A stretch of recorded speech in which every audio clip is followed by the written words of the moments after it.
مش مسجل. اخواتي، عشان فاهمين السين، سبوتيفاي عمل لك بلاي ليست الاقوى راب مصري تسمع ملوك السين ببلاش. مع التحديث الجديد لستي سي بلاي، تجربة جديدة للكل. لو جوك دايم تحديات، نافس وانضم للبطولات، استكشف الشات والتايم لاين، وتسوق من متجر التطبيق. الليدر بورد على تفاعلك بالتطبيق، والجوائز الأسبوعية والشهرية على نظام النقاط تنتظرك. ستي سي بلاي، مهما كان جوك هذا محلك.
Saya tidak akan membiarkan saya berada dalam zon selesa, kerana bagi saya, setiap perlawanan adalah permulaan yang baru.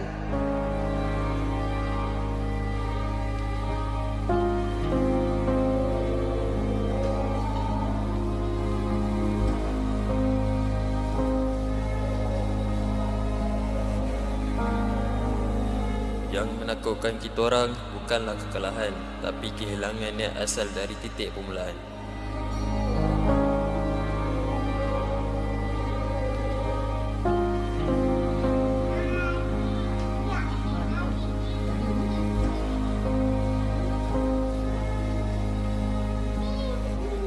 Mereka adalah punca kekuatan saya.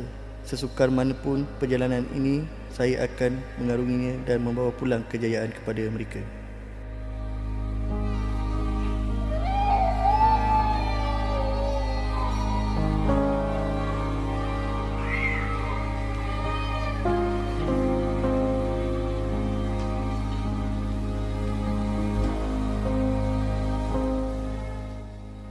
Walaupun sudah mencapai 2 juara C Championship dan pingat gangsa sukan C, kali ini saya ingin mencabar diri di peringkat dunia. Saya percaya pada pasukan dan diri saya untuk mencapai ke tahap yang lebih tinggi.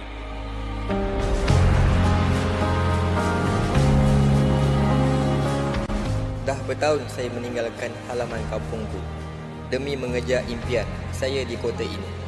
Semua usaha selama ini adalah untuk membuktikan diri dan mengibarkan jalur gemilang di pentas dunia. Kali ini kami telah bersedia. It's now or never. Tidak kira pengakhirannya. Kami akan buat yang terbaik. Untuk mengharumkan nama Malaysia.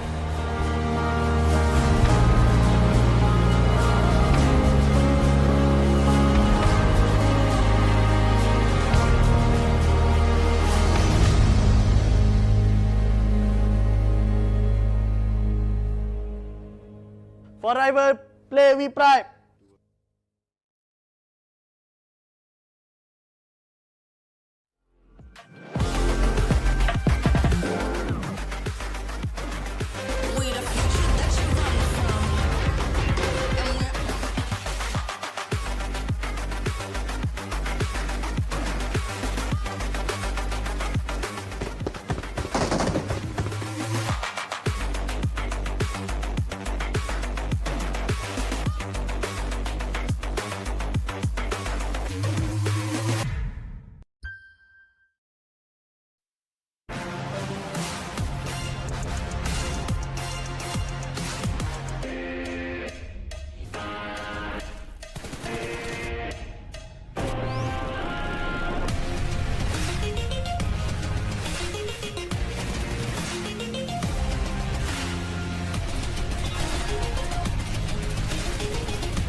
Ladies and gentlemen, proudly presented by Saudi Airlines, the PUBG Mobile World Invitational Trophy.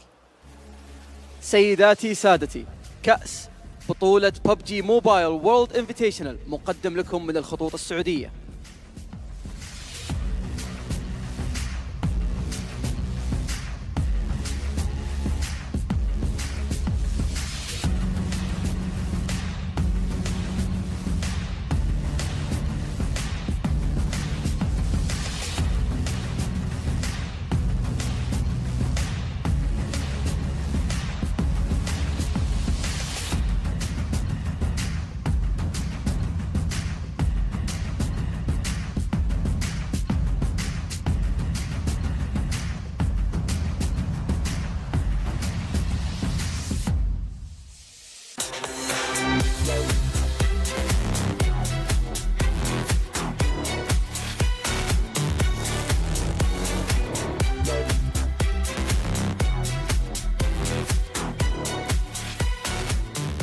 Hello and welcome to the After Party Showdown final. Yes, you heard me correctly. It is the final day of the PUBG Mobile World Invitational here at Gamers 8. And we are coming to you live from Riyadh, the capital of Saudi Arabia. My name is Banks and I am your host, and I am joined on the main stage by my co-host, Fancy. حياكم الله من جديد أعزائي المشاهدين والحضور في اليوم الأخير، اليوم النهائي من بطولة الببجي موبايل وورلد انفيتيشنال الأفتر بارتي شو داون. زي ما احنا عارفين اليوم النهائي راح نعرف مين اللي بيقدر ياخذ التروفي عن منافسة جدا شديدة. ألفا 7 حتى الآن في المقدمة، لكن هل بيتغير الشيء هذا في نهاية اليوم؟ كلنا ودنا نعرف. Yes, today the lion's share of $1 million will be claimed by just one of our teams, along with the PUBG Mobile World Invitational After Party Showdown Gamers 8 trophy. Don't worry, it's massive, so, you know, we can fit that entire title onto the trophy, Fancy. زي ما احنا عارفين الجائزة حتى الآن هي $1,000,000، وزي ما احنا عارفين أيضا أنه نسبة كبيرة من الجوائز هذه توزعت في اليومين الماضية عن طريقة اللعبة اللي يلعبون فيها كل فريق، لكن بنفس الوقت الشامبيون ما راح يكون أكثر من فريق، الشامبيون راح يكون فريق واحد فقط هو اللي بيقدر ياخذ التروفي في نهاية اليوم. Yes, prepare for our teams to throw absolutely everything they've got into all of these matches today. Plenty of rewards have been claimed so far, but only one team can be crowned champion. So, let's find out who has what it takes and go over to the desk so they can break everything down and get the After Party Showdown finals started. Finals started, Fancy. Finals. هل فريق فامباير سبورت بيقدرون انهم يحافظون على مركزهم زي ما شفناهم بالامس؟ هل فريق الفا 7 بيقدر انه يكون في المقدمه بفارق جدا كبير عن باقي الفرق؟ اسئله كثيره ودنا نجاوبها اعزائي المشاهدين، فخلونا على طول ونروح للاستديو التحليلي في بدايه اليوم الاخير معنا في بطوله PUBG موبايل وورلد انفيتيشنال الافتر بارتي شو داون. Thank you so much, gentlemen. From the stage, we are going to be bringing you all the action in our final day of not only the PUBG Mobile World Invitation, but G8 as a whole. We've had 6 weeks of play. We've had 5 different titles, but we saved the best for last. That's why we have the best analysts on the desk. Joining me, I'm Jason Kappa, joined by Maxman and Kalars there on the very end. No, that's not John Allen. That is indeed Kalars. Sorry. That's right, it's me. Oh, James. I didn't realize. That was a good callback. But gentlemen, I mean, this is the last day of play. We have a couple of different finals, though. We have 2 different ones, right? We have the duo event, which will be concluding with this next match coming up, the first match of the day. And of course, we have our after party showdown event with the 12 teams all participating in 4v4. At the moment, Alpha 7 leading currently in that section. We had Star Wars Esports leading when it comes to the duos, though it didn't look great yesterday. I can't wait to see what's going to happen today.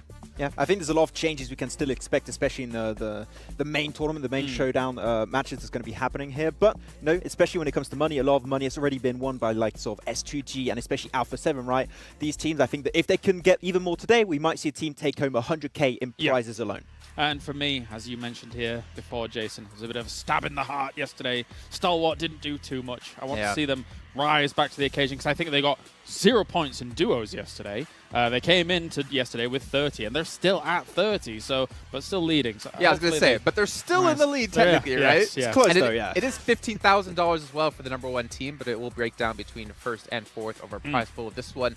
But yeah, Star Wars Esports not having a great time, but one team we can touch on who had a fantastic day yesterday was Vampire Esports, really performing extremely well like they did day 1 of that main event.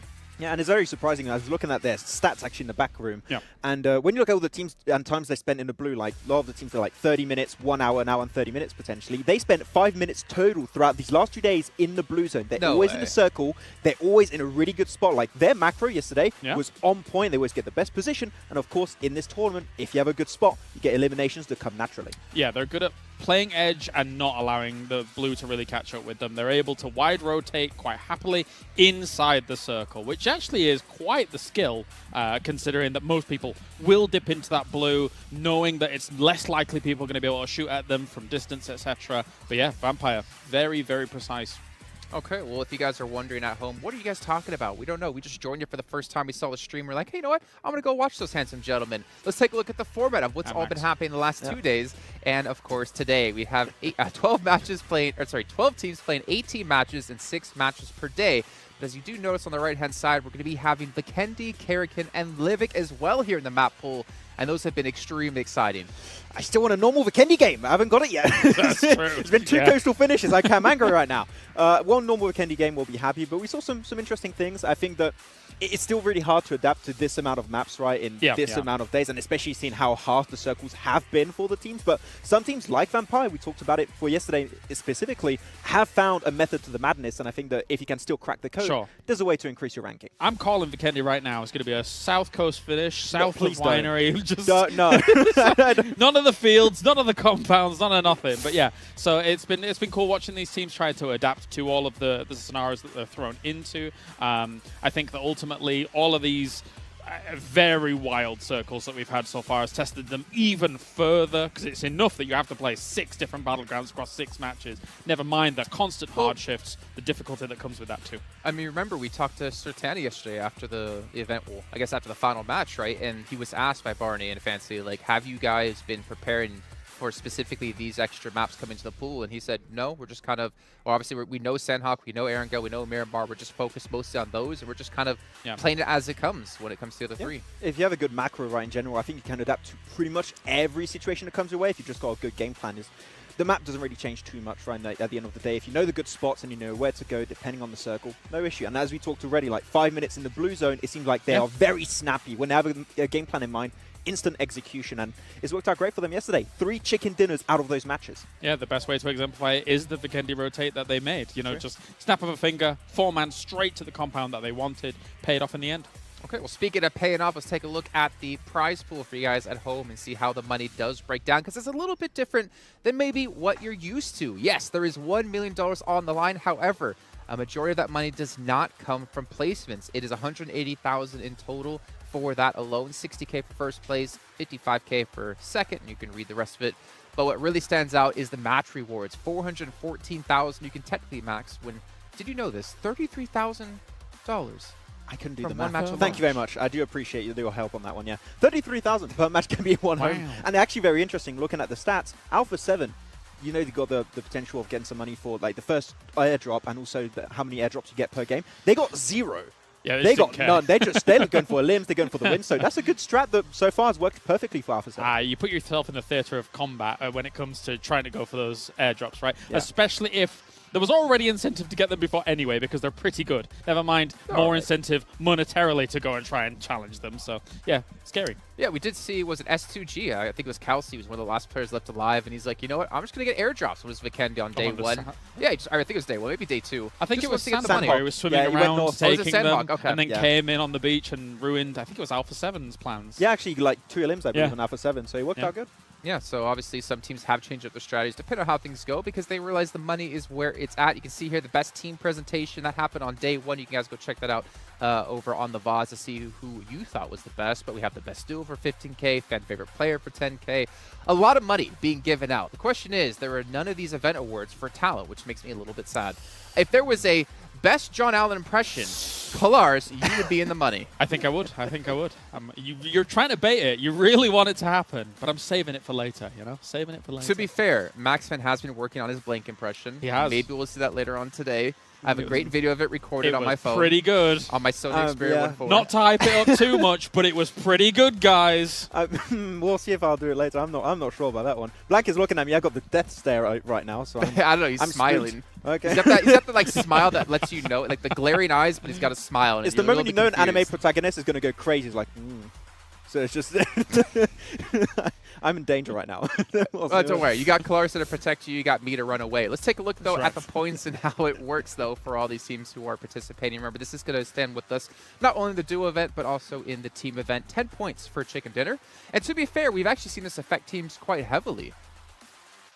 That's right, especially when it comes to, I would say, in the duo portion, of course, there's less eliminations, and therefore the points gained from our overall standings matter a lot more because there's less eliminations to be able to garner from all of that.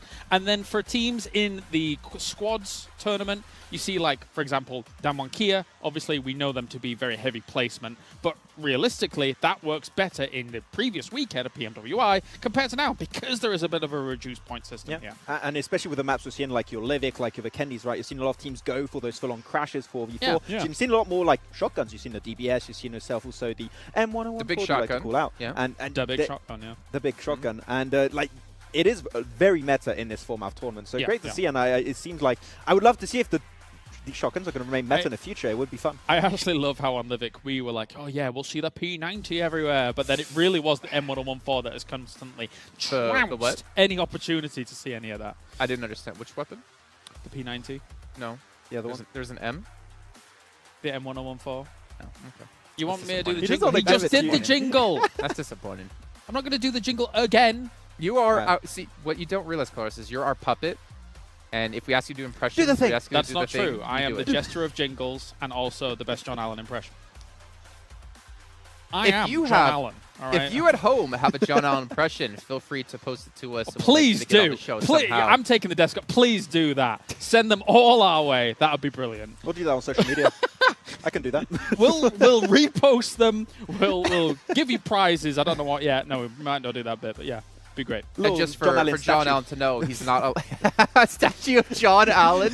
That does that John Allen speaks out of. You push the button and it speaks. He's like, I am John Allen. It's me, John Allen. All right, well, let's take a look at the overalls. So you guys have missed out the last 2 days when it comes to the team event. Alpha 7 have been running away with this at 137 points, but to be honest, Vampire Esports getting 3 chicken dinners yesterday alone gets himself within striking distance of taking away that first place prize. I'm a firm believer that we're going to see 100k being breached by Alpha 7 here today. If they just get himself another win and a few good awards, I think they can make it happen. And if they still hold on to that spot, that's an extra 60k, 160k in this event. That'll be wild. It also feels like they really came in with a game plan, right? I mean, if you look at the stats, you're saying that they're not paying attention to airdrops. They have a focused, honed down on plan when it comes to this tournament and how they were going to approach it. And I think it's really cool considering the kind of crazy stipulations that exist here in this tournament. You know, you make a really good point, actually, Clarissa. Very good observation. Thank you. Astute observation, some might say. Of course. The fact is, Alpha 7 did get to play in the main event, right?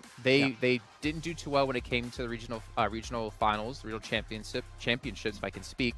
We saw Vivo Keto obviously come through that one. Maybe they came to show Brazil, like, we're still the #1 team. Yeah, we didn't do well in the regionals, but we are the #1 team you have to watch out for. Yeah, you really have a team where, like, every single player can be an extremely, like, efficient fragger, right? And the addition of Mythic in particular was really, really great. So, I think out of the top 5 MVP contenders, 3 of those are from Alpha 7, and they all got, like, almost 20 eliminations. Yeah, that's the problem. Insane. That's the problem for all the other teams, that when we show mid-game the most eliminations graphic, it may as well just be the Alpha 7 graphic. Because it's all those guys. There's nobody else doing anything here. Someone needs to catch up. Okay, well, let's take a look at our schedule really quickly, though, so you guys get an idea of what will be coming up today. Remember, the last 2 days, we did have a show match at the start and at the end of the day. However, we're only having one show match because it is the final one of the event. So at the end of this Sandhawk, we're going to be knowing who's going to be taking home that $15,000. You can see here they played out Sandhawk, they played out Live the last few days. You know, I want to say Stalwart, and to be honest, right, if you're Stalwart and you just kind of survive for some placements into the later stages of the game, you're probably securing yourself a win.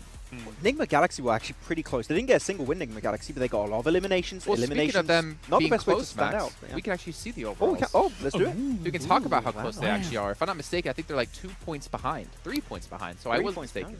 Yeah, and that can be closed up in like one single game. So Stalwart, they can go the very passive approach, but as we already talked about, placement points, are they going to be enough? If you have a team fragging out, that could also be the difference maker. So it's anyone's game for the top. But how much of yesterday was an anomaly for Stalwart? It was, True. in our minds, I think, an extreme anomaly to see Stalwart get nothing off of yesterday. So I'm expecting a reinvigorated Stalwart coming into today, even if it is just for the duos, never mind the squads that's coming up. But they should get some points here and try and push themselves to the victory for it all.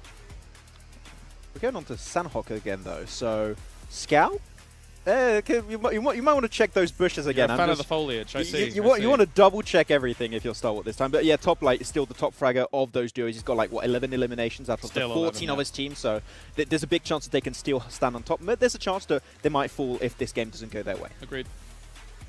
Okay, well, we can see here everything has been set up perfectly. Quite a few teams which could take away that first place position of Stalwart. We are living in a world right now, in that timeline, where Alpha 7 technically could win the duos match and the team event as well.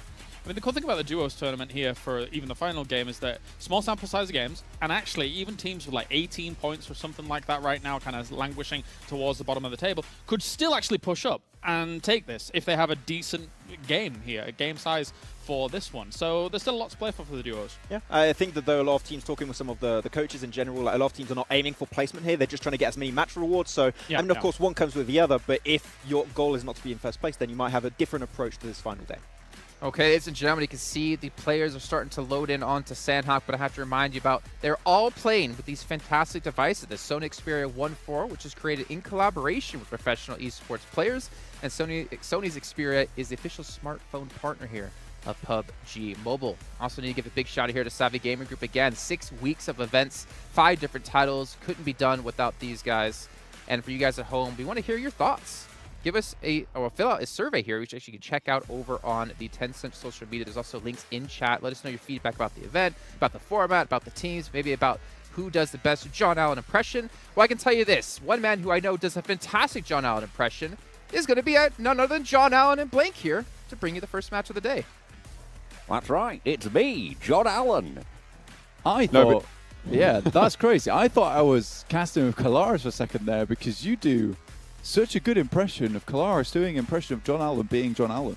That's right. It's a skill. It's quite meta, but yeah, we make it work.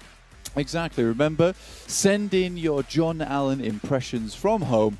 Let us know who can do the best John Allen impression. Yes, you might not be able to get as the deep of the tones as John Allen, but you can certainly try to imitate the Kalaris. No, there's definitely no way that they can really get that low. I don't think that range is accessible. All right, Kratos, that's enough of that. Boy.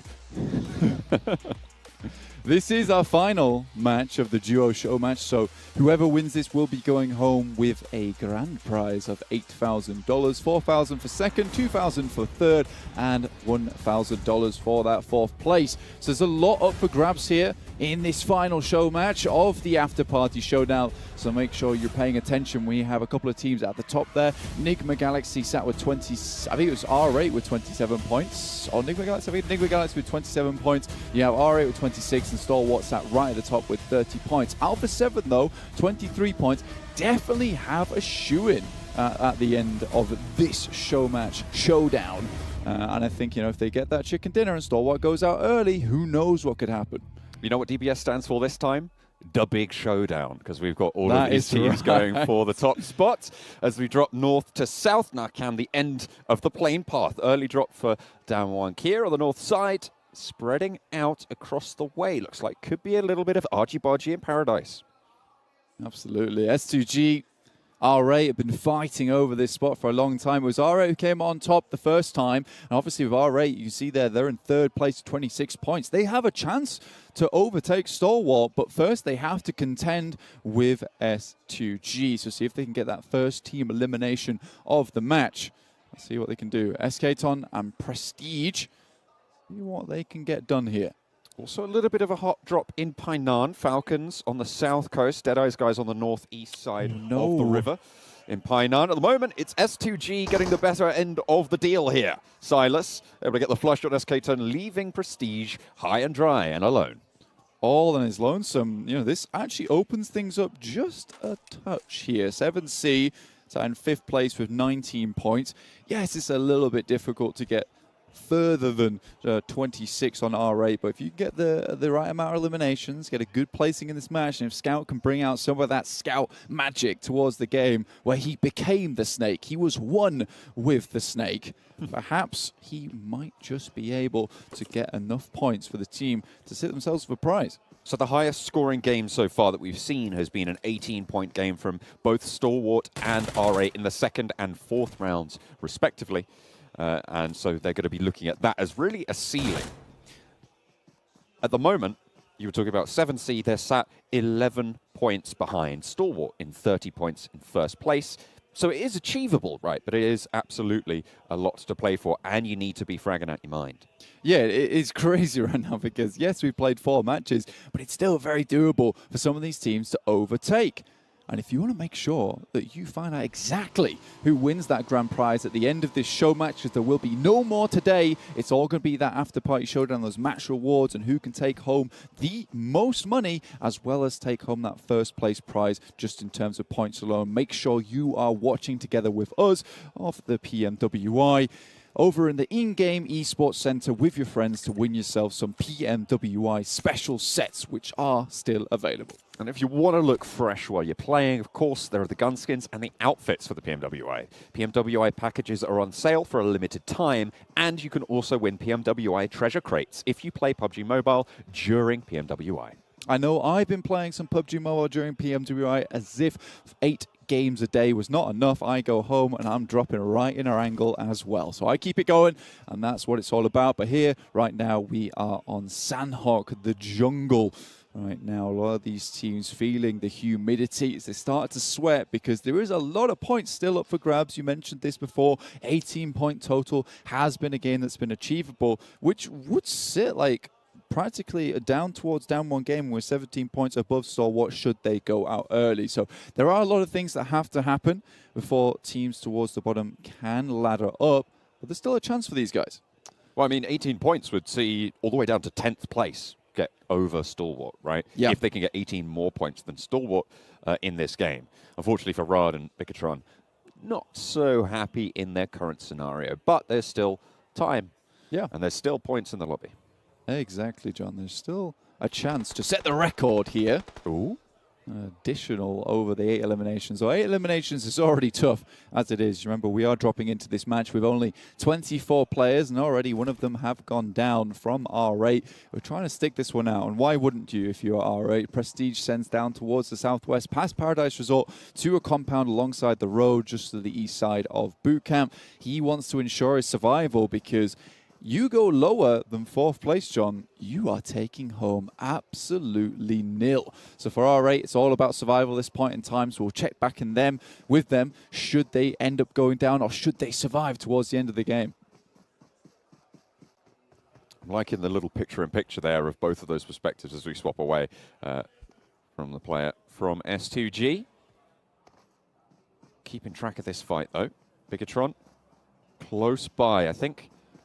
Neither team really making the push into that compound, and in fact, you can see S2G moving kind of away from it in this scenario. Deadeye's guys and Team Falcons haven't jousted too much either. At the moment, no one going down, but that might be about to change as Yusuf spots the player up the top. Powerful pushes in as well. Joker pops the nade, has the pin going. Powerful has one of his own, looks to put it over the eaves. Nicely placed, but a little too long. One sent back his way, and again, just too far. Yusuf and Powerful looking to heal. Dipping in and out at the moment as the pitter-patter of footsteps on the roof side just alerts Team Falcons to the presence of the enemy team. Falcons currently landed on the ground, whereas it looks like the Deadeye's guys are taking to those rooftops, though. On top did drop down, so did Joker. So now playing on even footing at the moment. Dabig shotgun in hand, as well as a UMP, highly accurate when it comes to that close range. So very, very nice here where you want to hit that jiggle peak, spam a couple of shots off and then straight back into cover again. On top's even got the M4 on board as well, so a very nice loadout for him. Powerful crawling around the sidelines here, looking for that off angle. GBZ in hand, but that's a bouncer. What a backboard dunk there coming from on top on the across the way. Yusuf goes down. Falcons crawling back, looking to get this res. Remember that off-angle reposition I was talking about? That's now going to leave Powerful high and dry, isolated. This guy paid attention to the basketball explainer yesterday. He knows exactly what he's doing with those lob shots. Now just one remaining, and Powerful tries to jump it around the side, staying as stealthy as possible here. UMP back into full ammo, as well as with the stims fully on board. Yusuf still not down yet, so there is a chance. Nice shots here, doesn't take a lick of damage. Now on top has to send away, try to isolate this 1v1. Causes the first aid to be stopped, to be slowed in for the challenge, and Falcons fall. Deadeye's guys eliminate them. Falcons going out with 13 points there, so no money accrued for them in the duo show matches during the after-party showdown, but there is still a lot more action to go here, ladies and gentlemen.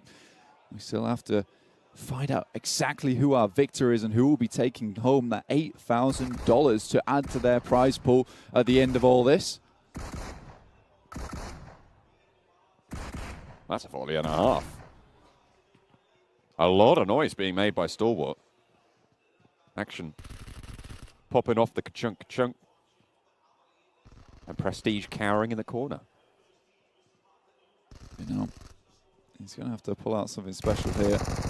So close to the top team from the duos. I mean, top and Action. These guys, you know, they go hand in hand. They are a pair, honestly. Two peas in a pod. They make some absolutely wonderful stuff happen during some of their matches. I think the synergy between these guys, you know, that's already hit plus 100 in game. You know that. Alpha 7 taking on Bigatron. In the meantime, on the hillside, already found one knock early. Clean sweep across the hillside. S2G didn't have a shout in that fight, but now they're across the way. They should have heard that go on. 2 elimination points for Alpha 7. Good news for their push to the top. Still sitting in 4th place, though. $1,000. But like you say, 2 eliminations, 2 points found. That sends them just a little bit closer to R8. Who currently, like you said, cowering in the corner. Not accruing any points so far. So Alpha 7 taking this one slow and steady. Like the Death said, it could really be Alpha 7 going home with it all in the after-party showdown. Not only in the main event, but also in the duo show matches.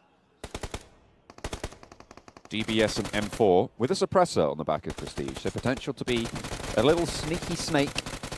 What? I'm not sure. Actions. Fight us! He's just shooting. He's just going. Oh, he wants to alert the enemies to them. He's even taking shots over towards his teammate there. You know, practicing his aim. Why not? They've got a fairly central position too. And they know that if they want to hold on to this top spot, you know, it's not a case of just playing slow and steady. Really good off angle from Revo there, and Carrillo set that initial fight up perfectly. Rad with position towards Stalwart. I mean, there's plenty of noise being made by Stalwart, our top duo currently in the lobby. So people looking their way, and you do need to be worried about your back. That's exactly what Munir is doing. The only thing that does concern me about the death pop going on from Stalwart at the moment is the amount of ammo that they're actually expending. I wonder how much they still have left in the tank. Do you think Action's swapping to just weapons he's finding on the floor? I think so. It does seem that way. He did have a Thompson before, and now he's back to the M4 and UMP. Again, that's still 45 that he's burning through. A little bit spooky. Well, sorry, it was just a bit spooky. Next circle, just about to come through. Mainland pretty much decided on at this stage as we do wait for that one to tick through. There's the leaderboard on the left-hand side of your screens right now. You can see not too much shuffling going on, but that gap between Alpha 7 and R8 has closed by 2 points. Only 1 point in it now. That's a fairly hard shift. It actually cuts out about 25% of the circle. Yeah, with the river actually moving through there, it's going to be a little bit tough. Look at there's no teams over on that Northwest Island. We cut that out a long, long time ago. It wasn't likely to head up there, so we ain't got no swimmers this match, which is the good thing. No one getting too wet during this one. And honestly, you wouldn't want to. I mean, you're not going to dry off for a little while. It's only going to make things worse for you. No, come on, guys. Don't go over the heel straight. I want to see some action. Ooh. Shots up the top of the hill. Looks like down one Kia have found their stride against Rad. And a clean sweep for the Korean squad. The duo, Forrest and Fabian, able to take 2. Nice stuff found there. 2 eliminations. We said this before, Damwon Gaming, you know, they're still not out of that prize pool bracket just yet. There's still opportunity for them. That takes them up to 19 points now, tied with 7C. Oh, Sarang spots top. And they see each other. Barrels on the mark. It's top.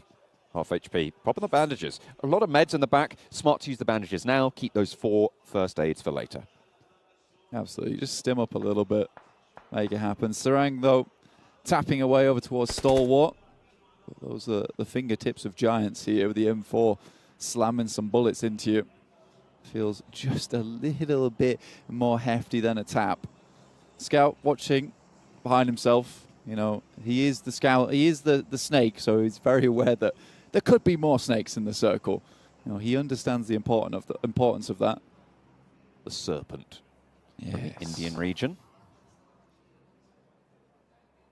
Proved himself against Stalwart. That's right. Game number 1. Bared his fangs against them. They weren't ready for it. Plenty venomous. Hamodi into the circle. Lord a little bit lower. Further out as well. Not quite even across the river. The circles won't quite tick hard enough to take Lord down, I don't imagine. You can see they are going to have to keep going because that blue zone will not relent. Got 6 painkillers, 2 painkillers, 6 energy drinks, 16 first aids. You know exactly what's happening here. I don't think I have to spell it out for you guys at home. I'm sure you're smart enough. I wonder what Lord has on board. I wonder if Lord has a different set of meds going through or trying to loot up at the back. We'll have to wait and see. Stalwart still playing that Crossroads compound prestige, hiding this whole time. Yeah, with the DBS as well, so he's ready for anyone that tries to rock up on his shack. He'll defend it to his last breath. And it will be a fiery breath coming out the front of that DBS. S2G, though, their initial skirmish with R8, which they did win out, in fact, and it seems like they're getting better and better at that as the days go on. They took some humility, let's say, yesterday, as R8 just immediately squad wiped them. With Bigatron and Rod both going down, that's the bottom 2 spots decided. With everybody else still with a shout into this one. Next circle coming on through. Southside Nigma Galaxy have made it into the circle, so they will be playing a little bit more.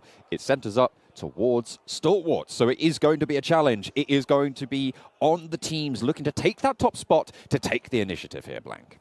Marshy down towards the southwest, so Nigma Galaxy not likely to make too many bold moves as of yet. And right in front of them, there is a ridgeline, so they're not going to be spotted by any of these teams off towards that north side just yet, and they can get some scouting done.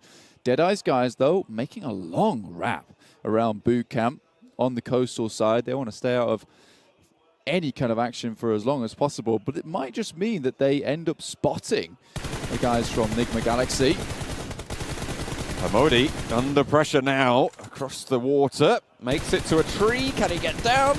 Just in time, but the buggy might not be so lucky. If it goes up, it might be able to take the damage needed to get that knock, but Hamodi evacuates the position, gets to the shoreline there, and should be able to heal here. He's got plenty of meds on board, so, you know, not likely he's going to be too unhappy about that, but he has dropped them all now down to Lord. Yeah, this guy has been typically doing the healing for the rest of the team.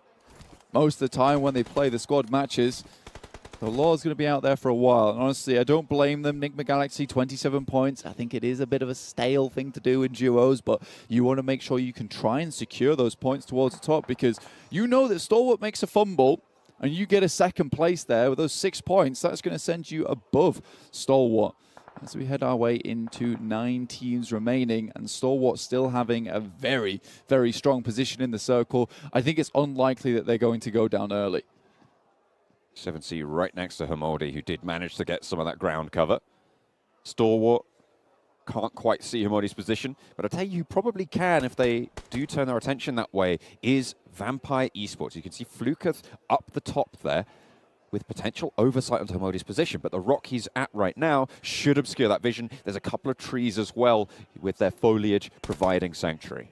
Yeah, this is probably one of the more fun endings here on Sandhawk, honestly, because there is so many compounds available, so many little bits of cover involving just hard cover as well in terms of the rocks and these wider trees as well, so you can play in this area. Still plenty of opportunity for a bit of snaking, but most teams would like to play more of this long-range gameplay with the M4 in hand, 6x, 3x's, that type of thing.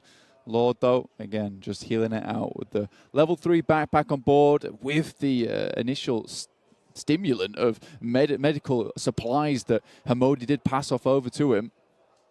26 first aids. Doesn't even need to dip into them just yet. Still in zone 4. Can push on up. Sarang swapping out, hot swapping between the Kar 98 and one of his other weapons there to just try and pop a shot, playing Peek Me in the southwestern edge of this circle. Lord moving up that little bit further. The circle goes north and cuts out Stalwart's buildings. Yeah, this is a little bit rough, so they will have to make a jump out.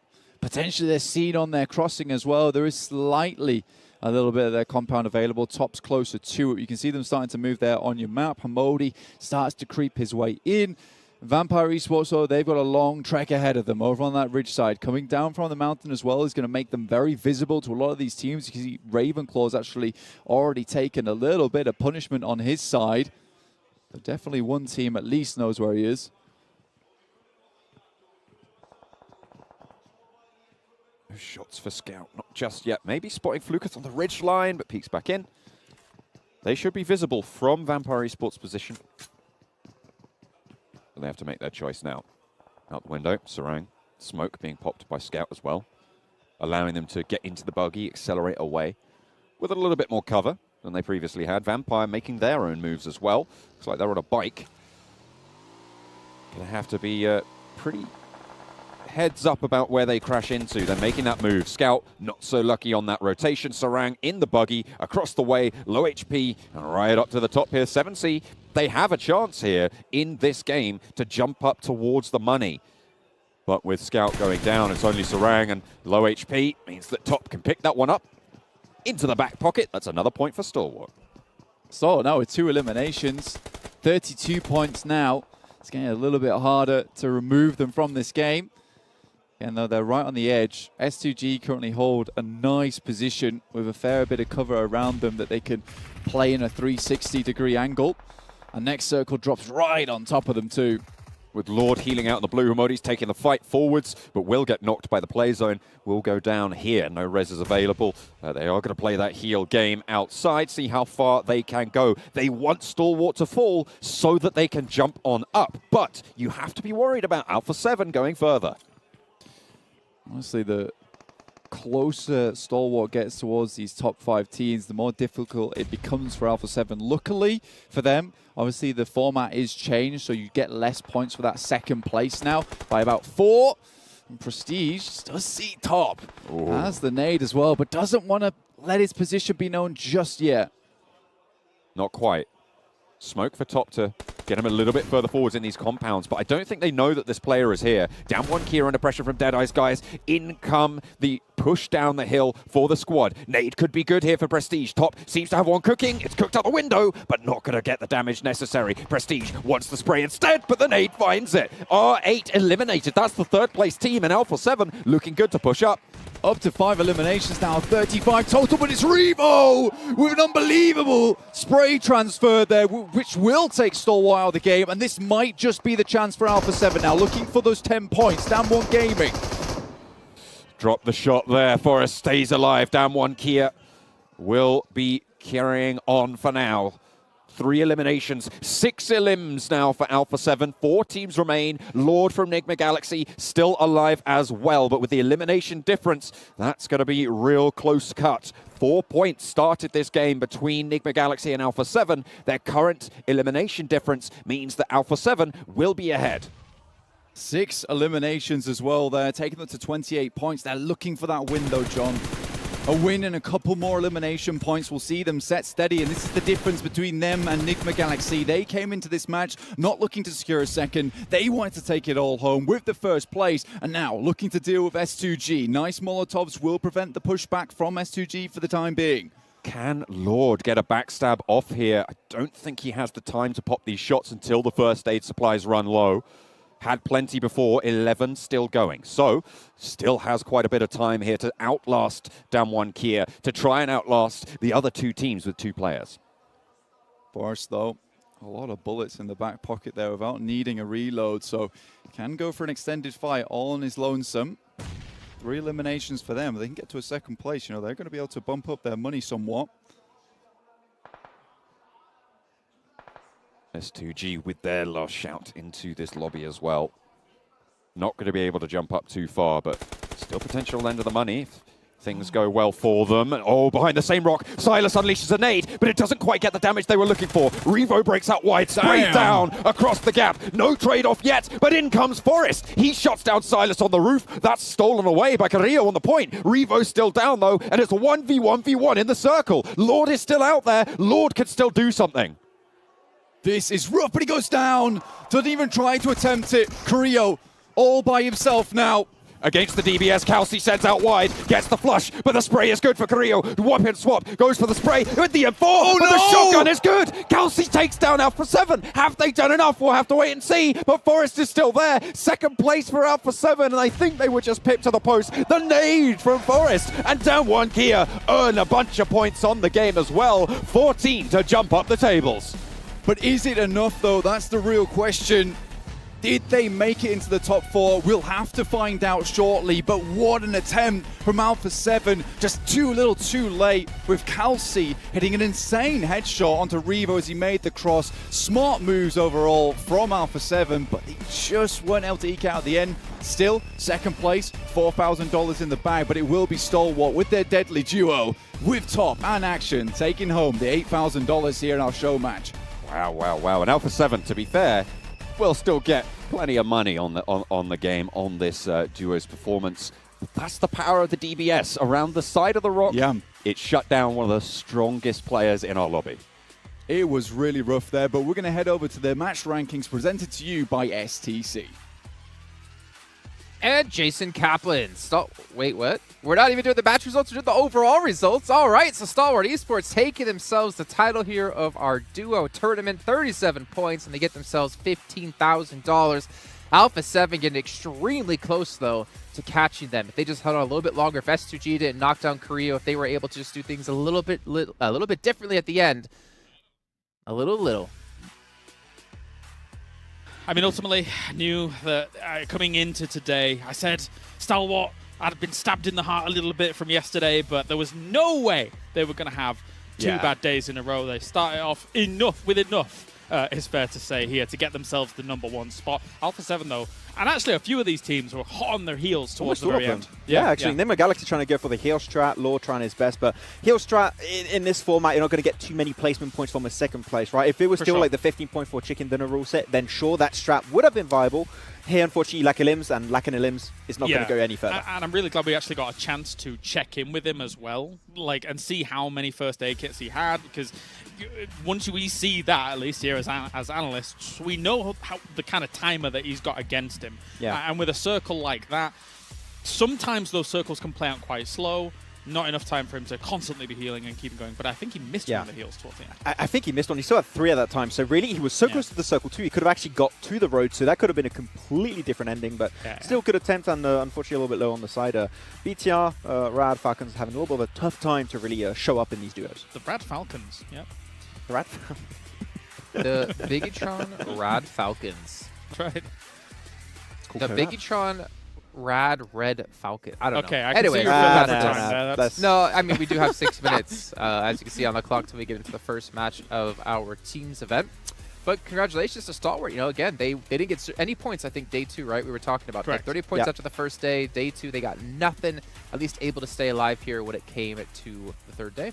Yeah, I mean, luckily they got, 3 eliminations relatively early in that game, right? They were cleared out. Also, Prestige in a really bad spot, but they were holding that trifecta building, and the moment that circle moved away and teams were already at rocks, at trees, and, in the circle itself, it's really hard to move away from that location. So they did get a few limbs, but the final circle was not the easiest for them to deal with. Yeah, quite uncommon, actually, for as many teams and players in that area that they were when we had that kind of shift move and those 3 compounds still in play. So it actually caused them a little bit of a barrier to move further in the game, considering that usually people would be more spread out across that big circle. But yeah, not bad. Okay, well, gentlemen, we're going to take a quick look at some highlights here before we get into our MVP of the Duos tournament. And you know what's going to be coming. What's going to be coming? Okay, Max doesn't know what's coming, but Kalaris knows what's coming. For the MVP? Exactly. Yeah, it's easy. Okay. No problem. Okay, I knew that. Max, your cogs aren't working quickly enough. You need to, Jason tries to throw out his cryptic riddles. He already talked about the MVP, so I'm like something else after MVP, but no MVP. Yeah, When did I talk about MVP? He said about the MVP, like see who is going to be winning. Well, we really did justice to these highlights, guys. Good job. As, a nice little nade to finish things off for down one Kira as well to finish off that scenario. Yes. Okay, Stop. Max, are you ready, Max? I'm ready. Okay, let's see our champion stats here. It's actually not the MVP just yet, but I hope you got your predictions ready to go. Got just a few. Obviously, the best duo coming through. 587 average damage and average limbs of 3.8. Not too bad. That's actually really good. And then they had a 0-point day, right? Yeah. For the duos, like 3.8. You got to say, like day one was insane, and also the few games they got here was great. But their first day was absolutely mental. Like 14 eliminations in 2 games total for the whole squad. Of course, like that average is going to be extremely high. Yeah, a great day, then a dog water day, then an okay end. Not bad. Hey, if it gets you enough to win the whole thing and win $15,000, I wouldn't complain at all. But then you have to ask yourself, who's going to be the MVP of this? I'm going to go first. I'm going to give you guys some time here, not because I know who it's going to be. I think we have it in mind already. Okay, so we'll 3, 2, 1 countdown and we'll do it. So 3, 2, 1, and then we'll go, right? 3, 2, action. Top. Oh. No, it was like top, so I meant like go. Oh, yeah. Yeah, you were counting down like a movie slide. Action. Exactly. Oh, we're all wrong. Excuse me? Joke's on you guys. Wait. How many kills, sorry, how many limbs did they get in that previous game just then? They had 3 Stalwart in that game, I believe. No, how many did Alpha 7 have? I didn't see. They had like 7, didn't they? Okay. So did Action just get them all and Top did nothing in this game? If that's it, because Top had 11. He had before 11 this game, coming so into today. Oh. Top is second, Carrillo is third. So close. We're all wrong. Now, don't you two like idiots making fun of me. Yeah, but you were definitely you were way off. You were another game. I think we're all I don't know what you were off. doing. We were all equally wrong. But No, Revo, we he weren't. is all right here as the secret MVP of the duos, and of course, potentially moving up the ranks when it comes to the team event. As I have a producer laughing at me in my ear. That is not appreciated. Supposed to be on my side. So thank you so much for that, Addy. But obviously, with 2 minutes left to go before we do get into the main event here, the team event, I'm really excited to see what's going to happen because Vampire Esports, as we saw in the main event last week, day 1, fantastic day. 39 points at the first match. Yeah. Day 2, non-existent. I'm worried that because they had a fantastic day 2 yesterday, maybe they're going to fall off here in day 3. Maybe they're going to repeat the performance of last week. That's the thing, like, they are currently a contender for first place, but if you want to catch up to Alpha 7, not only must you have a good day like they did yesterday, you must hope Alpha 7 has a bad day. And unfortunately, from what we've seen so far, Alpha 7, they're looking hot. They had 2 great days in a row. Yep. I don't expect them to fall off today. I think it's definitely a competition between the top 3. When you look at how far that they put themselves ahead, of course, as you say, Alpha 7 really looking primed. And after taking away this 2 days, it feels like they came in to this stage the most prepared, knowing kind of what game plan they wanted to go in with across all the battlegrounds, to be perfectly honest. So yeah, it bodes well for them in this final day. Okay, well, gentlemen, we do have 1:20 left to go before we can head into this match. It is time to get things ready to go. But once again, before we do hop into this match, I'm going to give a big shout out here to Aramco, one of the sponsors of this event, to make these 6 weeks possible, as well as Saudia. Again, without these fine companies, we would not be here today watching some of the finest PUBG Mobile action the world has to offer. But speaking of finest things the world has to offer, go over to our caster duo of John Allen and Blake. That's right. It's me, John Allen. Again, I'm going to keep doing that until it dies. I think it's DOA already, honestly. I'm so sorry. Yeah. I think it needs to stop now. That's not my fault. Cease! I didn't start it.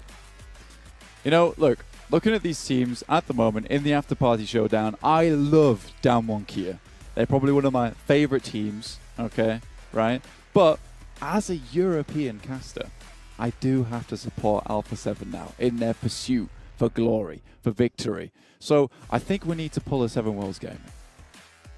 Are you ready for a 7 Worlds Gaming? I think so. You think so? Yeah. Let's see if we do the same thing. You ready? On 1, 3, 2, 1. To Brazil! There we go. Oh, it's perfect. It's perfect. We're ready for this one. We're getting into game. It's a wrangle to start things off strong and steady. We'll be getting the match very, very shortly here as we do see our playing path. You can't see it quite yet, but I'm going to fill you in regardless. We're heading from Quarry all the way up to Stalba, so we're getting that southwest up towards the northeast playing path. John. Cutting straight across the diagonal here. Should be fairly open. Looking at what a Stalwart going to do. I mean, we've seen them basically go Novo every single time, even in these 12-team lobbies. Potential to be a little bit late on that one, but they can drop around those roads very pier, try and pick up some vehicles, head out that way. Nothing really too tricky for a lot of teams. Yeah, this is like a very nice playing path for a lot of different teams here. If you're trying to get over towards the eastern side, let's say Milta Power, Lipovka, slightly more difficult, but there is plenty of roads here where you can pick up some of the vehicle spawns, especially even Georgia Pole. You know, if you head up towards Hospital, I think there's like 2 buggy spawns up on that side as well, so you can really pick yourself up some quick vehicles and get moving. Most eliminations swept there with 19 eliminations so far, John. That's kind of a surprising one for me, considering he's done so much here in the After Party Showdown. And I think, you know, because Fluketh and Stone both had such a good PMWI, he's showing up here in the After Party Showdown to try and earn as much as possible for his team. Mythic there topping the tables for headshots, as well as Stoned on 4 as well. Bumping it up to 6 in this 18-game series. Oh, Revo, there is so much work. I mean, these guys are the top 3 for eliminations as well as knockouts. It's really good news for them in terms of their performance. Nader Limslow is pretty tight at the top 3, the maximum that we've seen. Absolutely. I think, you know, Mafioso as well as Revo, you know, they're both very, very good players. You can see how high they are in the knockouts, but I think every single player on Alpha 7 does play their own particular role. You know, Carrillo's very, very good when it comes to those clutch moments. And I really do like the addition of Mythic. I think he's provided this amazing defense for the team. You know, he's not always the most flashy player in the world, but when it comes to preventing teams from wiping them or getting a quick swivel on teams that are flanking from the side, you know, that is where he absolutely does shine. Ooh, a little bit of spice here for 7C and Bigatron as they hot drop on top of one another. A little bit spooky for them up in Severny, but it's a nice place to start for yourself, especially with the circle. If you didn't quite catch it, or you're just joining us now, it did head up towards that northern side of the map. I would say fairly central over both the middle islands, well, towards the north of the island as well. So we don't have a huge amount of water in this one. So it provides some pretty decent rotational paths for a lot of these teams. Stalwart, on the other hand, all the way down towards Novorepnoye, they're not going anywhere.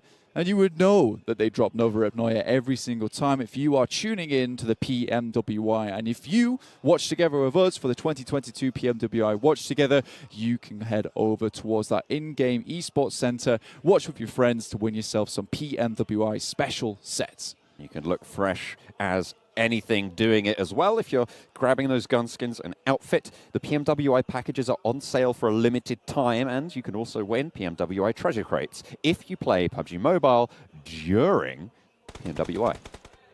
That's the key part of that one. That's the key part. Make sure you're playing during the PMWI, because we are coming to a close now. You know, we're in our first match of the main event.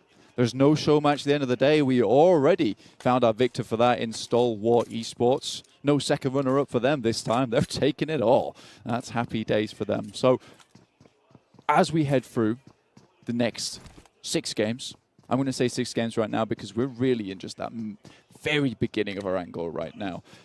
Do you think any team can start to challenge Alpha 7? Because they are ahead. But they're not by. No, I don't think. All right. I don't think anyone's going to. All right. Yeah. Okay. It's going to be very. All right. Yeah. I get it. Alpha 7. They're just way ahead of anyone else right now. To be fair, I mean, we joke around, but they are astonishingly far in the lead for the fact that they've only played 12 games, being 27 points ahead of Vampire Esports. I mean, it feels like it's going to be a really, really hard task for them to catch up that. Right, over these 6 games, you're looking at close to 5 points extra per game. for Vampire Esports over these next 6, right? Yeah. And a team like Alpha 7, to outperform them by that margin is very, very hard. Absolutely. Zuxi, though, N249 blasts Sarang out of our angle there. And he'll take the first elimination reward of $2,000 going over towards the Bigatron Red Aliens, and Zuxi picking up that one.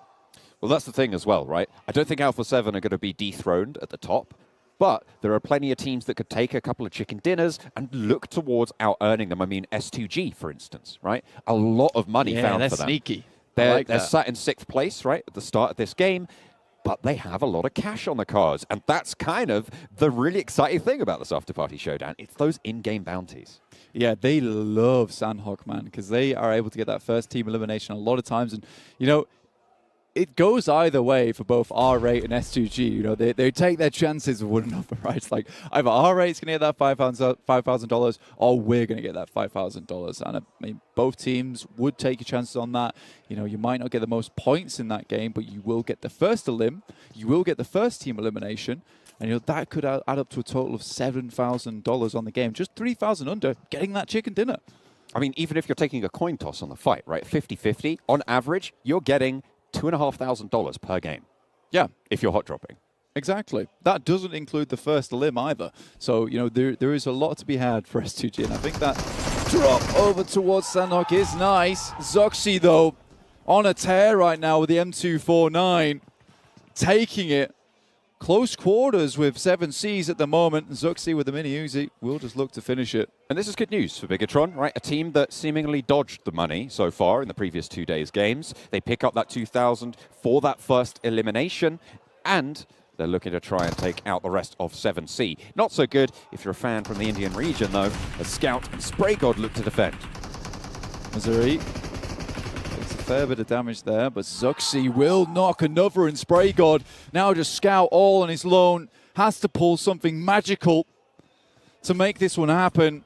It's very unlikely. And Zuxi, an absolute machine with the M249, and Luxi lobbing that one over the top. It's simple pickings for BTR. $7,000 earned. First match of the day. And the first special elimination as well. 9K! An extra 2. 9K on one fight. Incredible result for Bigatron. I think they started on, what, like 11, 17, something around that sort of mark in the teens. So nearly doubling their earnings in one fight. What a calculated finish that was. We'll get the first elim, we'll push up, then we'll drop the nade over the top to finish the last, and we'll get all those prizes in one. That is a $7,000 nade. Yeah.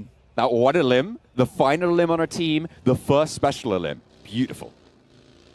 You gotta love it. They're also currently heading up most team eliminations right now. I don't know for how long, but it would be funny if they do finish it like this. We do see the nade now as it pops over the top. Look, see, cool guys don't look at explosion, just runs away. I know I've done this. This fight's already over. Absolutely. You just hear the katana resheath. Shing! I knew you'd make the noise. I knew you'd do that. I knew it. Oh, you know, I've been practicing for this very moment. I can tell. Yeah. Like, in that eventuality, I will bring out the best katana sheath that anyone's ever heard. Getting straight back to the game, though, Circle does head up a little bit further towards the north, so still very indecisive at the moment. It's at the counter, can't pick between the Peppermint and the Spearmint garments at the moment. I just don't know where this Circle's going to head. I think, you know, these teams are also going to be in the same boat, trying to figure out where is the best position to hold. I do like Team Falcon's spot at the moment, though. Diz does actually give you a lot of opportunity to hold out teams like Rod coming in from Yasnaya, even teams like Damwon Kia, should they need to move through. They'll have to head over either that eastern bridge or the bridge that's right in front of them, just the east side of Rozhok, and either way, Team Falcons should get a bead on them. I'm just trying to figure out how much BTR could potentially earn in one game, right? Because if they get most team elims after the first team elim, that would be 10K. If they get most elims after the first elim, that would be another 17K, bringing us up to another 7, bringing us up to 17K. First and most special elims would bring us another 4, bringing us to 21K. Unfortunately, though, the first airdrop was not collected by them, which means that their maximum could be 22K on the game. With the 10K chicken dinner, make that 32. Yeah, that would be some big earnings. However, that's also a lot of ifs right now. They have made it happen already with 3 of the awards going their way. We're still looking down towards Alpha 7 to remain strong in this match and continue to push their lead ahead of any of the others in the lobby. 137 you see there over Vampire Esports with 110. Quick check-in back with those most eliminations. Korea, Revo just working in tandem. 23 each, sharing the love. And that circle is brutal. This is where Team Falcons can start to get a little bit of work done over on that East Yaz bridge. Unfortunately, the circle doesn't head over towards them. So do they consider moving over to the western side and just giving this up for better positioning within the circles? Lots of tree lineup here as well, John. So many places to hide in this match. With fewer teams as well, I mean, this is phase 2, right? A lot of these teams are going to be able to make that cross. Personally, if I was playing this game, I would rather this hardship now than later to decide the side of the river. Everybody knows they need to commit north, and that's the move they're going to make. Enigma Galaxy under pressure from Stalwart, but that rotation will carry on as planned for Enigma Galaxy. This time trying to get into the circle nice and early, but still down towards the southwest side. They're really taking their time with it. Stalwart, you can kind of understand it considering they're coming from Nova Repnoya. They're just underneath Rozhok at the moment, closer to school. Deadeye guys starting to move their way across that East Island bridge, but RA currently with a lineup on the bank side looking to prevent any of these rotations coming through, but they will have to deal with both Enigma Galaxy as well as Deadeye's guys. Well, they're coming back, in fact. Okay, they've swung around. Turulov and Chari in the Dacia. Just going for a little cheeky spray. Fortunately, you can get through that tree. Maybe a lesson or two for Maxman. Stop driving us into trees on our games. But they won't be impeded on this roll around the sunken city. Deadeye's guys keep themselves on the south shore, though. I don't know if that was a new airdrop or the one that they'd looted before. So I think there's a few reasonings behind it that you can go for. Perhaps you spot R8 on the bank side. You don't want to take your rotation just yet. You wait for the next circle and then head in late. Or they were just looking for most airdrops on the game. On the other hand, Enigma Galaxy have taken a really long wrap, but it's BTR once again. Zuxi absolutely killing it this match. All right, okay, they want more. They are looking for that 32 max earning right now. If they can pick up the most air crates, they could earn it up there. Nades pouring in over the top. Rod. They are literally in a shooting range right now. Yeah. Zuxi's just outside with the gun with 150 bullets in it. So he's ready for a good time. Gemforce baiting some shots out. That'll give Zuxi some time to figure out where these players are hiding at. Luxi moves around the side. And they are just surrounding them. Gemforce with the M16 has a little range to play with there. Luxi drawing that fire. Kato not quite able to land the shots you're looking for. Smoke on that fence line does help them out. And Luxi finally goes down to Murnir on the off angle. Behind a rock though, so safe for now. Can't really get out of this situation to try and push this knock. Has drawn a ton of attention though. That molly will force Kaito out, but has to be very wary of this grenade that comes through onto Luxi's position. Doesn't hit him for too much. He's just biding his time. Tries to peek up. Just a little bit of damage. Misery starts to come round. I think he's making a wide wrap potentially to pick up Luxi here. But the more they can put them in this awkward scenario on the northern side of the circle, there's really no teams around here other than Alpha 7 off in the distance. But you can see in shooting range, this is kind of an enclosed area. Moonir takes some shots from the Silence M16. It sounded like a VSS there. I was like, hang on a minute, has he got? No, he's got the M16. I was baited. I certainly wouldn't get that one on a this or that. It was a suppressed M16. I think I'd be fooled. You think so? I think so. The VSS is a little bit faster, you know. Well, it depends how fast you're shooting it. A bit more whistly. That's about the best way I can describe it, really. Still, nades coming through. I like this from BTR. I think they realize that, you know, if they can lock them down in these fences, it's almost like putting Rod in maximum security, with BTR being the wardens at the moment. Alpha 7, though, dangerously close to this spot. I'll tell you what we were looking at, right? in terms of the leaderboard is Vampire Esports trying to close that gap. Right now, Vampire slap bang, middle circle, heads up rotation as always as the Falcons try and hamper these wild rides coming through from the Deadeyes guys. Yusuf is getting rolled up on. Plenty of players and a DBS to handle. I don't know if Yusuf can bear the brunt here. Cooking the nade, and it's just into the firing line. So hard to handle. 3 players jumping out in your face. Not much to do. It's a fair attempt, though. You take the nade out, but Deadeye's guys were on top of it. Alpha 7 have lost a play here. It's S2G taking shots from below. They're holding around a compound just on the eastern side, and that's Mafioso knocked and flushed. Alpha 7 still have 1 player on knee, though. Revo will fight back just a little bit, take some shots onto Forest, and there's Zuxi once again popping up in the kill feed. Bigatron Red Aliens, 6 eliminations now, with that flush coming through. Potentially another one as well to add on to the tally. 7. Because they are really gunning for this top spot. They're gunning for the money. They've already earned themselves 9K on this game.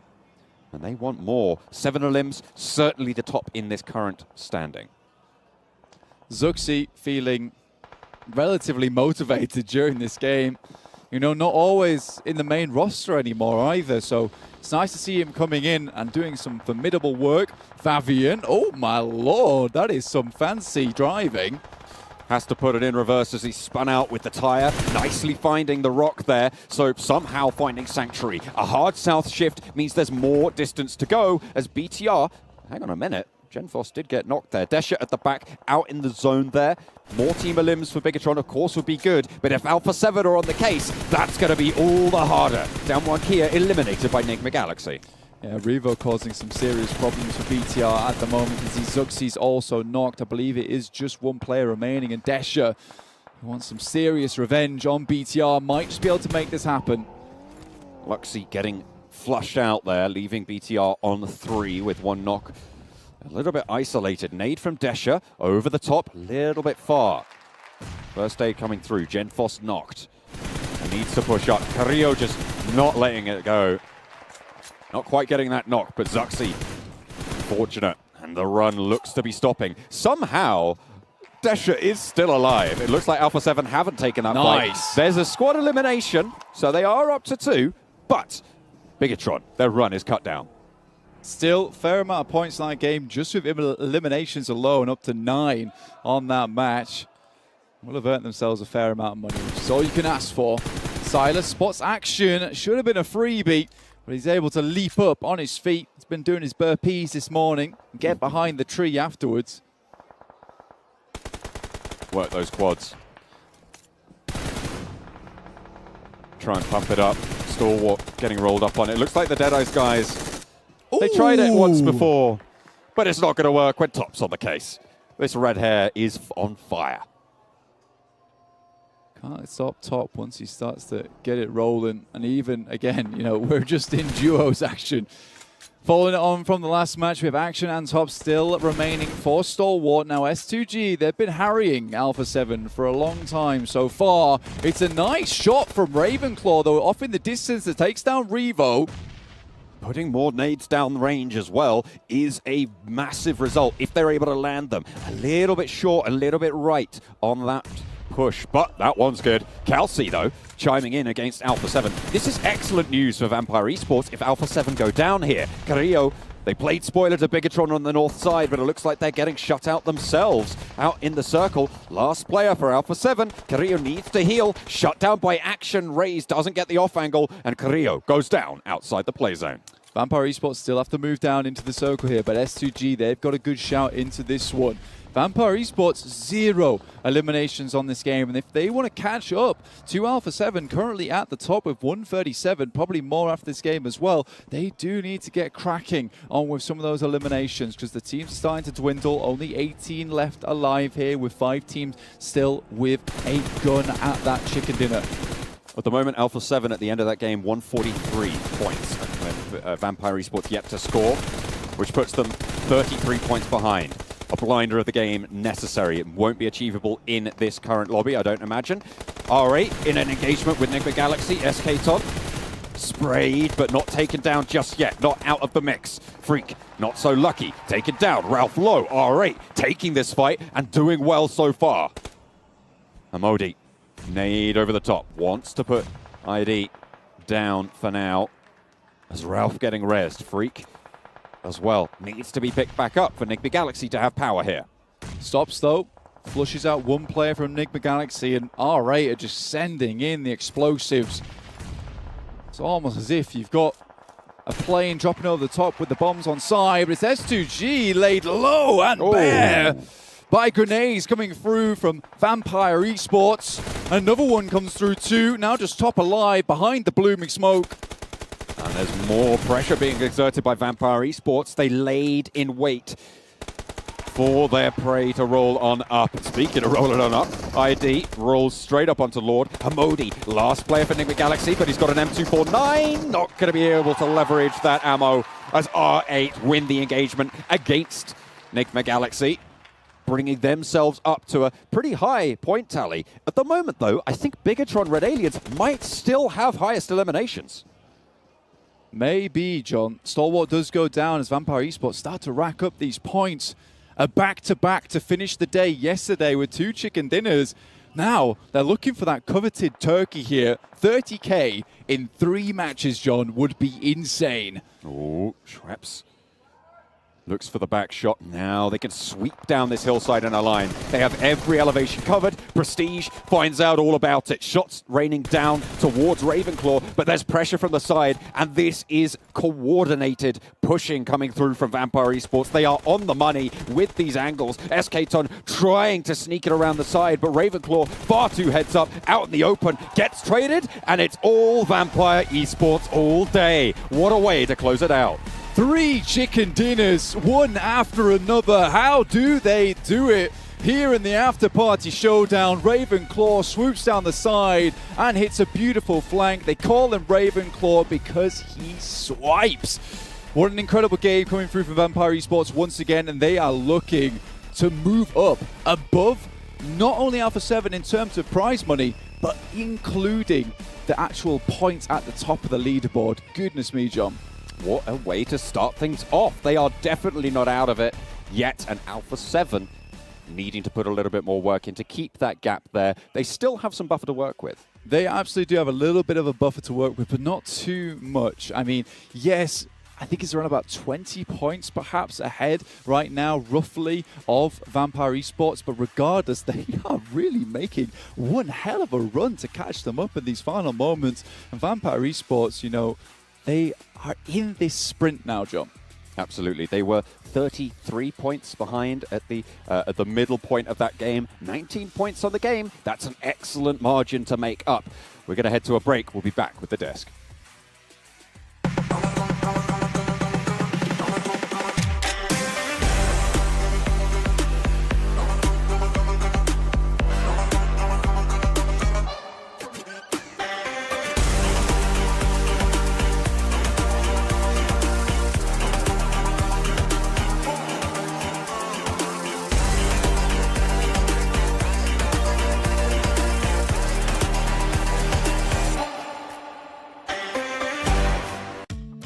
مع التحديث الجديد لستيتي بلاي تجربة جديدة للكل. لو جوك دايم تحديات، نافس وانضم للبطولات. استكشف الشات والتايم لاين وتسوق من متجر التطبيق. الليدر بورد على تفاعلك بالتطبيق، والجوائز الأسبوعية والشهرية على نظام النقاط تنتظرك. ستيتي بلاي، مهما كان جوك هذا محلك.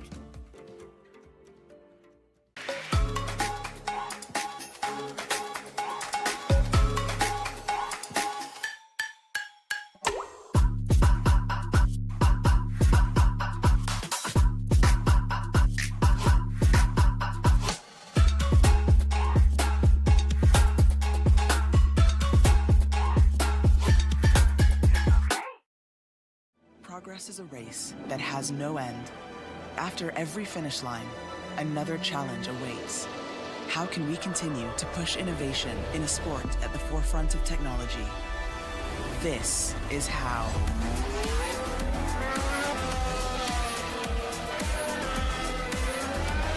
Discover how Aramco and the Aston Martin Formula One team aim to meet Formula One's sustainable fuel targets. Aramco, powered by how.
Out of the last 5 matches, Vampire Esports have taken 4 of them with chicken dinners. That's $40,000 as a baseline for themselves to add to their tally of the $500,000 they won in the main event last week. Ridiculous stuff out of Vampire Esports. I love you guys. I'll give you my PayPal account info later on. Before we can break down this last match, though, the Sony Xperia 1-4 made in collaboration with professional players, professional esports players, only the esports ones, because that's what we care about when it comes to PUBG Mobile. And funny enough, it's actually the official smartphone partner here at PUBG. Gentlemen, let's take a look at the match rankings, though. We already know who took home the chicken dinny. And they got themselves 19 points. But I will say that, what's wrong with chicken dinny? He did say chicken dinny. You did say that, yeah. Yeah, what's wrong with it? How's that weird? It's pretty weird. Yeah. Continue. They got 19 points. Yes, they did. And, I mean, considering they got this many chicken dinnies in 4 out of 5 games. All right, Max. Okay, Still I can weird. handle Kalaris, but, it's obscene. Actually kind of obscene. They're playing the circles better than these other teams around them. Yeah. You were mentioning Ravenclaw was scouting very, very well to be able to find themselves these certain positions that they're taking mid.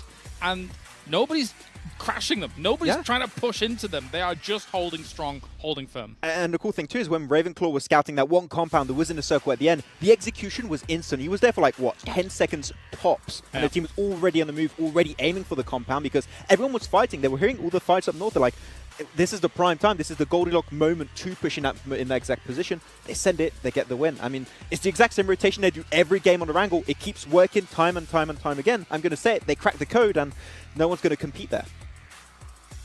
Cracking the code. I mean, to be fair, at the very end as well, with the position they had, they could pick and choose their fights. I was talking to you about this, Kalaris. They're just sitting like, we don't want to fight. We can disengage because they have the high ground. But also, at the same time, the shift we did have, I think 2 zones before that, I think even Avenger was pointing out while in the talent room we were watching. The hard shift south? Only like 2 teams are even near that zone, and every other team had a transition down. That was very rough. If you're a Vampire Esports, when that shift comes, there is concern because you know that there are a lot of fights going on north of you, and eventually someone should... All of those fights kind of conclude, and then teams crash down in towards that compound potentially. But it was a little bit of fear from the rest of the lobby. I feel like if maybe 2 teams actually try that, maybe they displace Vampire or kind of cause them a little bit of wound. But it's difficult to just... say it and be able to execute it on the battleground. And I'm just connecting the dots right now, actually, because when you think about it, they got 4 chicken dinners out of the 5 last games, right? That's all on different battlegrounds also. Yeah. And we talked about how hard it is to adapt to all of these different maps. They got 4 battlegrounds already in their pocket because they just dominated on those games. Yeah, it's the fundamentals that they're bringing to the game are just so strong. Never mind the knowledge of the map, etc., and things like that. It's the fundamentals that they bring that are head and shoulders above a lot of these teams. You know what, Close? I want you to bring up something you did say in the green room while we were watching about Empire Sports, because you were saying this wasn't a team that you went into the event that was like, okay, they're probably going to win the whole thing, or they have a good chance of winning the whole thing. No, agreed. When we were kind of prepping things and obviously looking at how it went down, taking a look at all of these from Sandhawk once again, but like the fact that Vampire in their region looked great. There's no denying that. They looked good, but then there's question marks. How are they going to approach these 18-team lobbies? Did it very well, did it very successfully. How are they now going to approach these 12-teams lobbies? They've not really changed too much from how they approach the 18-team lobbies, but now they've got even more room to work with here in the second weekend. So it's kind of, after the initial kind of small learning curve of the first day or so, now they've really, as he said, cracked the code. I think what's impressive for them is, or not for them in general, but obviously for this event is we don't get to see a lot of these international clashes, right? So it's really hard for other regions to know who's really strong within their own region besides the fact of PMPLs. But this is a good like sporting ground to show the, the world what you have. Vampire Esports for me could be a very strong contender when it comes to PMGC if they get in. Yeah, I mean, we saw it happen with Mongolia in the past, right, with Zeus, and now also with the likes of Star Wars. They just dominated and then just like put Mongolia on the map. We've seen a very similar thing happen here with Vampire, and for their first international tournament, not only winning, the main tournament, potentially also winning here the After Party Showdown back-to-back, right, is one of the most insane statements I think I've seen in a long time in PUBG Mobile Esports. And to talk about other things we were talking about in the green room, I think a lot of the talent roster here on the English-speaking talent has said, this team has made big fans out of us across last weekend and into now this weekend because of the way they're approaching the game. So, kudos. And to kind of show you their domination, we're actually going to dive into their stats over the course of yesterday. We're not going to include this first match today out of them, but this team, averaging 1,300 damage, but also, for me, more importantly, those limbs per match is pretty impressive. Again, considering the format of this event, where it's 10 points for chicken dinner and eliminations become a lot more powerful. And it's even more insane when you think that they're not even hunting limbs, right? They just come to them because you have a good position. Teams are going to try and crash you, and they just prep so well against those crashes. Their position is always on point that you just can't compete against them because their team play is just so good. And Stoned in particular is always popping off when it comes to fragging. You've got Ravenclaw, the one that's breaching the compounds a lot of the time, scouting for the team. It's just they look like a well-oiled machine right now. And every single time they take a fight, it happens the same way, but they keep winning. Yeah, it feels like there's no weak link. Oftentimes when you see teams like this, potential weak link in inverted commas in terms of elimination power is kind of the scout. Like the guy that's going out in the front and trying to find a spot, and then the rest of the team comes in because you send out the one that's, potentially most vulnerable first to try and find you the spot. However, Ravenclaw's not that. We saw him kind of with the MG3 on Vikendi yesterday, being able to kind of greet teams onto position, and other moments as well. He's just been able to do well alongside it. So no weak link here. Well, with this victory, though, with them having 4 wins out of the last 5 matches, I think we actually need to jump into overalls just to get an idea of how close they've been able to get towards Alpha 7, because that's what everyone's chasing for, right? That's that $60,000 first place prize. They're still going to be behind, but they are getting ever so close. They're getting there. I think it's about to happen. They overtook Alpha 7 with most money earned currently in this After Party Showdown, 3K above Alpha 7.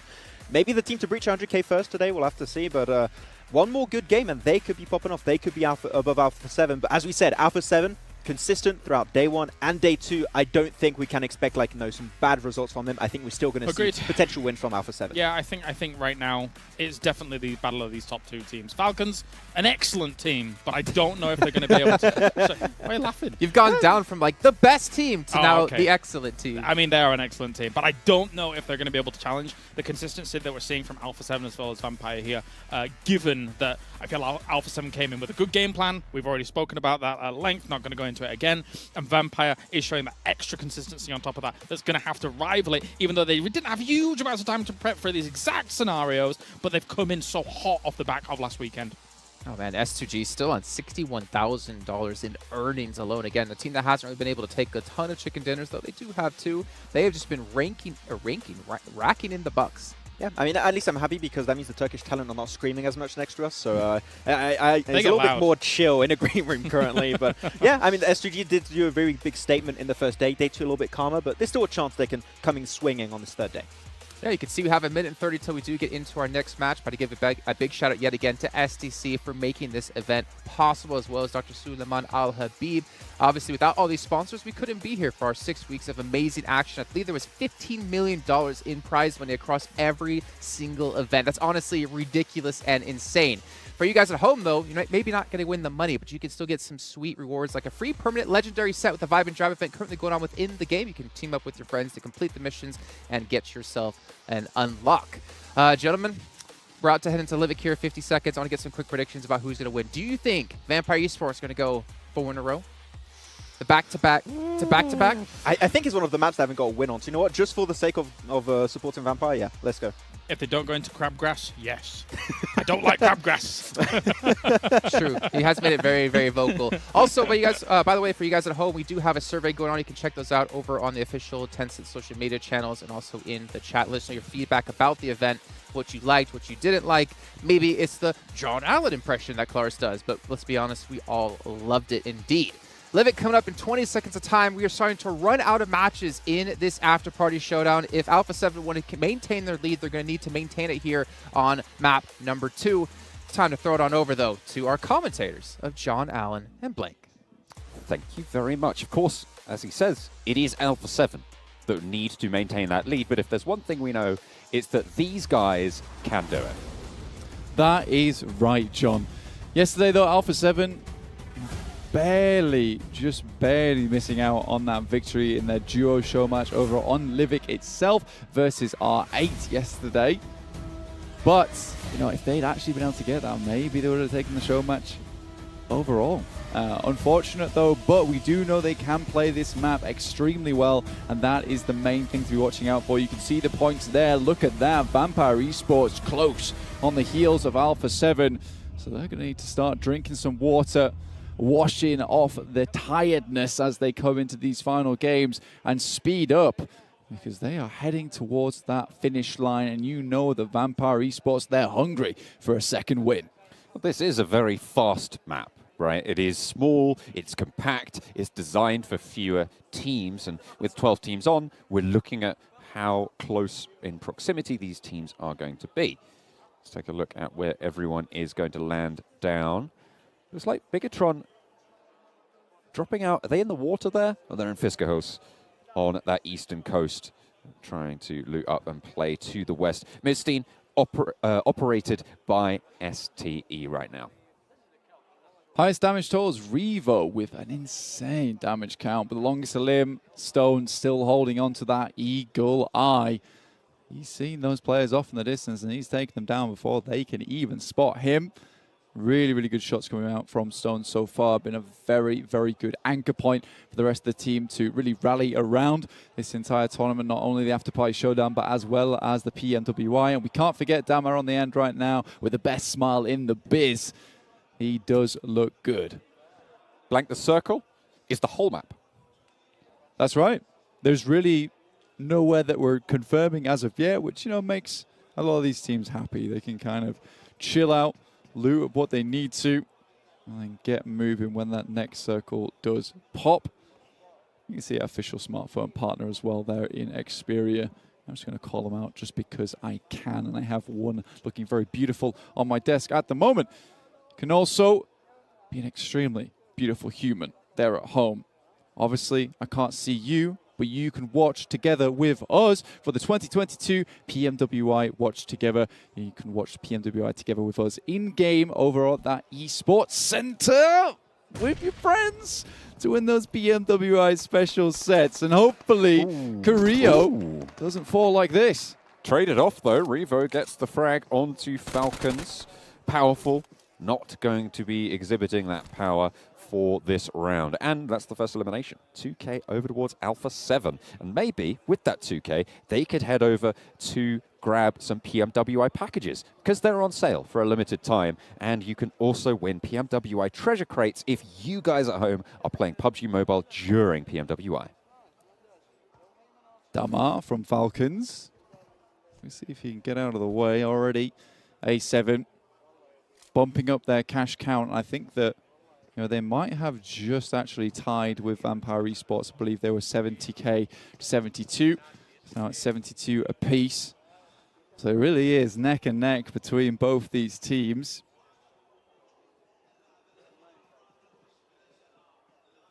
There's the M1014 from Damar. Shotgun, close range. Mythic could come a cropper if he's not careful.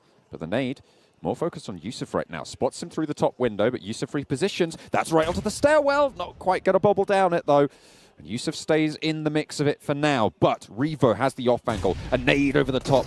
Gets a little bit of damage in. Spray attempting to find those shots. Mythic cuts his ankles out. Low HP now. Has to fall back. Maybe looking for a heal, the Molotov. But it's not going to slow Revo down. Hang on a minute. It might do just that. First aid kit being popped. And Damar can now answer into this fight. Alpha 7 in a tricky spot now. Revo pops that heal, but so does Yusuf. Mythic leads the charge. Breaks the door. Yusuf with the M1014 as well. Around the side. Needs to come up big. Around the ventilator. Looks for the shots. Looks for the spray. But can't find what he's looking for. Carrillo is down on the off angle, and Damar wants to find the ground floor push. Will be able to get this flush onto Carrillo. Bring Alpha 7 down to 3, but the rest of the team not so lucky. Yusuf down, but not out just yet, as the spray coming through still.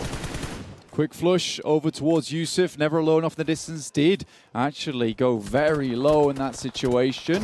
M4 spray comes in. There's M4 of their own on Mythic, so he'll be able to lock down Never Alone. But A7, their smokes are so good, so critical at times when they're needed most. Revo, though, knows that there's a player in here. Korea will have fed back that information before he did fall in this match. It's a question of the medical equipment, though. You see, Revo's got absolutely nothing left. So this fight is getting real rough. And with Enigma Galaxy off at the distance, actually approaching. Freak spots Never Alone. Ooh, Lord with the crossfire as well. Not quite able to hit the shots. Never Alone hit the deck first. Has that tree trunk as cover. And will look to get the heal off. I think he's laid out in the open, though. No smoke cover there for Freak. Maybe he's just not spotting it. Has to reload on the dinner plate. It's unfortunate for Freak that we definitely saw him in those moments of what they did. That's Revo, in fact, with a DP of his own coming in from the side swipe. Does not want to give up this first team elimination. Now just Damar left. They're looking to pick up that $5,000. You know, the 2K into the 5K, it's worth it in a match like this, even if you do go out early. So that's probably the main objective for Alpha 7. They'll take it. Mythic brings home the 5K. 7K now, as you say. No Nader limbs just yet, so no special limb prize for the first. Still potentially on the cards for Enigma Galaxy. Of course, Alpha 7 losing a player brings them into a 3 versus 4 off the back of an engagement.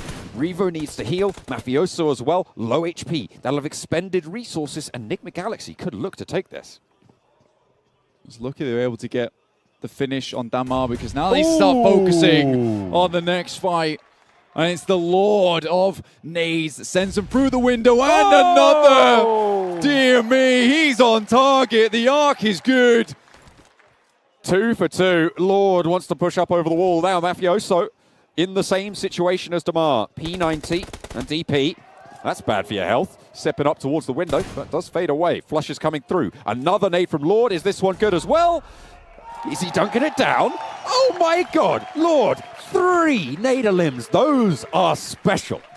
That's the triple coming off the back of it. Lord finishes that fight in a firework display that no one anticipated at the beginning of this game, with the circle being so favorable to everyone. A 3-way fight there, and the fight is over in an instant as soon as Lord packs a punch into that one. Not only that, Alpha 7 go down early. Vampire Esports, where you at? This is now a real good opportunity for them. Start racking up those points. Yes, they might be just a little bit behind, but if they can find another chicken dinner, which no longer seems so unlikely to get a 4th in a row here, we might just be setting records here in the After Party Showdown. Trying to get away, R8. Squeaking it through. Just about surviving there. All 4 of them are still trucking. The heals might need to come on in. Prestige doesn't want to bear the brunt of that explosion. Pops it up himself. Down 1 Kia. A very leisurely team here on Livik. They don't like to make too much happen towards the beginning. They like to hold a compound, wait for the enemy to come to them. You know, it's very, very difficult. Seems like they get themselves like a little compound buff in a lot of these situations. Here's that nade. It's just so perfectly done. And Lord was just absolutely loving it in that time. And after he hit the second one, you know, he's got that adrenaline pumping through him. He's like, I'm going for the third, boys. And he hits it. I think it was 3 for 3 on Lord's nades in that engagement. That is absolutely incredible. I mean, normally you throw maybe 3, you get a knock. You get 1 knock, right? But those were perfect. He read them like a book. He's not seeing numbers anymore. No, absolutely not. I think Lord at this point needs to grab himself a couple of donuts because he was dunking them in those final moments. All right, though, still down towards that south side. Vampire Esports yet to move too much. Enigma Galaxy coming off the back of that game. You know, some very, very decent stuff that they're able to achieve there. And it's going to give them most of the northwest side to themselves. All right, with plenty of fans in our audience, of course, the home team. And they start young, according to that picture-in-picture. Nice stuff. Seeing those shots come through has got to be good. Seeing R8 survive even longer, all the better. Fortunately, one of their players is down right now. Shift. Ooh, Stalwart. Looking strong there. They are in a slight valley, though, so a little bit difficult. Kalaris will be glad to know that Crabgrass is slowly receding away from this game. Still just a little bit in at the moment. So does take a knee. Rod on the warpath as well. Towards Hamodi, who isn't down just yet, but there's a real quick timer burning away, certainly in Freak's mind. Needs to pop that smoke, needs to reposition. Deadeye's guys are pretty close. Hamodi, I think Ralph's going for it in the vehicle, looking to pop that res. Drops out. Are they going to save him? I think he's on the res. Hopefully looking to try and stick that one and keep them all going for Enigma Galaxy. All right, we'll finish out at least one player from down 1 Kia, giving them 1 point total. Just underneath Enigma Galaxy at the top with 4 eliminations, the teams that still are in the game. Alpha 7 obviously leaving this match with 3 elims, which will give them the 3-pointer. Now it's time for Vampire Esports to start making their way up the ladder. Obviously, they won't know that Alpha 7's out of the game as of yet, and I imagine they're going to continue to play this one out very, very slowly. I think they've done it most games, waiting to strike towards the end from the shadows. Ooh. Not quite landing the spray onto R8 there. Although R8 are suffering, Sung has gone down in this engagement already. At the start of this game, Blank, the point difference between Vampire Esports and Alpha 7, 13. That will have stretched out to 16 with the 3 limbs that Alpha 7 have earned themselves so far. But from this point on, it's all gravy for Vampire Esports. 7C coming in from the East Port. Oh my God, that's going to cause me problems till the end of time, I already know. That's right. Yeah, always trying to call it esports. I think that's fair. We're an esports tournament, so it's okay. All right.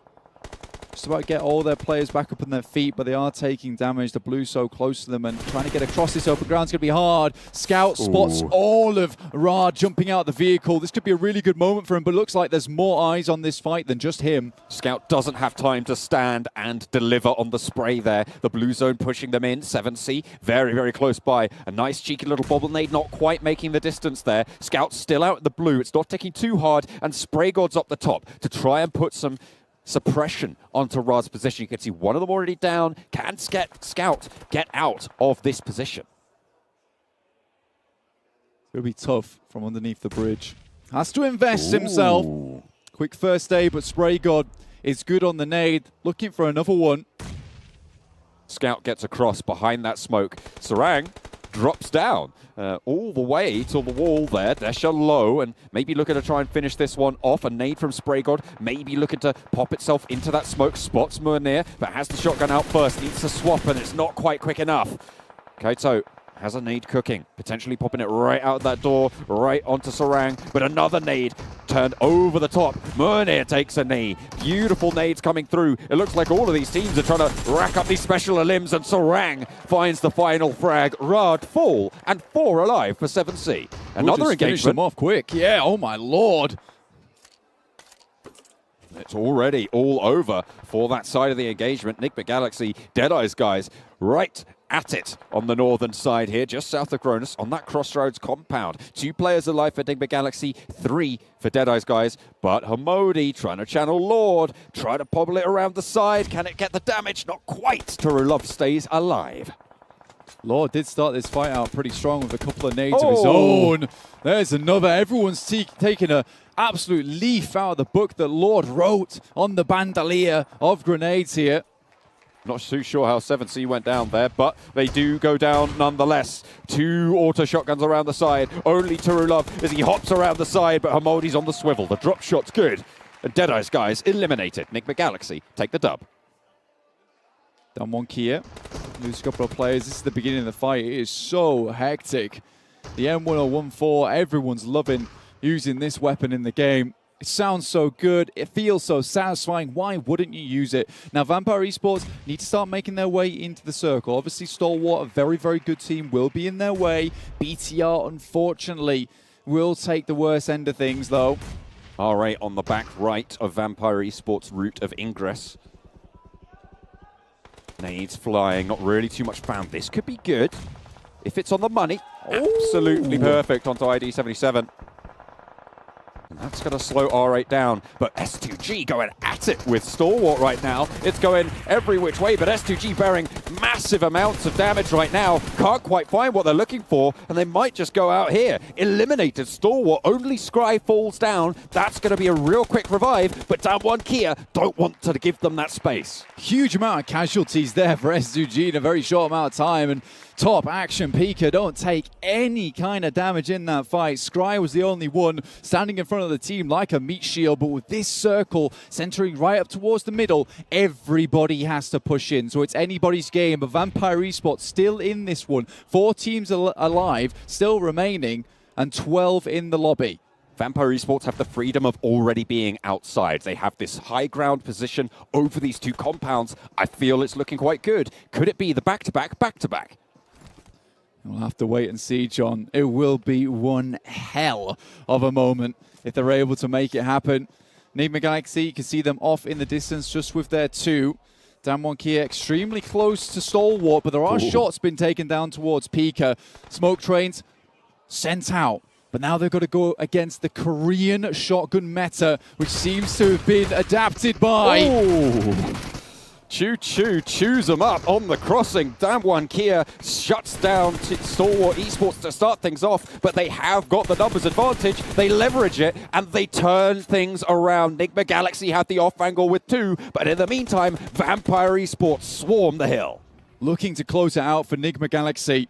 With 2 players still on a split here, looking down towards Stalwart. There's nades coming through. Pika's taken down. Ralph's looking to finish off top. This is looking so good for Vampire Esports now. Just Scry pushing out for Stalwart, up towards the Vampire Esports position. Hamodi finds the sidelines. Ravenclaw, a pivotal player for Vampire Esports on those off angles, is curtailed. 3 players on the hillside, and they have to move towards Enigma Galaxy. They have the information, but like you say, the northwest shift up towards Enigma Galaxy, anything can still happen, but they're really lacking of cover, and should they need to move in just a little bit further, it might be tough, but still, Stalwart with 2 players, getting 1 back up on their feet, another nade gets sent through. I think that's through the window, John. Oh, is it going to go? Not quite. Not quite getting the damage. Stalwart back up to 2 players, alive and kicking. Fragging as well, if they can help it. Action. Around the side, Scry still alive as well. The nade potentially there, but Ralph wants to slow down Stalwart's push as well. Close, right up and in their grill. Ralph wants to pop that nade. Hamodi wants to take the fight with Vampire Esports. Scry spotted by Schweppes. Vampire Esports sweep down towards Stalwart. Ralph now on the rock. They'll see this position, and Enigma Galaxy are split up. Hamodi takes the shots over the top of the hill, but 3 players strong for Vampire Esports. They swing it out wide. Ralph tries to pop the nade in, and not quite finding the knocks, not quite getting it done. There's one from Hamodi. Looks to shut down the push from Vampire Esports. Around the side of the rock, M1014 in hand, but a sliver of HP to play with. Stops, pushes around the side. There's the spray, and it is back-to-back, 4 in a row. The Vampires dominating here. Dracula riding strong, but we've got to change that right around because it is back-to-back. Call this team Alucard. They are not stopping here. 18 points already. An unreal performance from Vampire Esports. How do you stop them? Nosferatu, Vlad the Impaler, Dracula, Alucard, as you said, and now Vampire Esports. These guys draining the points from this lobby. I don't know what you do at this point. If you're Alpha 7, you are terrified of this team. Absolutely beautiful stuff. And with that performance, Alpha 7 knocked off the top spot. Could it be the two-time, the back-to-back tournaments? The match standings brought to you by STC. What is going on here? Vampire Esports are taking on the whole lobby and showing no remorse. 18 points for this team as they take the lead over Alpha 7 to get one step closer to locking down, as John Allen said, the back-to-back events. I mean, even if they're not playing center circle here, they just have the 2-2 split. They just keep pushing, just leapfrogging the edge of the circle. And once they have access to that high ground position, we were pretty much saying in agreement, right, Kalaris, it's game over. It's GG. It's going to go the way of Vampire. And you just can't escape it. The only way they could have potentially not won that game is if, as you talked about it earlier, if the two other teams work together. But that just didn't happen there. Yeah, sort of wild. You're in this kind of weird stalemate for Enigma Galaxy as well as Star Wars. Like, yeah, okay, we kind of want as many points as possible, but realistically speaking, there's not a whole hope for us to even win this game and get that extra 10k if we start eliminating one another. In those moments, I sometimes feel to myself in a lobby like that, the two teams on the south side, on the downhill, could try and displace the team on the north and work together almost, but of course it's extremely risky here given the scenario. And you're seeing, though, Alpha 7, they're not on its top page. We said it, this is the prime opportunity for them to reach top 1, is to have a great day, which they've been doing so far, and Alpha 7 struggling to perform. And so far, Alpha 7 has not been present in these two games. This could be a complete change-up in the leaderboards. Vampire Esports are just sucking this tournament dry of money. They are picking up every single piece, every coin on the ground, meticulous as ever. The question is, will someone ever stop this team? We're going to take a look at some highlights here as we just look at Vampire constantly dominating their opponents. I had a question, right? Day 1 of the main event performed well. Day 2, they fell off. I looked at this as like day 1 or day 2, they performed really well. Will they fall off in day 3? And without even like specifically preparing for any of these additional maps we have in this or additional battlegrounds, they just don't lose. The problem for everyone else is they're on another level right now. They are on another level, and it's going to be difficult for any of the teams here to be able to catch up. Yes, Alpha 7 looked great before. Yes, they were putting up what was almost a career-defining performance here in kind of this tournament specifically, but right now they're being topped in every single way because Vampire is looking so strong. Let's take a look at the match rewards, though, from this last one, see if they got any additional money. We can see your Alpha 7, even though they didn't too well. Yeah, they got themselves an extra 7k as Enigma Galaxy and Damn 1 Kia there on top of things. Let's take a look, though, at the other two. I mean, we got to see Vampire in now, I'd assume, right? Only one. Yeah, only one. But 15k for that victory. It makes sense, too, because of how many teams, like, they got a bunch of solos. I think they got Aura eliminated. They got also Enigma Galaxy. You got yourself other side of Star Wars. Like, that does explain, right? They get a position like that, you're going to get the most squad wipes. And realistically, I mean, given the place that they were playing and slowly moving up with the way the circles were playing, there weren't really many teams around them. And now they're 1 point ahead with 88k on the board. Okay, Alpha 7, they need to start, like, getting points in, like, right now. right now. Otherwise, they're going to be falling down into irrelevancy. I mean, they're still second place, and they're still great, but Vampire Esports, the thing is, they're just not going to slow down. They found a strategy, and it works on every battleground. How have you overshadowed Alpha 7 here, given this tournament? We saw in the first moments of this tournament that they looked brilliant. We were watching Alpha 7 being like, oh my days, they look so good. Vampire Esports has turned into this massive bat and actually blotted out the sun above Alpha 7. They are taking away all of their shine based on what we've just seen in the back-to-back. Yeah. And what I almost want to say is I want to see them playing PMGC after this, right? Like, yeah, they have the chops to play in PMWI. Like, PMGC, they could be a real contender for what could be a complete change-up in the international stage. I'm sure Nova's sitting there like, all right, okay, fine, you're doing well at PMWI. You're talking about back-to-back here, but we're back-to-back PMGC champions. But for me, I'm just so happy to see like events like this really making or allowing teams to make such a big name for themselves. To do it once to win $500,000, that's already amazing. But to do the second part of the event like this and have 5 chicken dinners out of their last 6 matches, by the way, for you guys at home, that is almost unheard of. Yeah.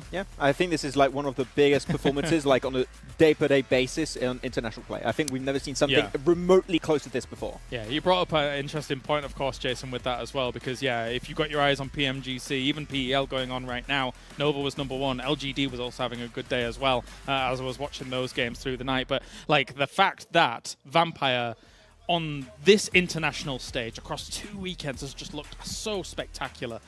That's got to, have some little concerns here and there for some of the other teams. Yeah. I think it's crazy, though, thinking back to Sertani yesterday, saying they're just kind of relaxed, just doing whatever they want. They don't have necessarily set strategies that they're trying to accomplish in each match, just playing it out and having fun. And they can be this dominating. I think that should strike fear into every team out there in the world. I think they really want those houses. they want the full. They want the full package. They want the full gaming house. They want more now. than full houses. Exactly. They want the mansion right now. And the thing is a team that doesn't have pressure, right, can be sometimes a little bit more scary because without that pressure, they're just going to do what they do best. And so far, what they do best is they do every game almost with those rotations. What how they do take best the is winning. Pretty much, yeah. They're pretty good at winning. There you go. Good point. Well, you can see here about to load into our next map, and that will be over on Vikendi. We'll see if we have some nice zones going our way. But before we can get to that, got to give a shout out here to Spotify and Razer. And to be fair, I think Vampire Esports should be definitely thanking them because they're winning all the money the sponsors have been given to the event. They're getting it all in their pockets, and they're already $500,000 richer and looking to potentially go up to plus 600,000 in 2 weeks. But ladies and gentlemen, it is time to head into Vikendi. Let's throw it on over to John on and Blank once again. Oh, hell yeah. I'm so ready for this. I mean, what a hype game coming through from Vampire Esports. Excellent performance. This is the team that really shone for us last week. We're looking forward to more on the rest of the day. But Alpha 7, they are really good. We just haven't seen it in these first 2 games. Absolutely, John. I couldn't agree with you more. I think Alpha 7 still have it in them. But Vampire Esports, we've praised them so much in the PMWI main tournament. Here in the After Party Showdown, looks like they haven't slowed down whatsoever. And honestly, after that last game, I was shaking. So I don't know how. Sertani's like, yeah, we're relaxed, man. We're relaxed. The team's chill. It's absolutely fine. But I'm glad we're heading over towards cold Vikendi. Because I certainly need to freeze these nerves of mine because, goodness me, I don't think I could take another chicken dinner coming through from Vampire Esports, and neither can any of these other teams. Certainly not. I mean, I think this is the first time we've seen 4 in a row on games. Will we see 5 in a row? Ooh, maybe. That's the question. I think 4 in a row was done a while back. I think it was in one of the PMPL CIS regions. However, now we're heading into here. I mean, 5 would be an incredible landmark. And I don't think we've seen many times where, you finish a day with 2 chicken dinners and then you have that mental reset, right? You have that mental reset coming to the next day. And not often can you transfer momentum from the final game on the last day into the next day coming. So really well done. Schweppes now starting to catch up with Revo, who so far for Alpha 7 has been absolutely a linchpin for the team to actually be able to, make everything happen for them. He is very good. Drops coming through for these teams. Coal mine down to Milner. There's everyone finding their spot. Potential for an Abbey conflict on the south side of proceedings between, I believe, Damwon Kia and R8. Could be even going out towards Volnova on that drop. Mavatra currently 7 Cs and Falcons going at it. Okay. Vikendi Circle. Vikendi Circle. However, Vampire Esports, once again, as well as Alpha 7, yesterday's, I think it was the first day's Vikendi, was extremely good for both these teams. And realistically, it can be again. This one's not so heavy on the coastal side, though, so there's not really all that opportunity to control the roads if it does start to shift downwards. But Cosmodrome currently controlled by Alpha 7 with Vampire Esports over towards Sabava. Now, I'm going to put it this way. I've said it before, but if you are not watching the 2022 PMWI Watch Together with us, you're missing out. You're missing out big style. So send your messages to your friends to get cracking. Open up the in-game esports center and watch together with us, because this is some historic moments being made right now in the After Party Showdown. And you could also win some PMWI special sets, but I don't know. I'm getting a 50-50 split right now. Those PMWI special sets do look insanely good, John, but right now, the esports competition also insanely good. Well, you never know, but I tell you what, you can look good looking towards either, try to look good. Powerful shuts down this push with 1, with 2. Beautiful sprays coming through. Falcons with plenty of off angles. They tried to play this last round and didn't go so well in their engagement that they had. They went down pretty early, but this time around it's working out. Dunked over the top. I can hear the Turkish Charlotte next door go wild for Spray God. I've got pretty wild for him too. Aladdin looking up towards Never Alone at the moment. 2 players down for them. Yusuf also on bended knee. Taking a nap in the snow at the moment. Can't be too comfortable for him, but they have to wake him up sooner or later. They do manage to get 1 player up from 7 Seas in the meantime. R8, they do take a knock. Let's see if Damwon Kia can secure themselves the first elimination of the map, but it's going back and forth, it seems. Ooh, another nade right over the top from Spray God, getting that flush and that knock. 7C pushing on forwards. More eliminations, special eliminations coming through for 7C, earning that money. Can they put that final nail in the Falcons' coffin? $4,000 accumulated just there, right then. Spray God, who's been incredibly good for the Indian roster so far, moves around the side. DBS cuts him apart. Splinters left in the body. Last player alive yet again, it's Damar against 7C. Spray God gets taken down with a swift little headshot from the AKM and forces back Aladdin as well. Low HP from a lot of these players, and Aladdin, the last player in a 1 versus 1. 7C will fall and the Falcons will fly, staying alive with the first team elimination. $5,000 for the home team. You'll take that one. Damar blows away the 7C team with that dazzling smile of his. They just couldn't handle the blinding lights. 7C is unfortunately washed away by the Falcons, and now we're heading back over to Damwon Kia, who are currently in this engagement with R8. A little bit of a struggle for them so far in Volnova. Very awkward terrain to play in with so much high ground available to you. You get on all tops of these rooftops. I've seen players do this before. It's good fun. You can see Forrest already in a cheeky position, but I think SK Ton, he has a similar idea of where this player is hiding.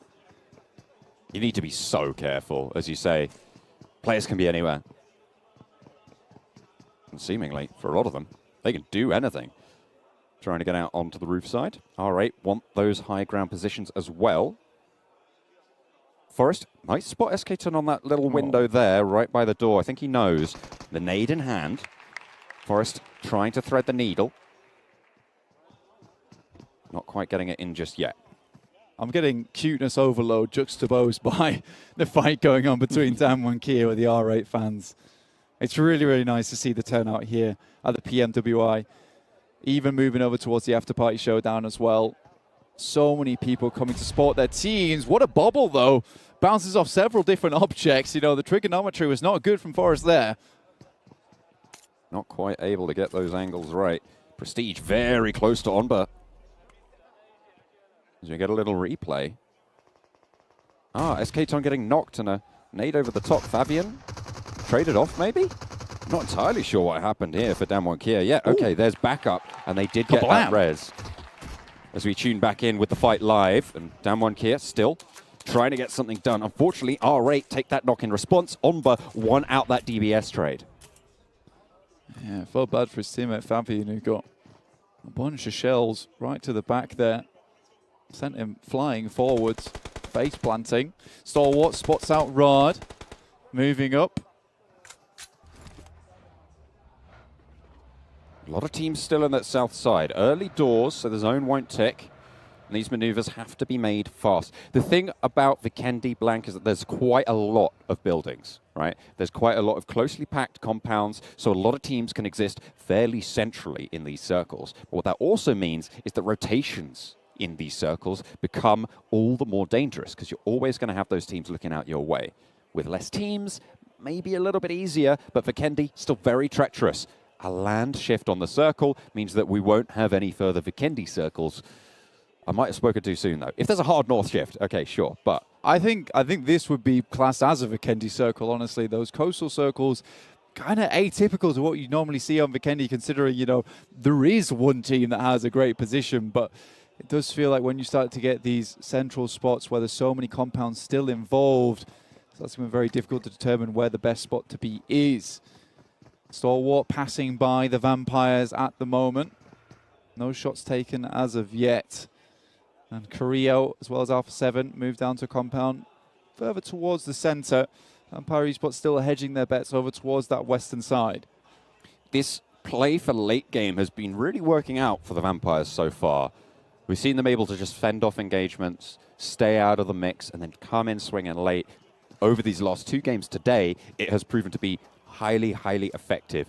And similarly, in last week's games, a little replay onto the crash from Rad. 1, 2, 3, and there's the 4th going down over towards Desha. Raze did take a tumble, but that's resable for S2G. Yeah, S2G were having none of that crash from Ra, which I think has become one of their weak points in this tournament, which is just some crazy crashes. Every single player getting taken down in the first couple of moments, or at least a couple of knocks. It just makes the recovery so difficult. Enigma Galaxy down 1, and R8 still at it. Down towards the south side of Volnova. That's still a ways to go to get back into the circle here on Vikendi. Playing a completely different game at TDM at the moment. The blue zone, zone 2, is manageable. Zone 3, it'll start to get inconvenient. Zone 4, you got to get out of there. That is unbearable at that point in time, yeah. Hamodi, honestly, has had a really, really bloody good run here in the after-party showdown. A lot of eliminations, very skilled player. Came into the scene and made a good splash, but the sound of that will send him packing. That's a real big splash right there. DBS. It's in the meta. It's going to be seen so much more. You can imagine, especially in this urban compound-based play here in Vikendi. Enigma Galaxy decides to leave Damwon Kia as well as R8 to it.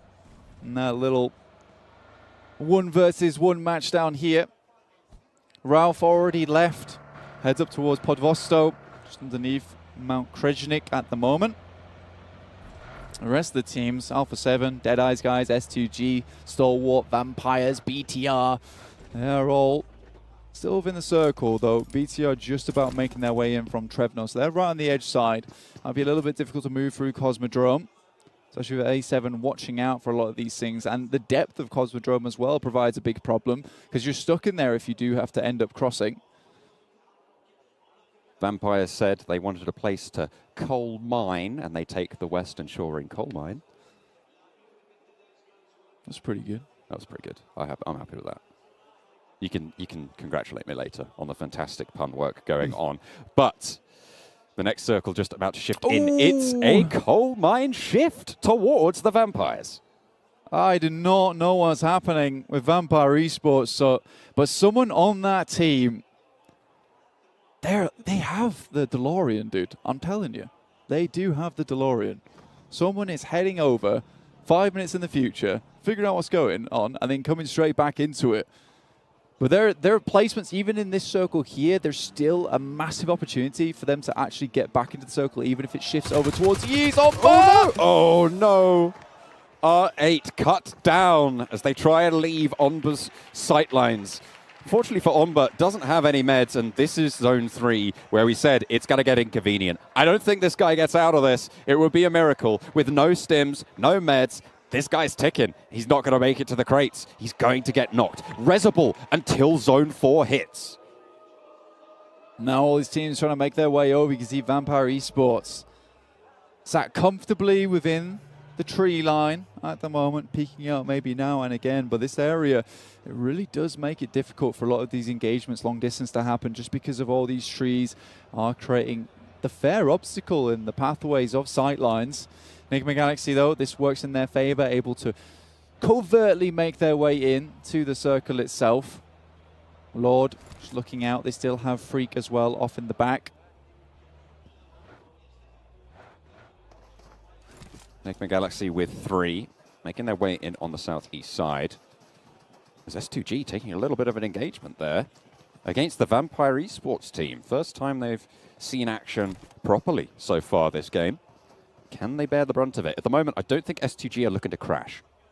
No, this is the difficulty now with the compounds in this area, is that sure, you might be able to get some shots across, but really all you're looking to do is to get the claws into the vests, put holes in the helmets, and make it just that little bit easier when it comes to those late game engagements here on Vikendi, because it's very unlikely that you do get a supply drop with even more loot towards your position.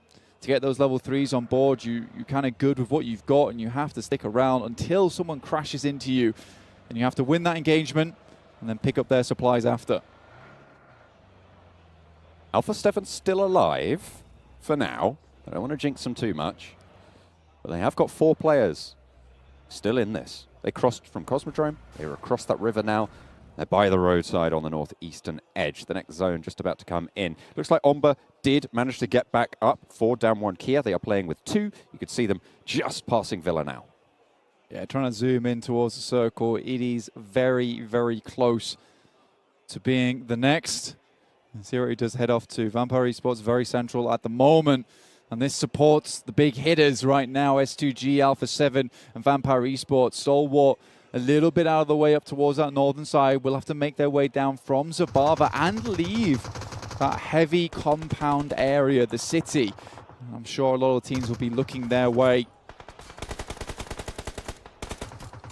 Bigatron with shots over towards Enigma Galaxy. Lord, the nade man, the bombardier of the squad.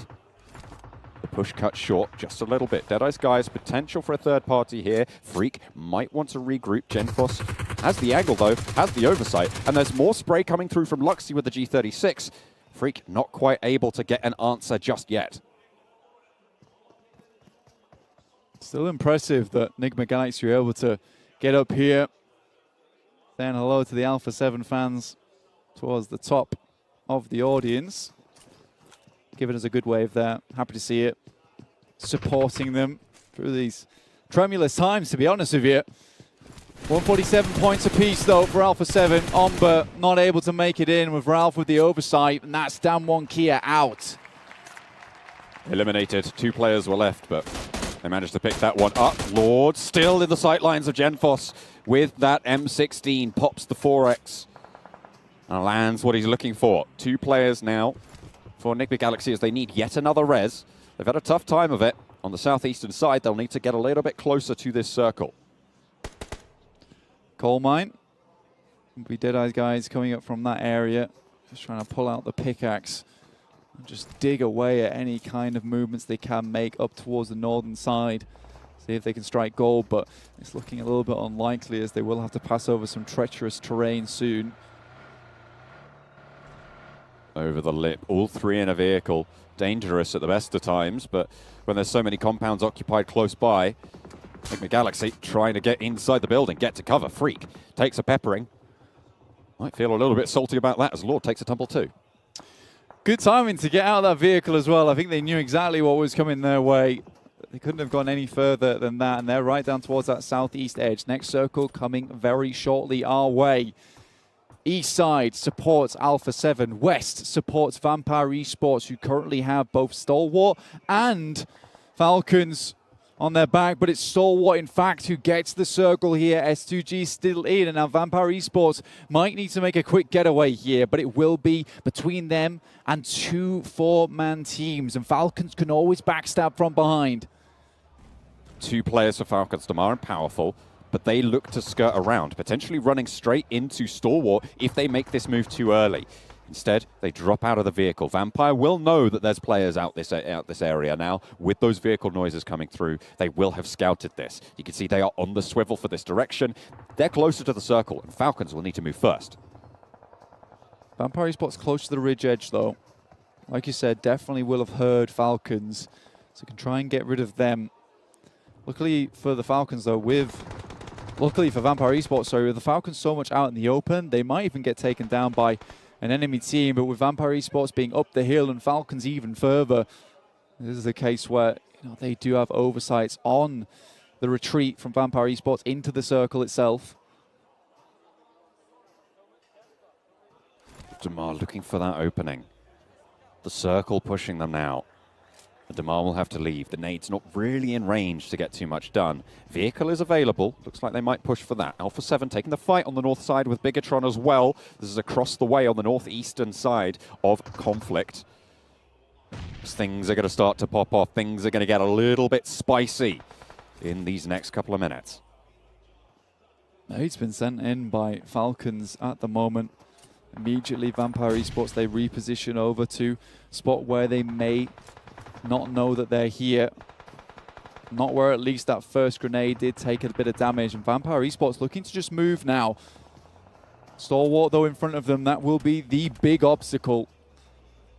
If they can keep themselves covered from Alpha 7's angle, the Deadeyes guys can be handled at their back. Spray over towards Chari, who's staying alive behind a rock. Turulov has a brilliant lineup here if he can land this spray. Look at that position. Step up, get that spray. That's what you're looking for. But teams are starting to fall like flies. Nigma Galaxy going down to just one. Lord still alive. Vampire Esports getting punished from the top rope. And now Finally. Chari, last player alive. Vampire Esports still have 4 going if they can get those reses. But they need to push. They are out of the zone. And they do not have a lot to play with here. Lord may get a taste of his own medicine. Takes a little bit of the nade. And there's the DBS around the side. Swatch to the G36. But Lord's on the floor will put him down. And S2G stay alive. S2G still going strong here. Stalwart now moving slightly out, down towards Vampire Esports' position. They still have 4 alive, though. That is the main thing. Falcons, they move up top side, so now they have eyes on down towards Stalwart instead. Alpha 7 looking to deal with them, but a nade flies backwards into their face. And it's Revo, though, with a good one. Another one coming down from the top rope from Bigatron, though. Genfos needs to get res. They don't have a lot of time to do so. A beautiful nade from Revo will find 2 players from Bigatron. In comes the push. Alpha 7 looking to sweep here, challenge the Vampires, and Stalwart on the far side. Bigatron suffering. They cannot stand the might of Alpha 7. Brazil reigning on the north side. Revo just went for the full squad wide with Carrillo getting the last elimination there. Revo, you cannot say he has not been a fantastic member. Top just underneath, though. This is dangerous for Vampire Esports. How do they make that cross? Stone stays alive, stops as well. Getting sprayed down on the corner, stops falling. Schweppes getting sprayed down as well. Top wants this angle, wants this fight. Stops crawling in. There's Stone getting taken down on the off. 2 players for the Vampire Esports. Will this reign of terror be brought short by Stalwart on the south side? Ravenclaw still there, but Schweppes is burning. Stakes flying back and forth all the way and finding time and time again the hearts of the Vampires. Stone getting flushed. S2G want a part of this pie, but I don't think this is something that you want to be chowing down on. Stops, naded out on the backline as Top leads the charge. Coming in for Stalwart with the micro Uzi, and somehow the reses are coming through. Vampire Esports revive themselves. 2 players on the inside. Scry, action, Top, circling around now. 3 alive for Stalwart. The fire comes in, the brunt of the sun trying to take down the Vampires, and S2G coming at a crucial moment. Carrillo finds way into this one, and then Ravenclaw will go down. The Molotovs are too strong. And now A7 looking to pick up the pieces. At this crucial juncture, with it so close at the top, Alpha 7 stay alive. 4 players, they have the outside angle. Damar down the bottom might be able to pick off 1 or 2, but what can Stalwart do from inside this compound? Stalwart looking to regain a little bit of composure here, but Revo has just not stopped this entire after-party showdown. He's looking to show the entire world what he's made of here on an international stage. They know where Damar is, seemingly. You can see Revo scoping in on location. Stalwart back to 4. Pitched battle between 2 Titans. Damar from Falcons surprisingly still in this game. One goes down, unfortunately, and that will be powerful out. And Falcons will leave just as quick as I mentioned them. Just one player still remaining now. Revo on the roof. Pika spotted. Repositions. Stays alive. Scry not taking damage there as well. Discipline. Revo is just so quick with it. And the circle moves away from them. So both teams in an engagement that does not really favor anyone. Nades are being held by the entirety of Alpha 7. Damar gets taken down from afar. Alpha 7 leaves no rock unturned. We said this is a team that knew what they were doing. Alpha 7, a pretty poor start to the day. But they are turning up the heat here on Vikendi. Stalwart, though, not going to be easy to take down by any stretch of the imagination. Nades, utility, pouring on in towards the backline. Pika looks for the spray. Mafioso caught short. Pika opens up with one. Over towards Mafioso. Cuts him down out in the open. Carrillo steps out wide and is forced back by the sprays. Pouring on in from Stalwart. Stalwart just need to hold strong at the moment, but the nades are just coming thick and fast from Alpha 7. Revo still holds on to this high ground position, John. Brazil looking to try and push through here. Stay strong at the top. They didn't like being second fiddle. And this time around, they will have their retribution. Vampire having already fallen means that top spot will go the way of Alpha 7 no matter the outcome of this fight. But that chicken dinner is worth $10,000 with a nade over towards action. It brings them 3v3. Evening things out, but Revo will have to leave this high ground, and Pika steps just shy of the Molotov. Will move back out again. That nade goes off the side, does a little bit of damage, but it's not quite enough. The smokes are absolutely everywhere. This kind of warfare is just blind shooting. Ooh, Revo caught on the drop there. A beautiful spray from top around the side. Not going to get the flush. Not just yet. Mythic is there for the res if it's there. And Carrillo sprays through the window, but he can't make it work. Top needs to find more, but finally he's taken down. It's just Mythic. 1 versus 2 for Alpha 7 to take home the chicken dinner in this Vikendi match. But the spray from the back is just too much. It is Stalwart.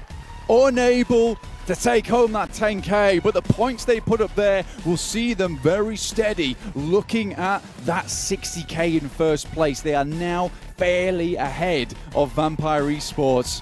Again, even off the back of 4 wins in a row, Alpha 7 still make up the difference. And it's getting very, very difficult. 3 more matches to go now, John, for Vampire Esports to try and get a lead, but I don't know where they're going to find it. It's going to be so close. Those 2 games with Alpha 7 not performing in the first 2 games of the day leave such a great question to be answered in these last games as we find these final moments. Vampire, again, in the conversation to be tournament champs. Yeah, it is ridiculous at the moment. Winner chicken dinner coming through, 1,800 damage here on Vikendi. I mean, they were really putting in the work, John. They absolutely were. What a performance from Stalwart Esports. They absolutely took that fight in their stride, top on the inside of that building. What a way to close it out for them. Finding that last frag as well. Beautiful stuff. What coordination. But Alpha 7, they take that top spot back under their control.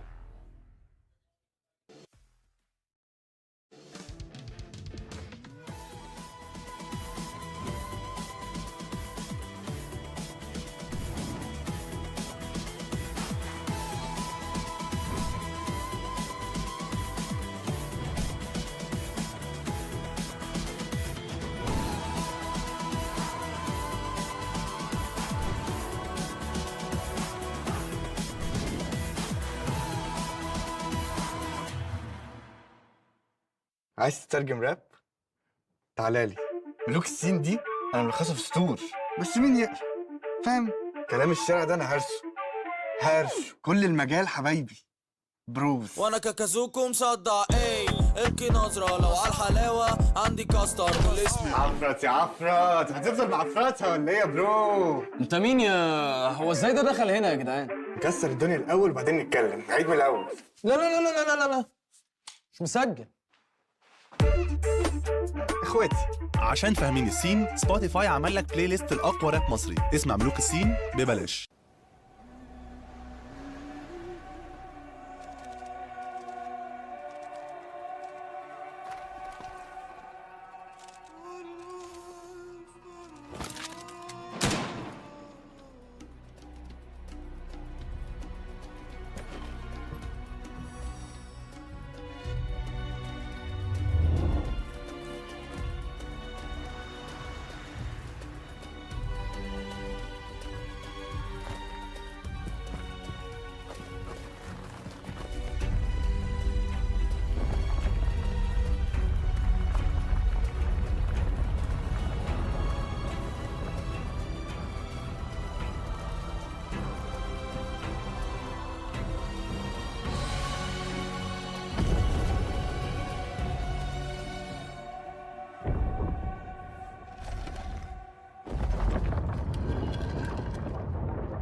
right, welcome back, everyone, to PMWI, the After Party Showdown. As unfortunately, the Vampire Esports streak has been stopped. They've been put back in their coffins to rest, at least for one match. Just Cap on your host here. We got to break things down, gentlemen, as we have seen Stalwart Esports finally pick themselves up a win. Yeah, it's good to see finally able to get himself a good finish there. Playing with the DBS, it was actually Scribe that did a lot in that finishing fight. So a little shimmy over there. But yeah, it was very interesting to see coming out from Stalwart at the end of the day. But the circle, they didn't move too much in the late game, right? And they just were making sure a lot of teams could not enter from the southern side, and then it was pretty much done and dusted. Yeah, the game kind of came to them. Of course, they did have a lot of threats looming as the circles came their way, of course. Not last but not least, of course, Vampires was there to try and deal with them. But it wasn't enough. Stalwart showing why they can hold down locations. It got a little bit sketchy. I was kind of concerned that maybe Pika moved too early to that east, I guess, northern flank up against Alpha 7, because they're really coming back into the fight now here for this weekendy. But it was enough as they shut them down. Yeah, though we are seeing Alpha 7 actually get himself a few points, and we're seeing Vampire a little bit lower. So there's still that current fight for the first place between those two squads that is unfolding. But at the end of the day, a lot of the top teams that have already shown themselves consistently on top of this tournament are here once again. So there's some consistency. Yeah, shown themselves. Very good. Yeah, well, it was a very awkward fight and very funny fight, actually. I really enjoyed it between Vampire, STE, and then S2G actually potentially came to be the saviors of Vampire Esports. If we thought about it. They mollied themselves. Oh, we don't talk about that, Molly. I thought vampires were immune to fire. No, maybe not immune to fire. No, they hate fire. They hate fire. They actually hate fire. You know who also hates fire? John Allen? That's not where I was going with it. Oh, okay. I'm sure he hates fire as well. Probably, yeah. Take a look I don't know at where you were going. So I was like, oh, I'll revert back to an old meme. What was your answer you were going with? I didn't know where I was going with that. That's the problem. So I'm glad someone broke the silence. I've saved you. Thank you. It's fine. Yeah. If that's Here exactly. it is. There's the volley that we're talking about. Alpha 7. Himself. Keep in mind, Alpha 7 were 1 point behind Vampire Esports, and with them getting, was it the 11 eliminations, super important game for them to show up, considering that lead was slipping away. They already had a 30-point plus lead. Like going into day 2, even into day 3, they were still around that marker. So now they're like, all right, well, you put the ball in our court, Vampire Esports. Well, here, have the ball back. I think especially the moment they saw that Vampire was eliminated, they knew this is our time to get back into the league, create a little bit of a buffer for ourselves, because they didn't have a great start of the day. The 2 first games are a little bit invisible, so at least they are present a little bit more. But Vampire, there's still a chance they're going to come back swinging. So I think it's going to come down to the last game to see who between those 2 teams will be taking the trophy at the end. No, definitely. I could only agree. Okay, well, what about our match rewards? Let's see how much money the teams were able to secure, at least the rewards in particular for some of these teams. Because, again, that is what it's about, the money on the line. And 7C, all right. We're getting on the board here. Don't worry, we'll see some 7 in a little bit, but 7C getting some $4,000. They got the first elimination and got the special elimination with good nades and stuff like that, but they did lose that engagement towards the end. Falcon just squeaking that one out, being able to survive it all with 2 alive, but of course it leaves you a little bit wounded towards the later stages. And Alpha 7 fighting back. If they got the win there, that could have been like a 22k game right there for them. They would have been almost at the 100k margin, but you know what? Still getting himself 12k in this game alone. Alpha 7, they're still here. They don't want to be overtaken by the other team. So I mean, Alpha 7 are here to play, and as you already said many times, Jason, they came in prepared, and really the preparation they've made before the event is really paying off. Yeah, it's such an awesome battle though between these 2 teams, like going head to head. I mean, back and forth. Obviously, it could have been like, all right, Alpha 7 just struggled. They get in their own heads, and their mentality is completely broken. But for them to bounce back and then pretty much just say to Vampire Esports, we're not going to go quietly here. We're going to still fight for the number 1 position. I think we're seeing probably one of the sickest rivalries we could potentially have developed now in the rest of 2022. Oh, yeah. Alpha 7's clearly proficient at Weekendy as well. If you think about them getting the win that they got, I think it was day 1 on Weekendy, correct? Day 1. It was won by Vampire yesterday, actually. Yeah, and then Vampire, and now Alpha 7 almost being able to eke out against Stalwart. But again, I've said 1 billion times on these desks over the last 2 weekends that Stalwart's an excellent team. So it's no kind of disrespect to them for losing out against Stalwart that were playing this compound and defending it for so long. So they were very warmed up early in this game about the angles that they needed to defend, especially when Alpha 7 had kind of gone for that sweep around. And then they once again, okay, these were the angles that were potentially giving us a little bit of problems earlier in this game. These are the angles that were benefiting us in this game. So they approached it very nicely. And you were talking about it during that game also. Like, they did leave 1 building of their compound open, and I think actually it was maybe not that bad of an idea, because that building there in particular is very easy to nade. If you want one team to crash there, you know exactly what 2 spots to nade in particular. So if that was the game plan, you know you can easily at least eliminate 2-3 players, which is what they did there versus Vampire. And also, on reflection, to be like, was it the right thing to leave it open? If you do commit 1 to that, then you're a little bit too spread across that compound. Start to get back, So I'm kind of, I was questioning myself there, and I think that's probably the best play. Okay. Well, when we look at overalls, which obviously is extremely important when it comes to points, but what about when it comes to money earned so far within this event? Alpha 7, I imagine, should be first. Actually, okay. Well, that was from, I guess, this match. No, that's completely wrong. So we'll just ignore that. We're not going to look at this anymore because it doesn't matter. But we did talk about how Alpha 7 approached that 100K mark. Vampire Esports were around 80 to 90K last time we checked in with them. So we're having some teams approach or already surpassed the amount of money you can win for just being first place alone. Yeah, exactly. There's what, like 414K total, plus the Chicken Diddy's got like an extra 118K, 180K, should I say. So like, they might be able to actually get close to half of that money in particular coming their way, which is insane between 2 teams. So I mean, it Vampire, can happen. They're close to $750,000 from 2 weeks alone. I think that's one of the highest earnings in like one tournament alone, PUBG Mobile Esports. Like, they're catching up. I think the top winning out of PUBG Mobile Esports as a whole is Nova, was like 5 million total. Like, they're getting close to $1 million here with this event alone. Yeah, it's kind of crazy. Crazy indeed. Okay, well, so looking obviously into our next match of the day, we do have Karakin coming up next. I'm curious if you guys have... Okay, no, we're actually going to go to the match rankings, reward rankings for this one. But look at this, only 1,000 difference between these 2 teams, our top 2 teams. Jeez. I mean, we already saw, you were expected potentially Alpha 7 to break that 100K mark. I have a question for you, I suppose, then, Max. Did you expect maybe Vampire to do it? Because I didn't expect them to get to 100K, but it's very feasible now. It is definitely like, how many matches do we have left now? Like 3 currently remaining. So okay, even Avengers technically 3 are remaining. So very doable for both teams to reach that one. Of course, you need to get some good games in these 3 last. Never mind matches, the standings money. Exactly, like definitely you're aiming for that one, and on top of it, you've got that battle for 60K for the first place. But that's clearly not the goal here. Here's to get as much money in these games, and so far these 2 teams are dominating. Well, S2G, I find it interesting. 60. Well, I was taking a second to think, letting the room breathe. That's fine. There's no rush. We got 5.5 minutes. You. I was fully on board with you. Yeah. I think one thing that stands out for me as well. Bigatron? No. I think one thing that stands out for me as well is the fact that Star Wars, this is their first win here, technically, when it comes to the After Party Showdown.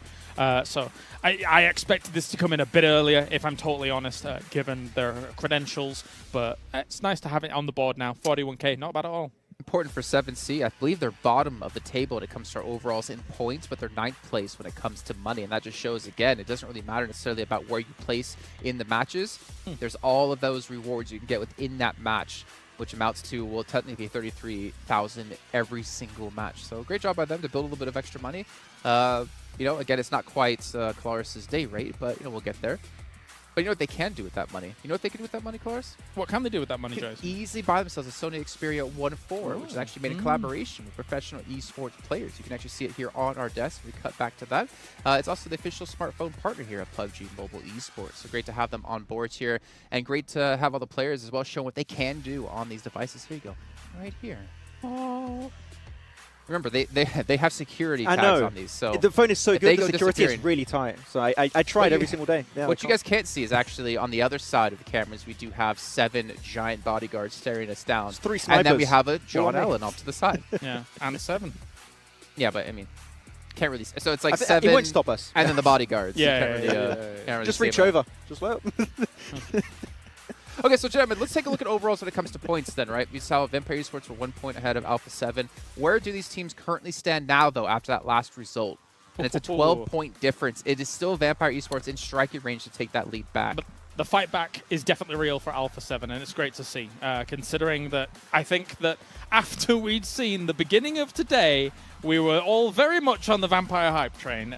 It's definitely true. Alpha 7, though, good fight back, and they've not looked bad when it comes to the next 3 maps that are coming up as well. So, yeah, the fight will definitely continue. Yeah, exactly. The main issue is going to be for one of these 2 teams. If one performs and the other doesn't, that's when a real buffer is going to start to be created in these last 3 matches. And the question is, do you still have time to make up for that little bit of a deficit if you fall back? You don't have a lot of time, only 3 matches, as you said there, James. So it's down to the wire for these 2 teams. That's right, Max. S2G on 61K. Bigatron, I want to say this, and I know almost every single event I ever work with Bigatron at the event, I generally have always been saying they've been underwhelming. But I think it's the only reason I really say that is because I think back to 2 years ago, or a year and a half, 2 years ago, when they were the most dominating team in PUBG Mobile esports. Yeah. Maybe this is a rebuilding phase. I mean, there's obviously a lot of speculation around. They've had roster swaps constantly. I would love to see them, pop off yet again, potentially get into PMGC and restore the greatness that is in a BTR. It's very difficult to stay at the top in any esport, never mind PUBG Mobile, where the competition is hyper competitive as a whole. Yeah. I mean, if you're at the top, one, you always have a target on your back, which Biggitron Red Aliens did have for a long, long, long time. And two, you need to keep innovating. Dengan placement dan sebagainya, ni lebih kepada match award lah kot. Match award. Match award. They're already set for life when it comes to their past esports career, when it comes to their Well, commentary. Luxy and Zuxy are set for life. Exactly, they're set for life, right? But the fact that they're still present says to me, at least, that there's still something they wish to achieve. They want to be back to their glory days. So I don't think we're going to be seeing a... I'd like to see it. I think we'll see BTR back to their glory days eventually. It just takes time with these roster changes to get to that point. I mean, they are the OGs of PUBG Mobile esports if you think about it. Like Basically, them, Scout. Thing is, we have so many new players come into the scene that can compete against these old guards and surpass them when it comes to skill. It's fantastic to see them be able to stick around at the top level for so long, to be completely fair. But as we can see, we have 1 minute and 20 left until we do hop into Karakin here. We're going to have to bring in new commentators. But before then, we remind you guys about MasterCard and Saudi Investment Bank, making sure this event is possible. If you guys haven't tuned in the last 6 weeks, well, where have you guys been? At least you tuned in now here for the best title of the event with PUBG Mobile. Also, if you guys at home, make sure to be taking screenshots of your favorite PMWI moments. And you can post them up with the hashtag PMWI Best Shot. And you guys can win a cool PUBG Mobile statue, though it is not John Allen, unfortunately. Also, we still have a survey going on for you guys to make sure to check out in chat, also through Tencent social medias, and let us know about what you like, dislike about the show. All the information is going to be there. So thank you guys so much in advance for filling that out. 40 seconds to go, though, as we do have Alpha 7 striking back at Vampire Esports now. The ball's in their court to see if they can take that lead back. But we got to throw it over to our commentators, which have been low-key fire so far in this event. 7 Worlds Gaming and Avenger. We definitely have it. I mean, with Biggitron, they were talking about it. That's a team that has been, maybe they haven't been at the top, right? But they have been consistent for the past 3 years. And I think what Jason was hinting at is when they were really dominant back in Malaysia almost 3 years ago, that team was just winning. I was actually getting a chance earlier to talk about that with Zuxy, saying how long they've been doing this and how they still want to continue to do this. So honestly, I think the team might be just, it might just not be their style with the current settings that we might have. Yeah, exactly, and that's what I really love, what we've been seeing, because we've been seeing them consistently at these events, right? And that's the most important thing, is that they're here and they're able to compete with the teams in the very top. Not winning as much as they used to, yep. But let's see how they're going to fare against everyone else here. It is, as you see, and as you've been seeing on the leaderboard, it's extremely close in our middle pack. We have 2 teams that have been absolutely dominating the After Party Showdown so far, Alpha 7 and Vampire Esports. And we're going to jumping into the most action-packed map of them all, Karakin, one of your favorite ones. And the question is, where do all the team drops? And we have been seeing some crazy hot drops in here too, and we have been seeing some even crazier third parties with those teams going to Al-Habar, and then they even end up going a little bit more to the south. But the things that you have to worry is that when you're having to rotate out of those urban areas, there's teams that are just going to be set up, especially with the rage lines that Karakin is able to provide. Yeah. If I'm not mistaken, I think Vampire Esports actually ended up having a great performance in one of the Karakins that we have played. And guess what? In regards to top players, no surprise there to see Revo and Carrillo, 32, 26 apiece, and now we're starting to see some of the Vampire Esports players coming in. It's crazy that they've been able to maintain as much as they have, but that's also why they are still on top in terms of match rewards. They have been getting so many eliminations, and now another standoff with Falcon, and Rad Munir goes down to Powerful. Can they turn it around, or is Falcon's taking this one home early on? So many fights on Karakin so far in the After Party Showdown. Yeah, and even though we do have the battle there at the top for first place, keep in mind we are still going to have those match rewards that all of these teams are going to be trying to get. First elimination is going to be 2K. Who's going to be able to get it here between Rod and Team Falcons? Team Falcons, if I'm not mistaken, they have gotten some of those match rewards in the past. Can they get it here as well? I know the crowd is going to love it, and here goes the push from Team Falcon Powerful. Able to spot a player there from Rod. He's going to be the push. Oh. That was close. Really that nice was very drop.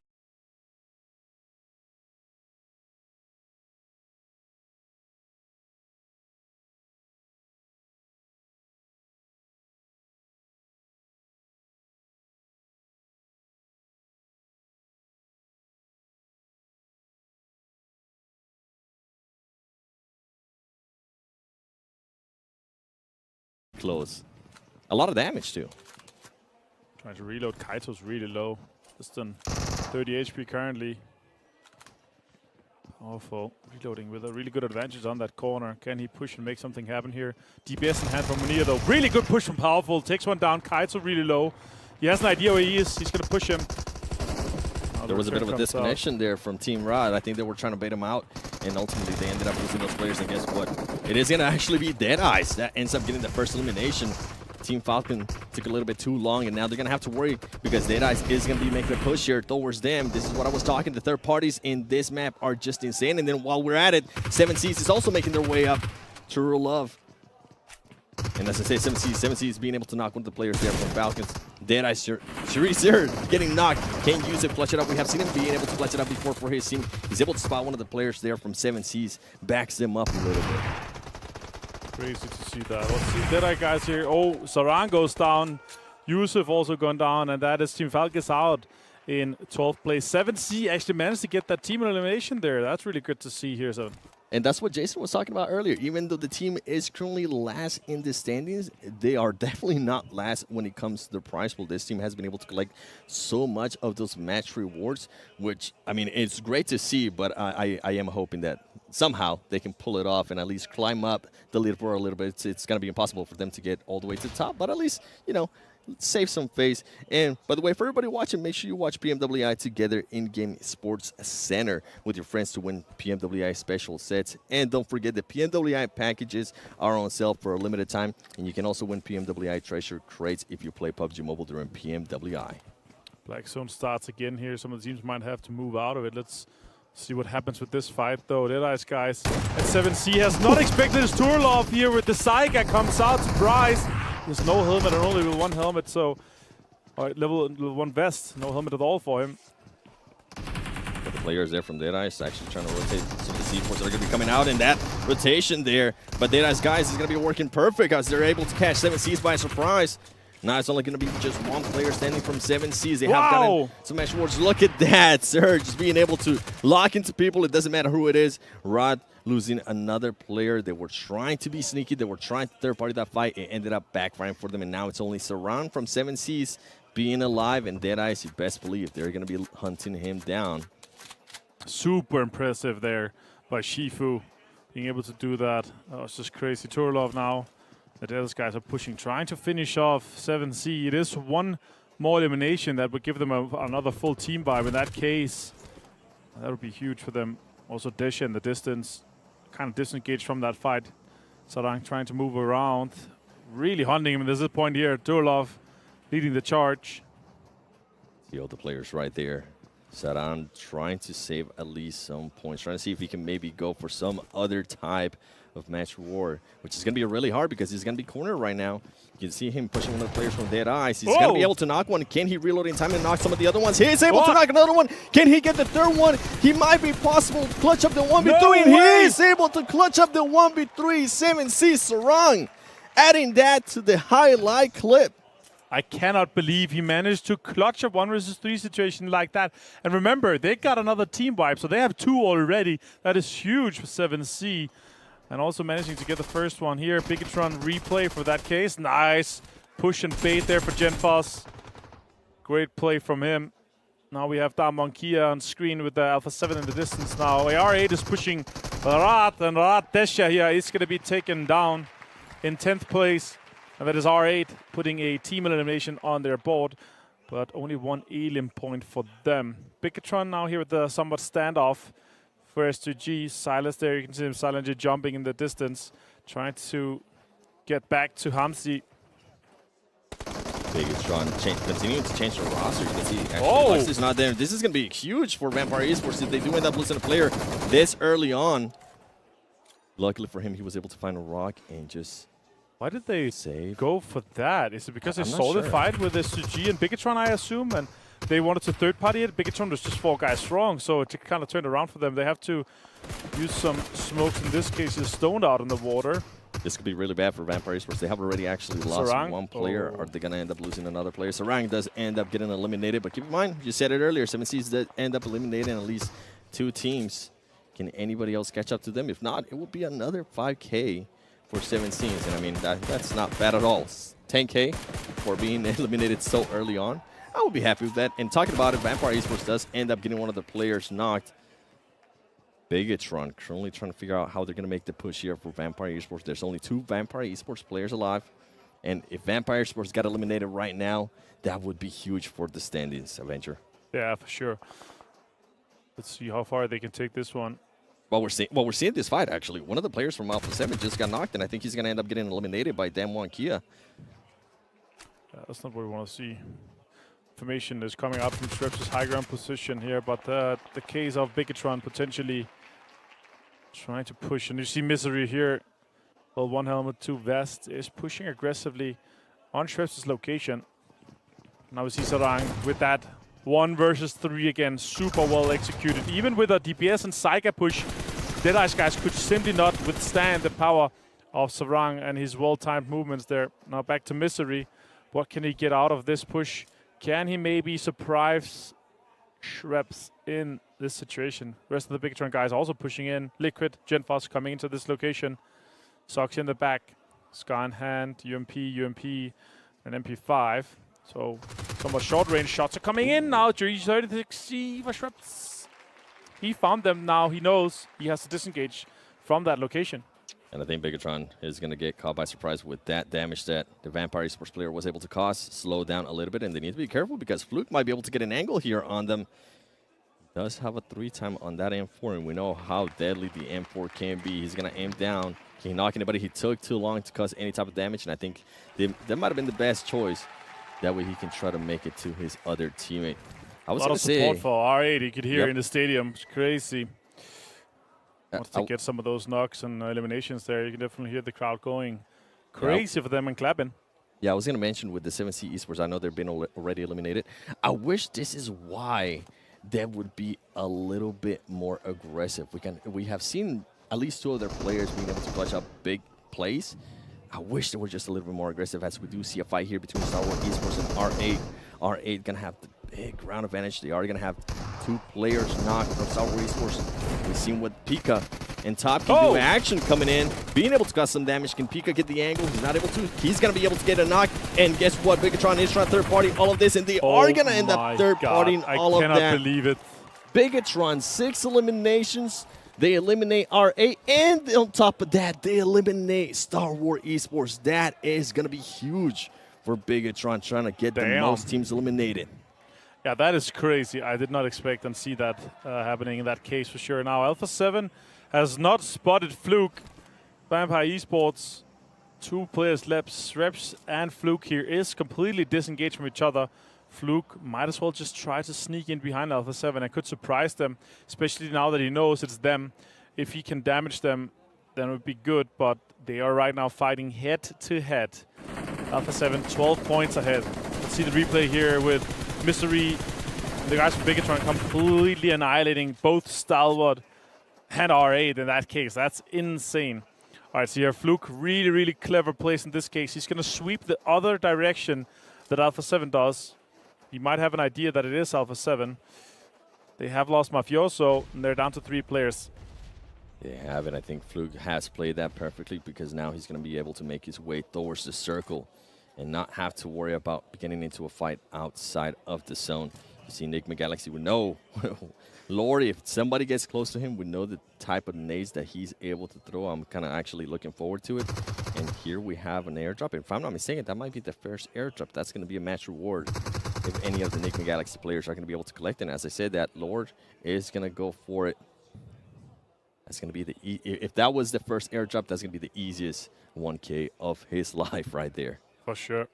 Circle closing in, and let's see the next one. It could go to Al Halaba, and we could see potentially an urban ending, but I'm seeing a high ground ending or close to SGG potentially, or Enigma Galaxy in that case. That'll be pretty cool as well. We have some interesting buildings that we saw multiple fights. We're actually going to go northwest in this case, so it's good for Bigatron, which are going to be fighting Alpha 7 eventually with that, and Bigatron actually has that high ground that we see on screen right now, fighting SGG a little bit, poking at each other. Bigatron is definitely going to be holding Alpha 7 out. We see some shots already. Karelia going really low. And now he has to heal. Liquid kind of close already. Liquid a sticky super, bomb. super close, actually. Sticky bomb thrown by Liquid to maybe to try to deny that.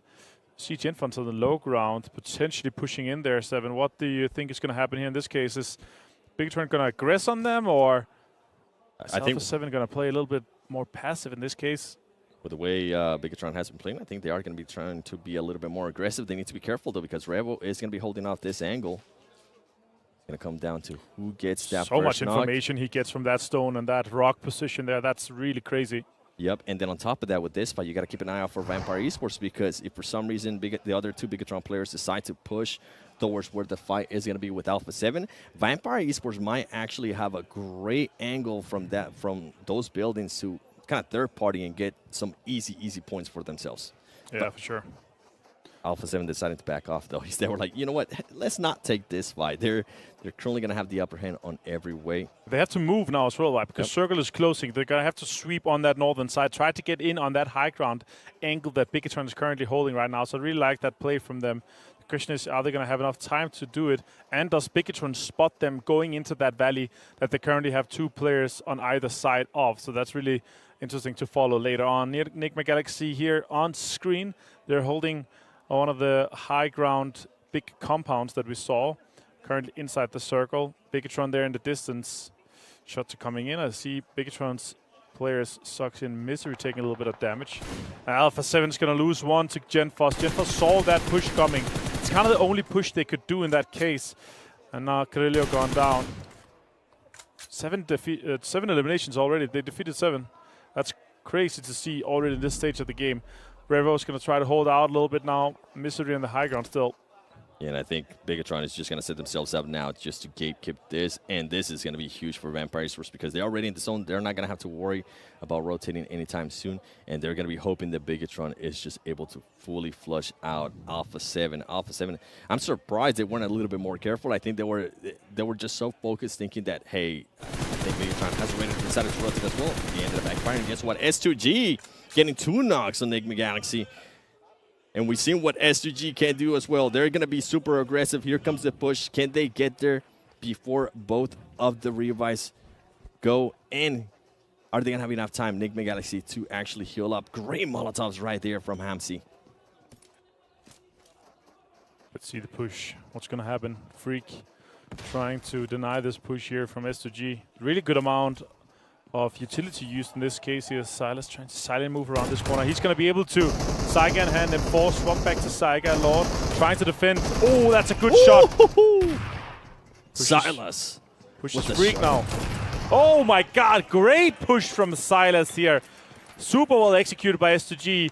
And that's another elimination for them. Revo sitting in blue. He's going to try to have to survive for as long as possible. Bigatron still holding on. And Bigatron is now the only team with 4 players left alive. This could be the game with this Western shift we just had for them. This could be the first game that they're potentially going to be able to win here at the After Party Showdown here at PMWI.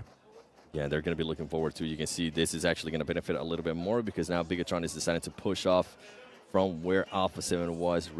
Revo might actually have enough time to just make that rotation into the circle. It comes down to how many heals does he have, as he is the last player for Alpha 7. What it looked like at some point, it was going to be a great game for Alpha 7 with Vampire Esports losing 2 players at the start. It has now completely backfired, and even though Bigatron has rotated a little bit from where they were, they can still see that line of sight straight where Alpha 7 is going to need to rotate. And the interesting part is, that right now Vampire is not going to have an amazing game. Yep. But Alpha 7 was 12 points ahead. So if they just have a little bit of a better game, our last 2 games are going to be so tight. It potentially could come down to some of the last fights in the last game to see who's going to be the winner of the After Party Showdown. I'm going to be looking for all of that, and I'm more than likely going to end up losing my voice. I'm really looking forward to that we have a very, very close. And, I mean, that's that's just the fights for first place and second place. If Bigatron has a great game here, they're gonna be pushing from 5th place also to 3rd place and trying to fight Team Falcons and Star Wars Esports. So we can see a lot of changes here on the leaderboard. And as we're talking about changes on the leaderboard, guess what? Damn one Kia currently having Sung, one of the players, out healing S2G, keeping an eye on it. And this is what happens when you're in Karrakin. If you don't make early rotations, you're gonna get caught off guard. But can they connect on this blue? Fluke actually being able to connect with that, the M4, and I think he's going to be able to get that elimination as well. No way. No way. That is an insane spray down from that distance. Fluke from Vampire Esports coming out of Thailand to show us how they are playing. So dominant they've been so far. It's crazy how mechanically gifted these guys are. MC trying to defend this push potentially from Damwon-Kia. They have Song pinned out in the blue right now, but the other guys obviously want to push this angle so they can get him back. Yeah. Oh, they're trying to crawl up silently. Oh, that's a shot. That is not good. They just pulled the Jason Kaplan. They accidentally shot right there. DPS in hand, though. DPS in hand. What? Oh! Counter with the Saiga. DNBR. What's going to happen? He's trying to pre-fire the corner. The jump. Oh, more shots. 4 more left. He's going to find him. Oh, my God. That is perfect. Super important clutch for Damwon-Kia in this case here. And they can push in and take that high ground. MC tried to get a little bit too much flare there. I think he was trying to go for the jump shotgun shot. It didn't end up working out. Damwon-Kia, now as you mentioned, soon is going to be able to make that push towards this circle. And guess what? Bigatron, with the 4 players that they currently have, are going to be able to be the only team inside the new circle. Vampire Esports making the rotation, and this is why I've been so impressed. We've been talking about it in the back room when we've been watching these games from Vampire Esports. That composure that team has is just absolutely great. Revo actually taking on some shots here to Liquid. And he's going to be able to get the knock. He's going to have to get off that heal off very fast, and I think he might be able to convert this elimination, or at least an extra point for his team. That's going to be great for Alpha 7, at least saving a little bit of points. And honestly, that elimination right there, that extra point, could make the difference if you're going to be the champion or not. And also, they've survived so far for this long. 4th place now guaranteed for them. That's 4 points from placement, plus the eliminations they've gotten as well. Guaranteed 6 points at this 6 points total. At this point, is going to be very important for them. Smokes are coming out. He could swing up on that, and this is going to delay Bigatron for a long time, and that could actually give the upper hand to Damwon-Kia in this case. 2 eliminations and 4th place guarantees. Bigatron have to delay this. They're going to prioritize going into the circle, I think. You can see them moving there in the distance. 2 more first hits only for Revo, and he has to use the bandages to try to heal up back now, right now. And next circle is going to pop. It's going to do even more damage. He's going to be forced to be using the first hits. Schweppes and Fluke still alive and doing well, but the circle has gone west, as you saw there on the top right minimap. With Bigatron, 3 guys alive, it's looking really good. Revo's going to be found by Genfos. Pops out, finds Genfos. That is crazy. Plus, he put a little bit of damage towards him. The question is, are we going to see an elimination more going their way? Or is this going to be the opening that Vampire or potentially Damwon-Kia needed? Yeah, and that's exactly the opening that Vampire Esports, you can see as soon as that knock went down, they started to move up, and they started to position themselves a little bit better here for the fight that's going to happen with Damwon-Kia. Damwon-Kia still has 3 players. Come down if Fluke can use this cover that he has to at least get a knock, being able to connect with some shots. He is going to be able to knock one of the players there from Damwon-Kia. Does he have any extra utilities that he can throw? He's not going to have any. Can he get any other knock? And you can see the other Vampire Esports player is just going to be laying down. He's going to be able to see somebody there from Junie. Junie, he also is able to knock Junie. Can he also knock soon? Here comes the 1v1. He's not going to be able to, but at least he was able to knock 2 players there from Damwon-Kia. Yeah, this is going to be huge for Bigatron. Bigatron is going to end up pushing the action here, and it's going to be looking like a Bigatron win. Yeah, Bigatron with 9 eliminations so far. 2 more to potentially to be picked up. But I think Song is just going to deny this case here. That he doesn't want to give up the points for this situation. So it could be the very first Bigatron Red Aliens win here for the BPMWI After Party Showdown. That is great. Good to see here for these guys to redeem themselves. And obviously they've had somewhat of a rough run, but now, as you were talking about, they could be pushing themselves up to 3rd place, 7. Yeah, they definitely had a super rough run. I think from the chance that I got to talk with Suxy earlier today, he was telling me that they've been getting very unlucky with certain rotations that they've been having to do. Also, they haven't really been blessed by the circles as much as some of the other teams have been blessed. Good to see that they're able to get the win. And as I was saying, yes, we're talking about Vampire Esports. We're talking about Alpha 7 fighting for that 1-2. But, I mean, I think Bigatron might be pushing for the 3rd place. Yeah, for sure. And we're going to see more about that once we go to the match standing, sponsored by STC and presented by our fantastic desk with our field captain, Jason Kaplan. Thank you, Russian Arnold Schwarzenegger. Bigatron Red Aliens, 19 points for themselves. Finally, as you said, getting themselves a victory. The question is it coming too late? First place is going to be out of their reach. However, some extra money could be going their way as they over double, I believe, their earnings in that last match alone. Damwon Kia coming in big, though, with 9 points, and Vampire Esports with 8. Keep in mind, there's a 2-point difference between Vampire and Alpha 7, so not going to quite claw away at that lead, but at least making it a little bit closer. Yeah, just making it closer. I'm telling you, it's going to be down to that last game between Vampire Esports and Alpha 7 on Miramar. Is going to be exactly happening that way. I believe, at least we'll have to see. But, I mean, BTR, I was a little bit scared that game, James, because we were seeing them have this massive split for the longest time. Like, if a team decides to crash on one of their locations, it could get a little bit dicey. But luckily enough, at the end, they regroup. They get the win. Yeah, pretty steady pace for them to approach the circle and hold down many of the angles. I think they also benefited from the fact that a lot of the teams coming in from the east as well as the west side from them came in pretty wounded again, like kind of 2 members of each squad as they kind of was the bleed off. And of course, in this game, there was a massive cluster of teams fighting out from the very word go in the northeast, which makes it even easier to move through Karakin here. Yeah, making it easier to move through Karakin, but again, obviously as we do progress through, we're going back to a little bit of normality here for the teams. We have Sandhawk and Miramar to come up next, so none of the newer maps going to be coming in. Sandhawk's going to be quite interesting as well because we did have Vampire win the last 2 matches of yesterday, but we've seen Alpha 7 be extremely strong as well in those maps in our prior days. But this was a nice little shot at BTR. Again, I feel like every single global event we ever do, they always do have that like one pop-off game. They always at least get one chicken dinner throughout the event. Yeah, I think we can expect that to happen in these last 2 games potentially. We'll have to see. But in this game in particular, what we saw again, we're seeing the shotguns come into play. We saw some DBS, we saw some Saiga. I feel like this tournament's got a meta of its own with the shotguns, it seems. And I feel like it's been one of my favorite developments in kind of current meta as it does stand, the fact that shotguns have become quite prevalent. I'm hoping that we see it more on the next stages. And next stages, of course, teams like Damwon Kia are always going to bring it into those big tournaments. But I think it could, continue to kind of roll through a lot of these teams to at least have 1 or 2 on your team.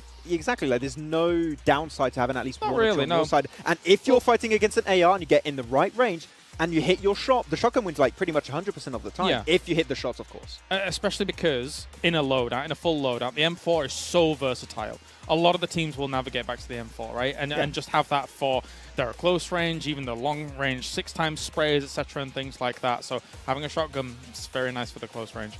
Question comes, when or will it be potentially nerfed someday in the future? Once people see in competitive play, it starts to work extremely well, at least at this level of play, because there's a lot of close proximity fights. Yeah.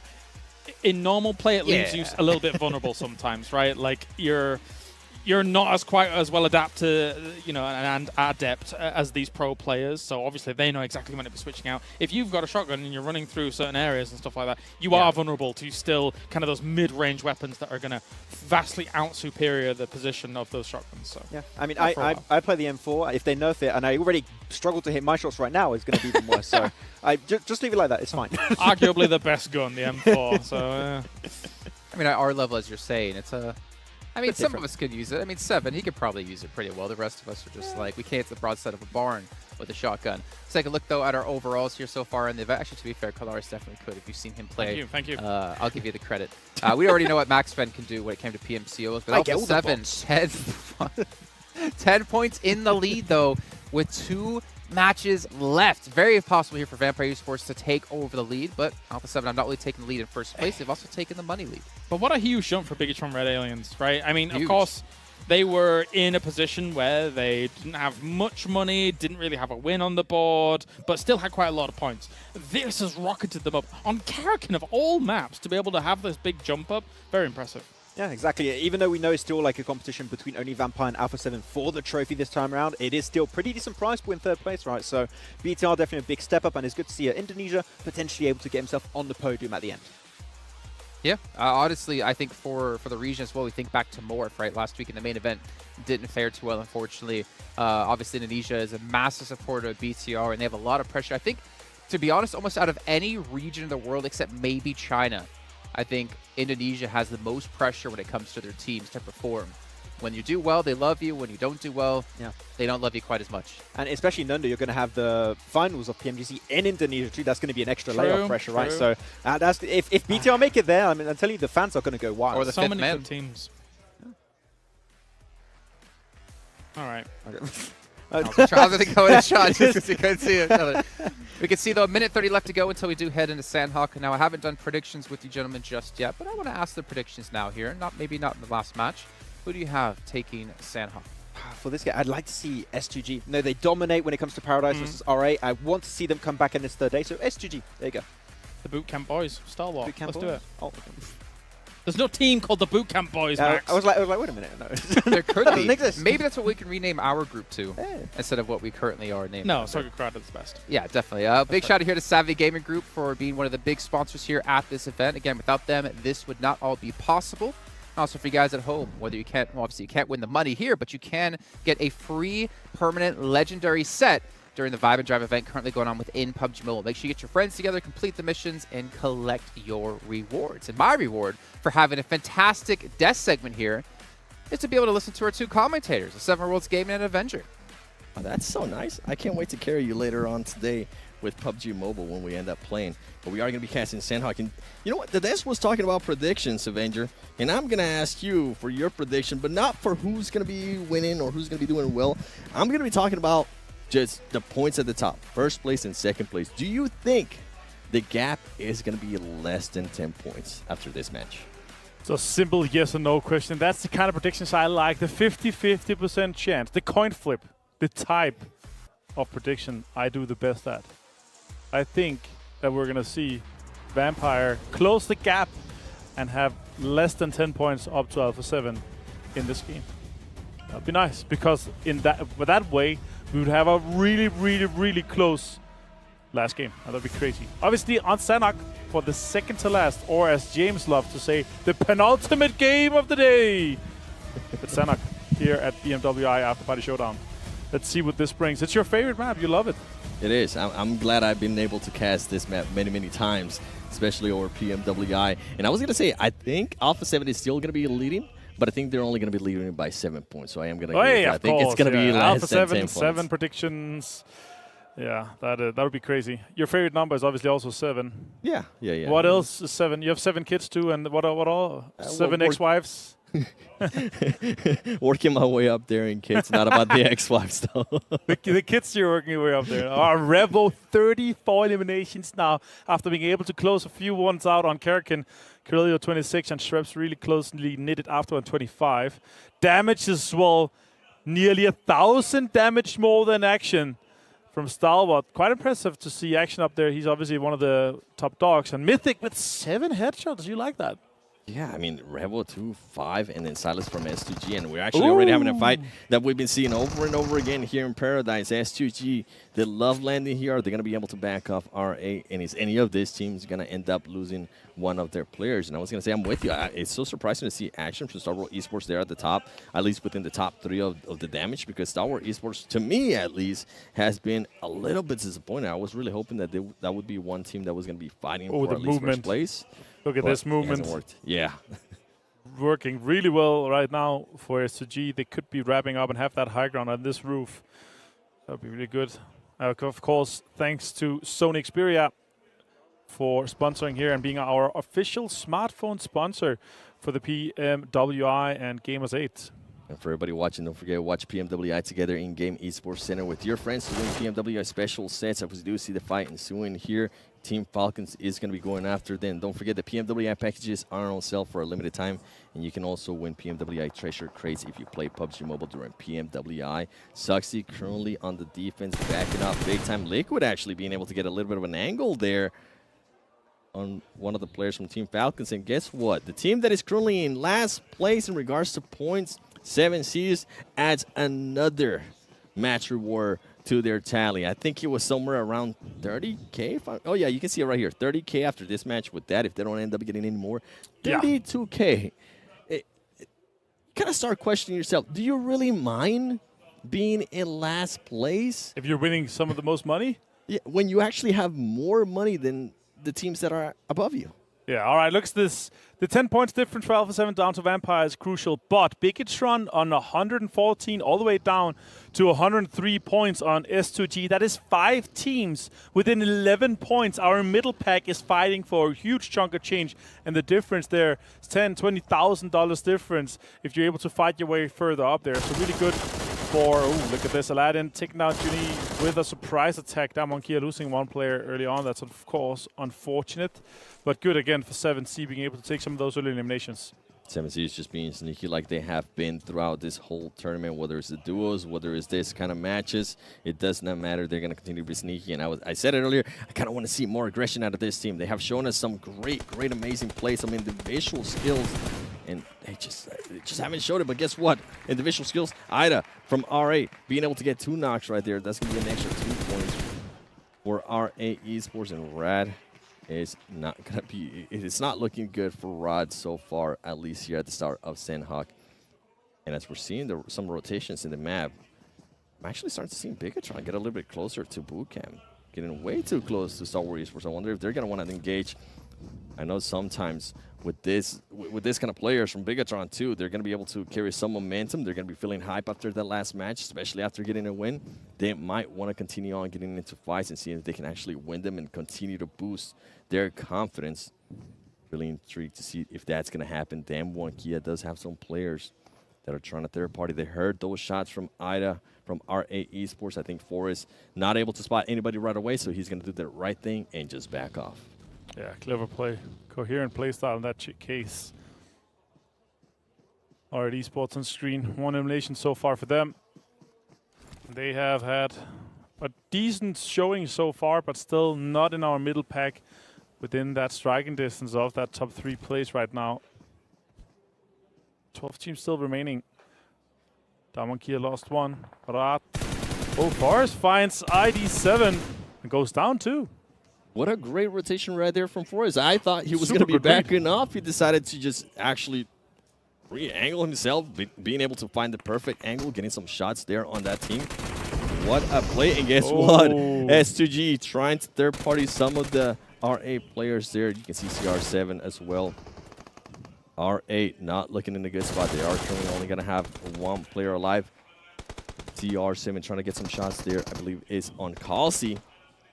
Didn't cost enough damage, and now what is CR7 going to be able to do? He does throw down some mollies. I think that was from S2G. S2G is starting to get some of the angles. That is going to be it for RA Esports. And guess what? S2G does get the first team elimination and $5,000. That is good. I like that. The first team is just so insane. We're pouring money over these teams here, and we're loving seeing their efforts to try to go even further. Money in the bank is what these guys are here for. Let's see what these guys can do, though. Bigotron, as you see right now, on Bootcamp. The question is, where are we going to be ending up? We do have a far northwestern circle, and there's a chance that we might ending up on the Alpha Island. And right now, Vampire has a really good hold on to that island, so we could be seeing them closing that 10-point gap as we were talking about. Stalwart on screen. I was impressed with how good they were, especially at the main tournament, and also been impressed with their entrance. I really like Stalwart's entrance. That was really nice, starting with their backs to the camera. And now we saw, I think it was Sarang before we saw that, get the first airdrop. Kaitsu is in this compound. I think he's alone trying to defend it. Desha might be further down. Damonkia is aggressing. Kaito gonna just be cooking up that grenade. Can he actually confirm on this? Any types of knocks? He is gonna be able to cause some damage though. But now more than likely, Damwon Kia is gonna realize where he's at. And yep, Desha is just a little bit of the south of him on a different building. I think they have covered each other. Like there's some like line of sights that they could be taking advantage of. Yeah. So if they push from that southern side in the compound that Damwon Kia currently has, then they have kind of a cross angle on each other. Next circle has popped, and it's looking very likely that we could be ending up on Camp Alpha. And Vampire has that high ground ruin on the top, and that could be crucial for a win or a lot of points in this game. Dead Eyes guys, southwest, Nigma Galaxy outside in the blue, and Alpha 7 on a huge rotation coming in from the northeast. Now Kaito trying to defend this. taking some more damage. He's taking actually quite low, nearly, even further low. He's going to go down, actually. Super unfortunate for Star Wars Esports? Rod. Are they the ones that currently third party in this? I think it's multiple angles. It's both Stalwart, but also S2G that is doing this. But definitely Stalwart just on screen in that case. Desha is going to disengage from the fight completely, just try to run away. But he could be running straight towards the S2G guys. Somehow being able to survive on that. But yeah, it's straight running into the STG guys. The STG guys not being able to confirm. And Desha just barely. No, just get in there. What are you doing? Hide. Run! I was going to mention, though, if Damwon took too long within this fight, SCG was going to be able to third party, and that's exactly what they're looking to do. And a team that I was not expecting to even get close to third party, Star Wars Esports, definitely slowed down a lot more what Damwon was trying to do. And Damwon, you can see, being aware now of the possible third party from Star Wars Esports, putting down some of that smoke, trying to cover their 6 and seeing what S2G and possibly the last player standing from Rod are going to end up doing. Desha just passively playing this one out. He's on the wrong side of that bridge, though, if it goes west. C has a lot of information on Damwon right now. Oh! Peekaboo finds one. Can he get first down 2? Gets first down to half HP. Song first. Last 2 players from Damwon gets taken down by Colsey on an off angle. Super well played and executed by S2G. It's just down to Song in this case. He's going to have to try to use some utility. They don't really know exactly where he is right now. As you can see, the utility is being used somewhere else. Song with the third-party peek in this case. Could potentially surprise 1 or 2 of the guys from S2G, but it definitely looks like they're going to be taking this compound over completely. And Sung now keeping an eye here on where Silas is going to be going. Hamsey is able to knock some doors. He is going to realize DBS. Where the last player from Damwon is going to be. The DBS. Can he end up connecting? He is actually end up getting knocked and soon clutch up here and end up knocking another of the players. Surprisingly that he actually doesn't have any DBS by himself. He is going to continue to make the push here for Ray C. I think Star Wars Esports is still helping out in this fight, trying to cause some mayhem themselves by third party from very far away. Ray C with the DBS very close. He's going to lay down some Molotovs and try to control where Sung is going to end up going from Damwon. Meanwhile, they're going to be able to slow it down a little bit, heal, and figure out what their next move is going to be. And if I'm S2G, yeah, that's exactly right. Just back off a little bit, see if you can maybe pick up your players and reset. Definitely want to try to convert this one here. Shots are coming in on Song again. Song taking half HP again. He has to heal constantly. Soon we're going to be seeing a circle pop in 30 seconds or so, or even earlier. So I'm going to use some utility. Nade into that corner could be great. Could be hitting 1 or 2 of the players from S2G. That's a great nade. It's going to take potentially 1 down. No, it is not. It's going to bounce in and stay inside rather than go out the door that he was hoping for. That could have taken both of them down if it actually bounced out the door. Molotov used as well. He's limiting some movement for S2G. They cannot just run into this house. In this case, QB set in hand. Luckily for him, they aren't going to have to rotate anytime soon. They are still within that circle. But if they do, whichever team ends up surviving this, they better watch out because all those other teams that are on the other island are going to be waiting. Now you can see SCG trying to make that push again. Are they going to be, can the Damwon player, Sung, can he hold them off? The DBS is going to be coming out again. And there you go, Racy able to get the finish on Damwon. But Star Wars Esports making sure that they let their presence be known as they do end up knocking Racy. Colsey just in the distance trying to hold an off angle, some information. Maybe it's because they know that Desha is still there, that they're trying to hold him out. Enigma Galaxy in the blue still. I'm expecting a heal situation. I see 8 first aids in this case. Definitely expecting that to be happening. Let's see how many they get. And a 3 backpack as well. He could be dropping bullets. He could be dropping other utility. Just give him 25 first and let's see how long he can survive for that case. Now, Vampire here, we'll talk about the high ground, is actually not going to come into that hard of an effect in this case here, because you can see as on the top right, the blue zone has moved north and has a lot of the river inside, and the bridge is still inside with her tin too. Stalwart actually sitting in this center compound with Bigtron lurking on that south side. S2G starting to make a push here on the last player from Rod. They have already eliminated Damwon. This is going to be feel real good if they're able to eliminate the last player from Rod.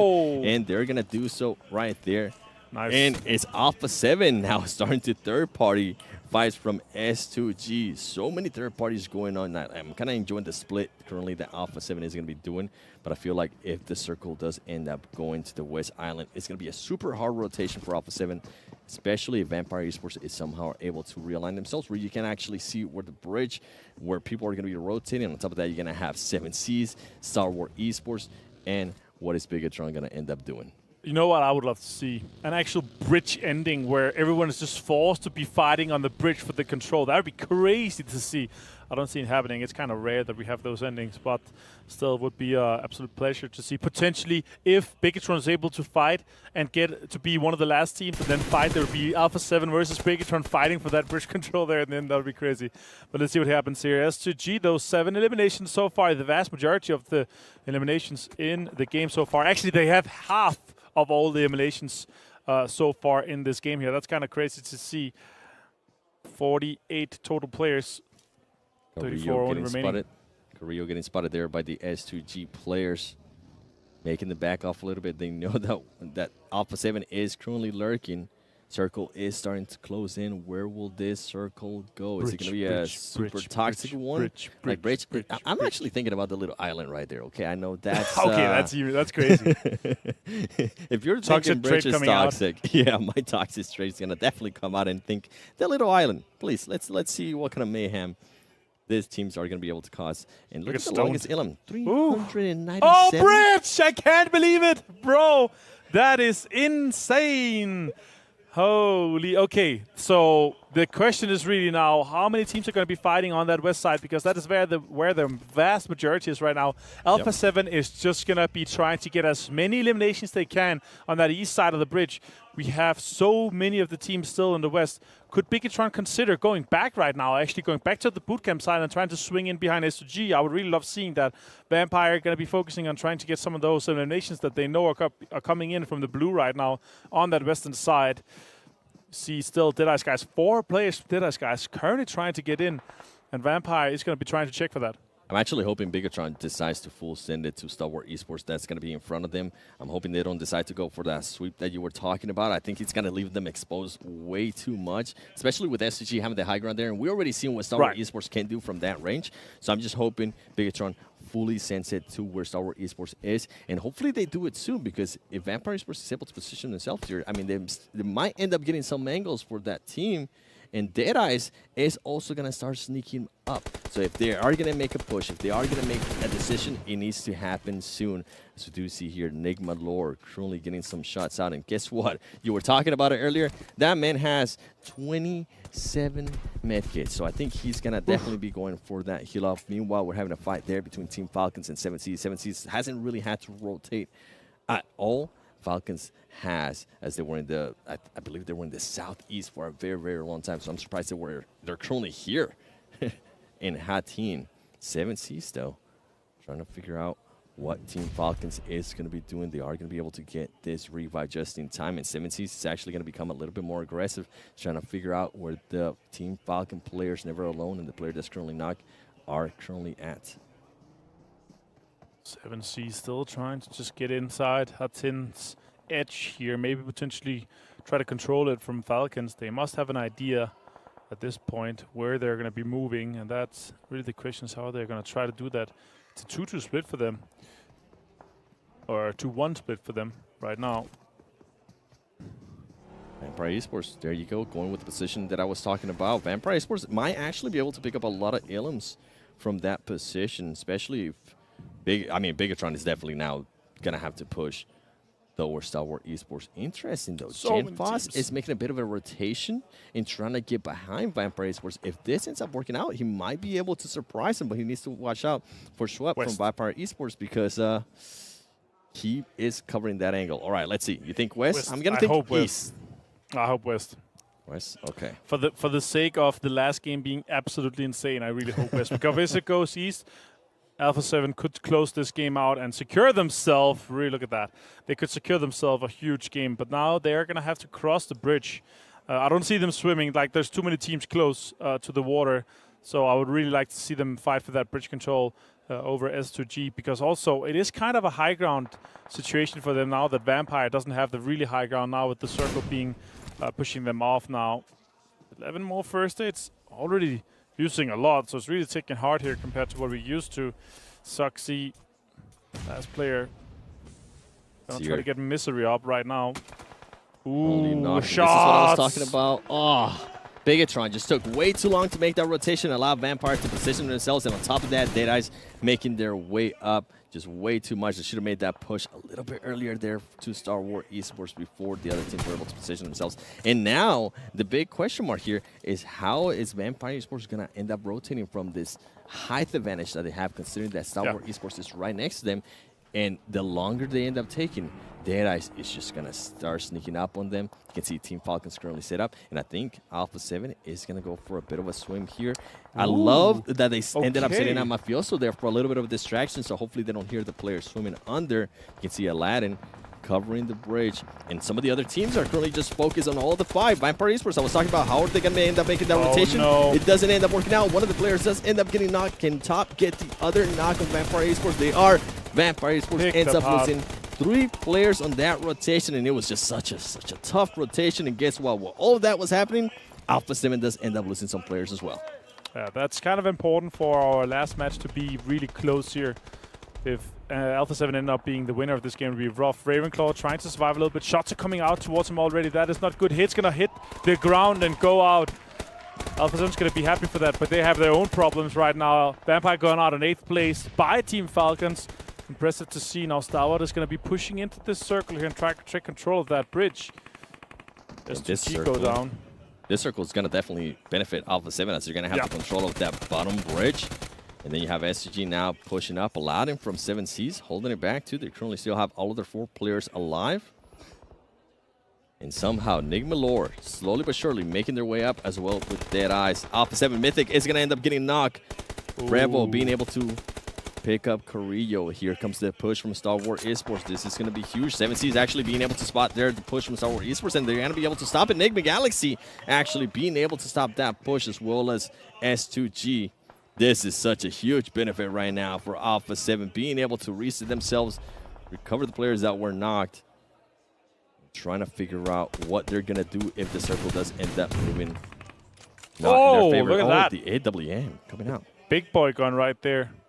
Ray's gone down. 7C's going to have an elimination. They are looking really strong right now in this case and from this angle, coming in from the north. A lot of control. 4 players alive as the only team. S2G, though, they go out and they have 10 points total. That's going to be important for them. Neighbor Galaxy, 3 players alive. Alpha 7, 3 players alive. And Falcons. Ooh, that's good shots here from Spraygard. Could connect onto Revo. Does not get him down, though. Hamodi does get Carrillo down. And Alpha 7 is a world of trouble in this case here. They have only also gotten 1 elimination so far, and the Blue Zone is pushing them 7. Rio getting knocked there. Enigma Galaxy is going to spot one of the players there. Aladdin from 7Cs. And guess what? Raouf is going to continue to make this push. Is he going to be able to convert? Oh, Revo misses the shots there with the DPS. And somehow Enigma Galaxy doesn't want to take a fight with bullets. They actually want to take a fight with all of this utility. They're going to go for the special eliminations. Can they actually confirm on this special elimination? Good nades. Being able to knock Mythic. the players. Mythic somehow being able to survive, and he ends up getting eliminated. Now, Enigma Galaxy continuing to make their push through. 7Cs trying to defend this, trying to actually recover Aladdin that's currently knocked, and somehow Enigma Galaxy still has utilities after all of that. That is crazy. The fight now is going to be between Enigma Galaxy and 7C Esports. Can Enigma Galaxy make a huge clutch in this moment here? They're getting 1 player down right now. Ooh, Spray got jumped down in perfect timing. So Rang is going to deny that push under the bridge. So it's going to be forced to be a fight across the bridge. And they're going to be having to... Oh, that's a really good Molotov. Raouf standing in it. He's on fire. He's going to be going down to that. Potentially, Hamadi finds 1, though. They have to turn this around now. Really good nade. Takes Raouf down. Spray guard on point with the utility. Something that we're not keeping an eye on here. Yes, this fight's currently going on, but guess what? There is still 1 player alive from Enigma Galaxy, and if Laurie can somehow find an angle and connect some shots with the players there from 7Cs before they start going down, that could be a huge difference. You can see him right there. He's currently setting himself up. Can he convert on some knocks? It is going to be 3 players. It's going to be super hard, but ultimately 7Cs, guess what? The team on last place, coming up and continuing to add up that tally in regards to match rewards, adding another 10K to their tally. I know that's going to feel good for them. And interesting for 7C, they actually went back to the original roster. I didn't think I see Scout OP right there, so wonder if they were actually just wanted to use them yesterday. Yeah, exactly. And crazy game here in Sanhok. We were hoping for the bridge. We ended up ending just west of it and became complete mayhem. But unfortunately, it did end up being a little bit more points for Alpha 7 than it did for Vampire. So they're going to extend that lead a little bit. So our last game, Alpha 7 is going to have a little bit of an advantage. Yeah, I think our prediction was definitely way off, and I'm pretty sure, regardless though, that next match is going to be super close. But you know what? I think that Des is going to be looking to break this down with the match ranking brought to you by STC. He's 7. He's gaming. He's 7 Worlds Gaming. But 7C Esports, the ones that take the chicken dinner. 18 points for them, 10,000 bucks in their pocket as well. Remember I said before they might have been bottom on points, but they weren't bottom when it came to money. Well, now they're definitely not going to be bottom on points. Enigma Galaxy as well gave themselves 11, but the real focus is here down towards the bottom. Alpha 7, 5 points for themselves, and unfortunately Vampires will not be on this front page. It's all going to come down to the final match here, gentlemen, between those two teams of who will take first place in this event. Are going to be required if you want to have that fight, and who's going to be taking home first place. It's going to be a close one on Miramar, and we have seen already a Vampire dominate over Miramar, so it's still anyone's game when it comes to taking that first place. You would think Vampires wouldn't dominate Miramar because it's so sunny and there's not a lot of shade. And that's the end of the analysis segment. Yeah. Thank you very much, Jason, for that one. I'm here all day. Yeah, that's I think they may have been sweating buckets, though, when it came to Sanhok, and considering that Alpha 7 was going out quite late in this game, but really didn't convert too many points, right? So there was an opportunity here for Alpha 7 to kind of get a little bit more of a lead. It didn't really materialize, but they have still, I think it's like a 13-point lead or something like that. Double digits, yeah, I think Well, don't worry. We'll know exactly how many points when we get into our overalls in a little bit. In the meantime, we're going to get into our highlights brought to you by Sony. And again, Shotgun's just doing so much work here. And we did get to see the drop at boot camp, but I feel like we didn't get the action we were expecting between, was that Stalwart and S2G? Yeah, I mean, we did have the... No, it was S2G versus R8 that keeps on happening every time. It's like the battle for 7K, who's going to get the first blood, who's going to get the first team squad wipeout. And S2G did come out on top of it most of the time. R8 were not really willing to take the fight, but at the end, that spot... very nadeable, and 7C had some really, really good nades. Prop to them on that one. Their utility was on point and really did get the better of the side of Enigma. Yeah, they're split actually across Hartin as well as the bridge is kind of interesting, because it's very clear that they are always keeping one on that bridge, which kind of actually stops people from moving across the bridge. And they worked out pretty well here once again. So kudos to them for being able to pull that off, considering it's a bit more of an unconventional split. Okay, let's take a look at our match rewards here in this last one. See how much money some teams picked up. 7C, there we go. Another 3K alone added on top of their 10K. Not to mention potentially any other money they won on the second side of this. But S2G, again, another 5K for them. They're really not that high up when it comes to overall rankings, but in terms of money rankings, I think they're like 3rd place. Yeah, I think they could potentially also get really close. I don't think they can breach 100K, but I think they could get at least really close if they convert a win in this last game. I think they would breach 100K at the end. Potentially. With also the prize pool added to it. Yes, I feel 100%. Like they got 15K for free here on Sanhok, all things considered. They were good in Paradise Resort, my gosh. You know? Look at this. Airdrop, special limbs and limbs. That was a big game. Yeah, the airdrops are actually pretty lucky because they're barely moved from Hatim, right? So it's just like, whoop, right on top of them. Easy 1K. I mean, can't complain. They won over 20K that game. They definitely doubled their money up. Actually, yeah, they definitely doubled their money. I think they were like maybe 22, so maybe just under doubling. Yeah. That's ridiculous. Again, from one match, ladies and gentlemen, they just went up from like 22 to like $40,000. Yeah, the match before that they won was a duos, right? So you don't get that extra 10K for the chicken dinner. So they're definitely making bank on that game. Yeah, I mean, I think we expected to see potentially this a little bit more from 7C. But you know what? They find some success, and it's still, India slowly coming back in a competitive scene, in these kind of tournaments. It would have been interesting on Sanhok to see what they would have to have done if they had to move away from a decent chunk of Hartin, because of course the last two Sanhoks we kind of ended up around this location for them anyway. They didn't win the previous Sanhok, if I recall correctly, but because I think it was Vampires at the very end. But I mean, they were still very high up in the Sanhok, for sure. Okay, let's take a look actually when it comes to our overalls with money, how much each team has won and where they currently stand. 89K for Alpha 7, 88K for Vampire. Look at this, 7C on the 6th position now.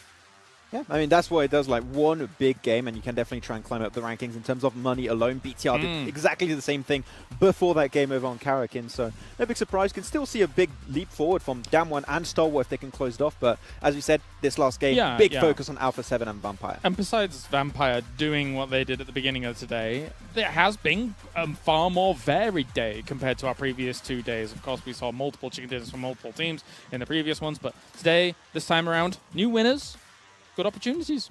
Yeah. Always happy to see that coming on through for some of these guys. Down at the bottom, though, anyone can still potentially take home like 15, 20k. No, RA Esport, Rad, Deadeye's guys, not the best presence in this event so far. But if you can get a little check for 20k on the one game alone, it will be fantastic to see.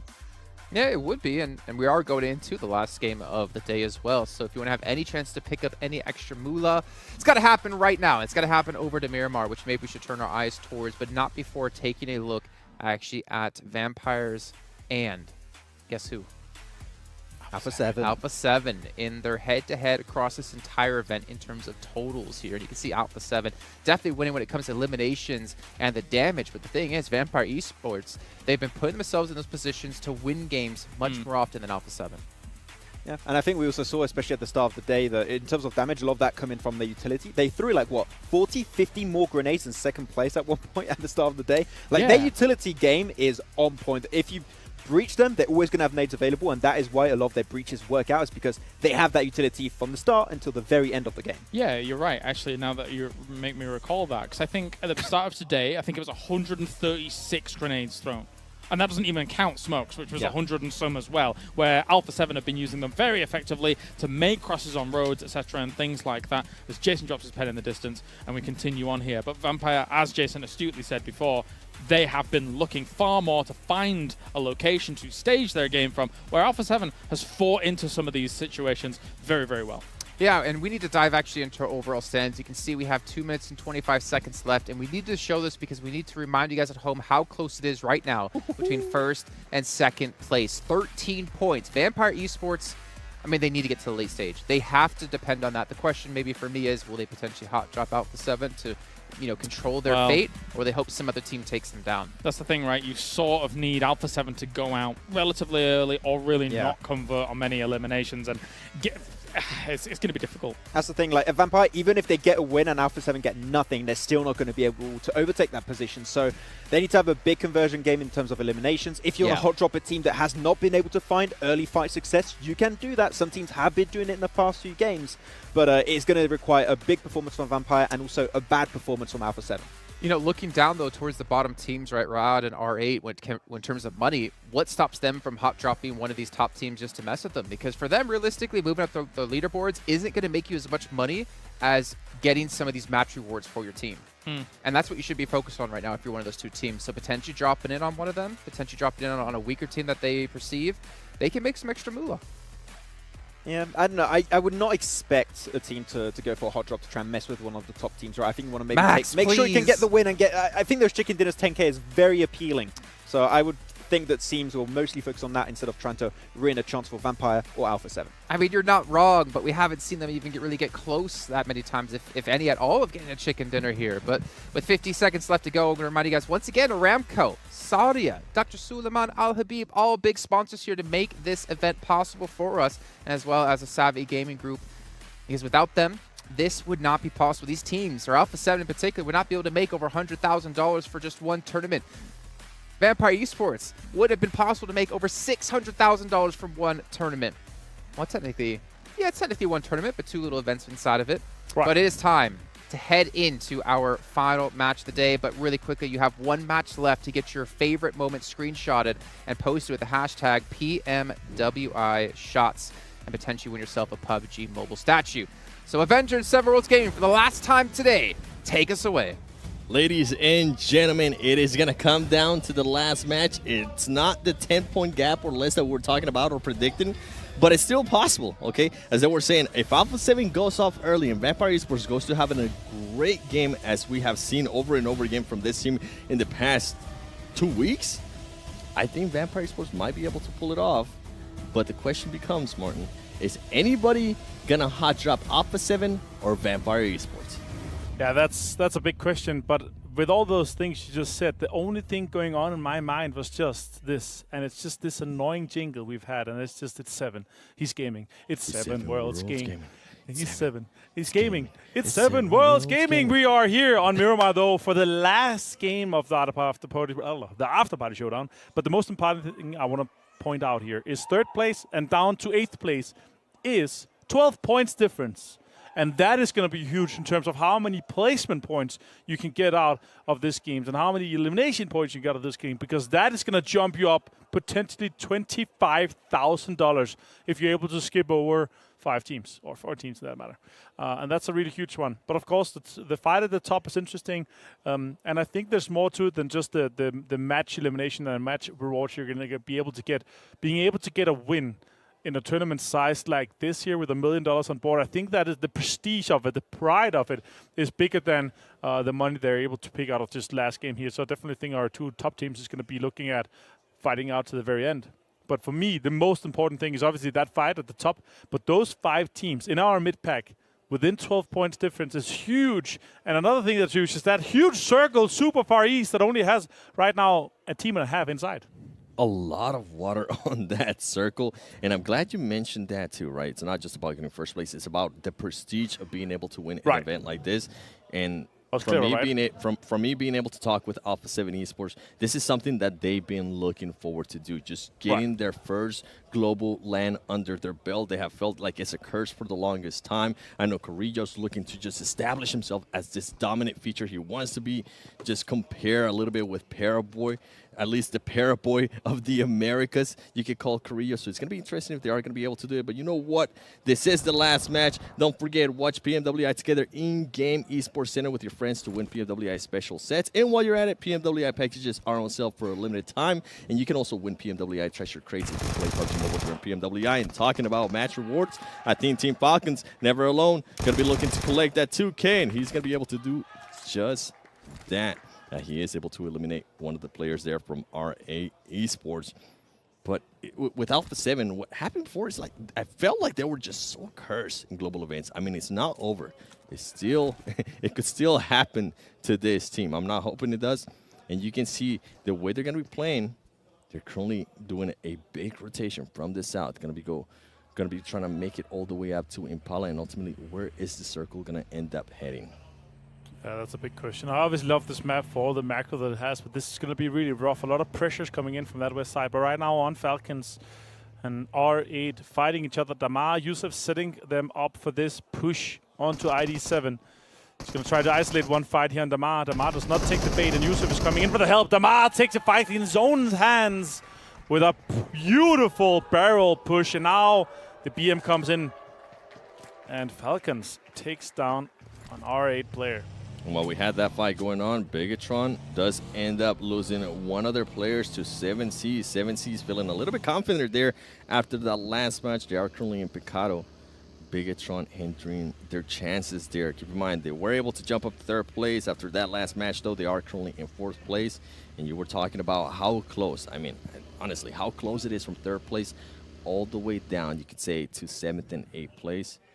Having a good game here can definitely change it. I'm looking at them one Kia. They're currently sitting in 7th place with 109 points. Yeah, I could see them possibly surprise Team Falcons. And I mean, going from 6th to 3rd, you know they're going to love that, and they're going to be able to put it on their Twitter bio. Yeah, exactly. That's the big thing, right? The Twitter bio. The trophies that you're able to put in the bios is the most important thing. This flex. Now, yeah, it's the flex, the good flex. 7C. Really love what I've been seeing with the comeback here, especially today with the amount of prize pool that we're able to snatch out of the match rewards. That's beautiful. And here you see the after party showdown points as we were talking about again and again and again. Alpha 7 and Vampire in the very top with Falcons, Bigatron, S2G, Stalwart, Damonkia, and Nigma Galaxy fighting for that huge middle pack. And again, we're talking $25,000 prize pool difference. It is huge if some of these teams are able to have a big last game here. Yeah, it is, and I'm pretty sure with the last game, a lot of these other teams are going to be looking to get at least some of those match rewards. It's not as important as the fight currently going on at the top, but, I mean, it looks Vampire Esports is going to be a little bit towards the center there of the circle that we currently have. Alpha 7's already in the circle, and looking at the rotation, if for some reason the next circle does end up going a little bit towards the north, they might end up running into Deadeyes, and depending on where Bigatron is going to end up rotating here, it could be a bit of a hard rotation for Alpha 7. We'll have to wait and see. I'm getting a little bit ahead of myself here, trying to figure out what all these teams are going to be doing. It's going to definitely be a nail-biter, and I'm glad to be here with you, Avenger. Yeah, it's going to be a huge game. Happy to be here as well with you, my friend, and we're going to be seeing some absolutely insane fights here for the next couple of minutes. So you guys just hold out and hold on to your horses. Let's see how this one ends up being wrapped together. A lot of teams are prioritizing the loot right now outside the zone. Not that many teams trying to get into the first zone because it doesn't matter too much. The third zone is where it's at. That is the important one, especially for the settings we're playing here. The players are not as used to these circle sizes as they are to the normal one. As they have been adjusted, now they're only playing 12 teams, so they are faster, they're smaller, and they do more damage when they're staying in blue for too long. Enigma Galaxy inside El Paso, one of my favorite places to loot. There's so much loot in there. You get absolutely stacked to the teeth with everything you want and need. 4 smokes, 4 grenades, and 1 Molotov here for Hamodi. Full level 2. We didn't find any level 3 key, unfortunately. But still, most preference setup here is definitely in hand on him already. Enigma Galaxy definitely one of those teams that can make the push to the top 3 as they are sitting in 8th place with 109 points, tied with M1 Kia. And now let's see what this circle is going to end up going. I was talking about it earlier. Alpha 7 making a rotation north. They're going to end up running into Deadeyes. East. Great to see if they're going to end up fighting. Into the water. Into or the water. Alpha 7. Into the water. Into the water. Oh, Further east. You're the one that's being toxic now? Okay, I'm with it. I'm with it. Let's see if we actually end up getting an East. Oh, and we do. Oh, look at that. We might end up getting an Impala finish, which for this, I mean, that's going to be wild. Yeah, and with Alpha 7 already in there, you know, Jason, he wanted to give them the trophy already on one of the first days. I believe the second day when they continued to win. I really love what we've been seeing from Vampire, them being able to jump back into things, being able to try to take another trophy, and that would be insane for them to do. But right now, it's definitely looking like an Alpha 7 advantage. 13 points ahead with Circle center advantage for Alpha 7. Vampire sitting on the west side of Impala, so if the circle goes a little bit slight further to the northwest, they would have a huge compound here to be able to play. And Alpha 7 actually deciding to kind of back off from Impala. I think they might have heard Deadeyes there. Or they're afraid that it goes to the islands and the water. That, or they might be afraid too that it might go down to Puerto Paraíso. So they're currently positioning themselves between those 2 cities and also right next to those islands. And guess what? I was talking about it earlier. Bigatron is going to position themselves now between Alpha 7 and Deadeyes. Deadeyes currently just looting everything going around. You can see Vampire Esports a little bit outside of Impala, trying to figure out who's currently in Impala and if they can maybe try to take that city, try to take some buildings, try to take that advantage, because if they are for some reason able to take Impala and the circle ends up there, it's going to benefit them in a big way. And I mean, it wouldn't be the first time that we do see Vampire Esports making some of those moves, or as well getting lucky with the zone in that kind of way. Yeah, exactly. All right, Bigatron, what can you do here? Can you secure that 3rd place? That'll be huge for you guys to be able to redeem yourself in this case. Definitely a huge setup for Alpha 7 on this longhouse building with some high ground control on Mafioso and Revo too. Kaito goes down, he gets knocked. I'm pretty sure he's going to be able to be picked up quite safely over by Minas Gerais. It's a 3x on an M16, not the most optimal setup, but Mythic has a 3 helmet and a 3 vest. That is 55% damage reduction from incoming bullets compared to the 40% that the level 2 offers and 30% that the level 1 offers. Yeah, with that M16, I mean, you can do the burst or you can do the single fire. I personally prefer the single fire, yeah, just because my aim is not like that. But if I'm Mythic, I'm pretty sure he does have the burst as that. It might not be optimal, but he can definitely knock people. And we do have a crate there going towards the water and the circle closing in. This is going to be huge for these teams. Who is this circle going to bless? And are we going to be getting those islands? I kind of want to see the islands now, okay? We've been hyping it up. We have had a crazy past 2 weeks. Why not? Final match. Throw it to the islands, please. That would be insane. If it goes east. No. Oh, perfect island. This is okay. This could not be better in terms of competition. Yep. Right now, Vampire is chasing Alpha 7's outside the zone, and Vampire is holding on to two of the best compounds in this current circle here. And you see on the map, there's so much pressure coming in from that east side and from that west side, but still a lot of the compounds in the centers open for business. They are going to be open for business, and they are going to have to be careful because Deadeyes now is going to try to make a little bit of a push towards the south buildings of Impala, and you can see Bigatron starting to relook at themselves. RA Esports, there is a lot of the teams still alive. We haven't lost any teams yet. We have lost a couple players. You can see Team Falcons there taking on some shots on RA Esports. Interesting to see what's going to happen. See Rod trying to figure out if they're maybe going to go for the compounds of where Vampire Esports is at. You can see Bigatron a little bit towards the east of where Vampire Esports is at, and then Alpha 7 now getting themselves into the zone, playing it super, super slow. For Alpha 7, all you have to do is just worry about that placement points, but I know Alpha 7, at some point, they're going to want to get into that action. RA Prestige getting some shots on himself, and I think he might have been able to spot one of the players there from Bigatron. Is he going to try to take some shots? And actually, Vampire Esports being able to take some shots to the Bigatron player, Genfos. And this is going to be huge. Another point there for Vampire Esports. And if they continue like this could be even bigger. They might end up seeing a lot of teams rotating around, trying to get those cheeky points from some of the other teams rotating. And it could change a lot of what happened here. And then Alpha 7 is going to be just forced to be a little bit more aggressive. Yeah, this is interesting. 13-point lead still, as you see on the very top. Not sure if it's fully updated yet, but I definitely think that's what we started on. The question is, how many points have both the teams gotten so far?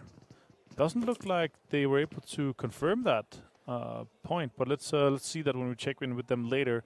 I do like the compound that they decided to stick with. 4 guys strong, dead center, super strong situation for Vampire. If they get another string towards them, they're going to be happy. And as you see from our fantastic stage here, a lot of Falcon supporters in the crowd. A lot of Falcon supporters and a lot of RA supporters as well. I got a chance to see it yesterday, and everybody was going crazy when they ended up getting that win in the final show match. Alpha 7 now starting to do a 2-2 split, trying to figure out where they're going to end up rotating after this circle closes. And you can see Deadeyes decided to just fully abandon Impala, getting a bit of a compound.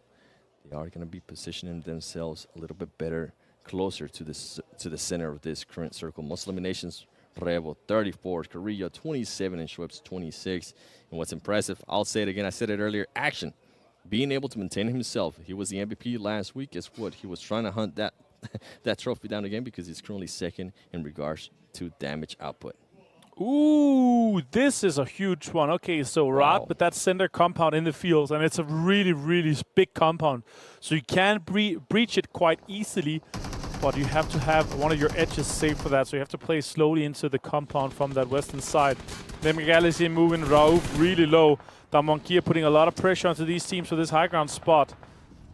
Some tires getting popped there from the buggy of Nigma Galaxy. S2G trying to figure out what all the commotion was there between Nigma Galaxy and Dam 1 Kia. Meanwhile, Alpha 7 is going to try to do a rotation a little bit towards the west, but they're going to have to be careful because there is 2 teams there. As we can see, Omba, I think, getting some fall damage on himself. Team Falcons, defense, trying to make the push. Even though they might not be able to get that first place, they want to maintain the top 3 once again here in Saudi Arabia. Riyadh PMWI after showdown party. This has been just an amazing tournament, and it's going to be even a better finish. Alpha 7 positioning themselves now where they're going to be able to look at S2G, who's going to be able to get the first knock. It is going to be a huge engagement. Meanwhile, Vampire Esports trying to relocate themselves a little bit more towards the center of the circle and a little bit towards the north. And then you can see Luxy right here in the middle of everything, trying to use those hay bales, trying to use his buggy for his advantage. He's going to have to move around. I think he was spotted by some of the other teams. Luxy and Suxy, the twins. We have seen them clutch it before when it's just them two. And I'm pretty sure Vampire Esports and Alpha 7s, the ones that are currently fighting for that top spot, are going to be looking at this. Luxy not being able to currently find a spot where he's just fully covering. I think Alpha 7 is becoming a little bit impatient here. They are going to try to find a way to get inside that circle. Taking out some shots in Bigatron, getting eliminated by Nigma Galaxy. Yeah, that's huge because they're defending that 4th place from all the other teams, just a few points from them, so they could be falling down super far with that. if we see S2G, Stalwart, or Darmonkia, or Enigma Galaxy even have a big game, then they could take over that spot from Bigatron. Shot from Vampire. Might have an idea that this could be Alpha 7, so they're focused on that. Alpha 7 fighting with S2G now for this terrain. It's important. Huge fight right here. Mephisto was being able to hold the off angle earlier when S2G was trying to just knock Korea. They weren't able to. Is Mephisto going to be able to survive this? You can see Vampire Esports trying to figure out, are we going to third party this? Are we going to go for the extra points? And they might be thinking about it because they're going to go up this ledge. Alpha 7 trying to be careful here, getting some shots. Revo almost getting knocked. S2G is going to have a bit of an advantage, and the grenades are going to start raining down. Revo getting knocked by S2G, and they're going to be looking to confirm that Ilum. Ray C, can he connect with this other nade? I don't think he's going to be able to. Mythic also getting knocked from now Damn1 Kia. Alpha 7 finding themselves in a horrible spot. All the players from Alpha 7 currently going down. Alpha 7 sitting with 0 points. There you go. Kasi being able to get the finish. Vampire Esports is looking promising as Alpha 7. All of the players continue to go down. Vampire, they are lurking. Alpha 7 was ready with the wooden stick to pump it straight into the heart of Vampire. They're saying no. They want to finish this off and try to go for the win. The Shrapes gets a Revo knock, or the finish I think it was, yeah. Krilio, Mythic, last two players. Can they finish this one out? That smoke is about to go away. 2 players now alive from Alpha 7. Can they defend this push from Vampire Esports? They're also getting third party, but Damn1 Kia, S2G, still on the horizon too. And the circle starts to close in, which is going to make Vampire Esports back off a little bit. It's going to force Damn1 Kia to also go down from that mountain that they were on. This might be the opening that Alpha 7 is looking to have. You can see Carrillo trying to get some shots, and S2G just waiting patiently. Alpha 7 making a push on a buggy. Mythic, the only player alive from Alpha 7. Is he going to be able to survive this? I don't think he's going to be able to survive this. Currently 5 HP for him. The car is smoking. He needs to get out of that vehicle and find a place. Alpha 7 gets eliminated with 0 points. Vampire Esports, this is your game to win. The only problem is with that was how much time they took to see what was going on with that fight. Now they're going to have to push onto this circle, and it's going to be very difficult because Damn1 Kia is going to have some angles on their rotation as well. Oh, Stone gets knocked, and this is exactly what you're talking about here. This delay could mean that Vampire does not have the time to do so. Hams is trying to do everything he can to do this off. Let's see what happens with this case. Fluke trying to defend this angle here, in this case here. Let's see what happens. Vampire with 3 eliminations so far. Vampire Esports, 3 eliminations, and they need 13 points. So that's something that we're going to be looking at very, very closely. Can they confirm on that? Can they somehow be able to make 13 points? I mean, 3 right now. If they're able to get some kind of chicken dinner, they might be able to. We see some of the other fights going on. Damn1 Kia, Enigma Galaxy. This is going to be huge for Vampire Esports. On, but coming in late. Schwepp trying to throw down some smoke. Ravenclaw as well. Looking to third party anything here. Then able to actually collect another Ilum. Vampire Esports continues on, and now they're going to have to make another push towards the circle. They've been blessed with the zone many times, and guess what? Right now it's not blessing them. 7Cs, a team that got a chicken dinner earlier today. They're trying to continue on that hot streak. They're trying to continue to add those match rewards. Sweps go down. That is huge. Sweps goes down. Vampire Esports trying to recoup from this rough situation on that southwestern side. Stalwart out in 8th place, and now the placement point starts coming in here. We see a little bit of replay while the rest of the fights are coming in. It is Deadeye's guys on Rat in a huge fight with a lot of utility being spent. Sadat with a good push from that replay. Now really the fight here with Rat. Munir is the last player alive. Falcon trying to push, he's trying to defend. He finds one, but he gets taken down. And that's going to be Rat taken down.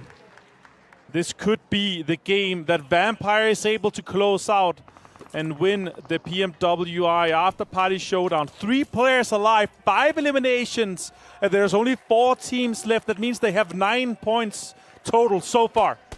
Vampire Esports trying to get those 13 points that they need. Can they clutch it out? They were able to reset. They were able to pick up that player that was knocked.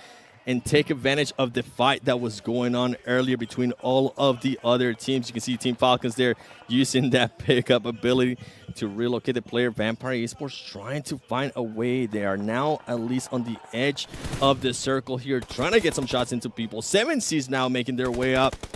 Vampire Esports, the composure. Are they going to be able to keep it here when it matters the most? They have 5 2 players points inside the already. circle.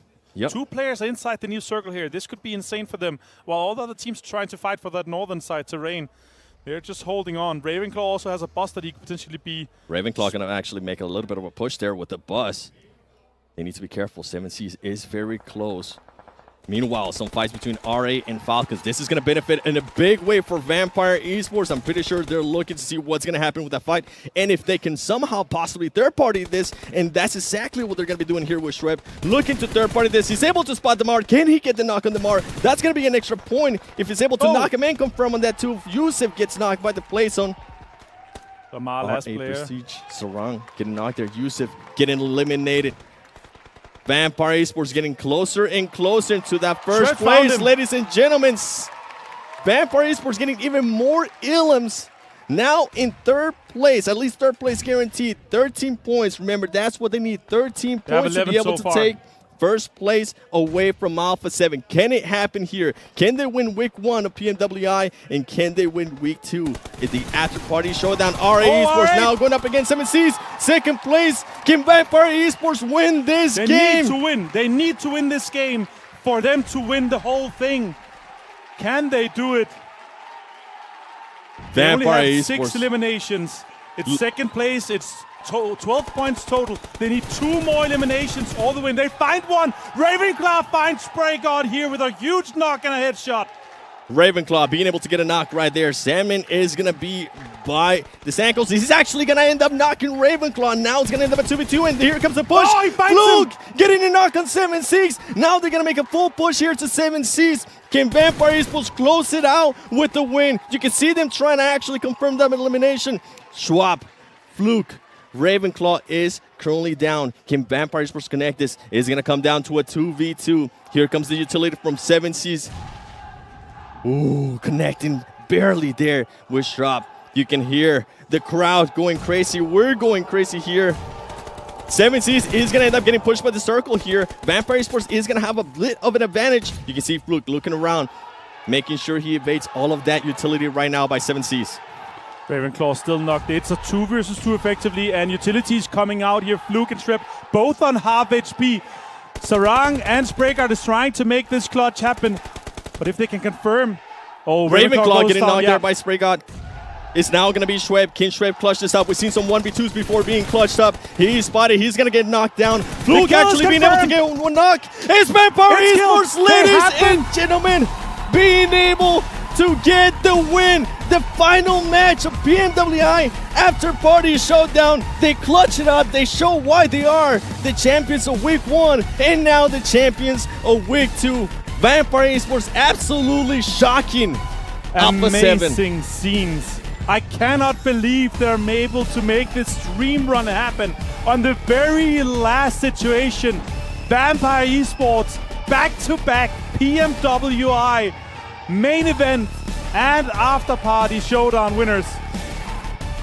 I can't wait to see what the desk is gonna have to say. It's been a pleasure to be here casting this last game.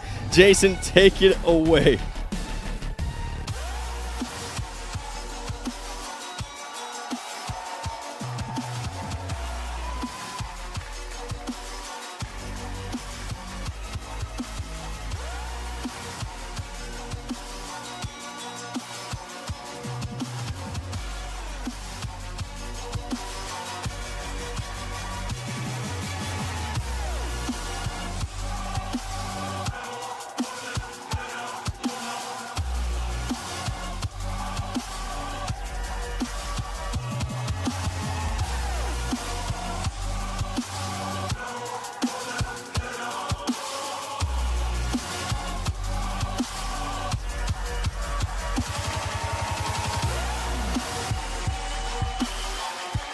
Ladies and gentlemen, Vampire Esports have won the main event with $500,000, and they've won the After Party Showdown They are your all-star PMWI champions. Actually unbelievable what we saw here in this final game, as well as they raised the trophy. This was a performance of a lifetime from weekend to weekend, and in this last game as well, tense moments were able to provide them the victory with all of this. We were screaming in the back room here. They just technically needed that one last flush, even if they didn't get the win, but still they went for all the marbles. Absolutely amazing. I have never felt this much pressure in one single match of PUBG Mobile Esports in a long time. And for Team, we didn't know how they would perform on this international stage. They get the 2 trophies back to back, and they put their region on the map when it comes to international play. Vampire Esports, congratulations. You are the PMWI After Party Showdown champions here at Gamers 8. First of all, I have to say, an incredible story to come back from 27 points down at the beginning of the day to now the victory of the entire competition. I have to ask you, what does this mean to you and your team? ก็มันมีความหมายกับเรายังไงก็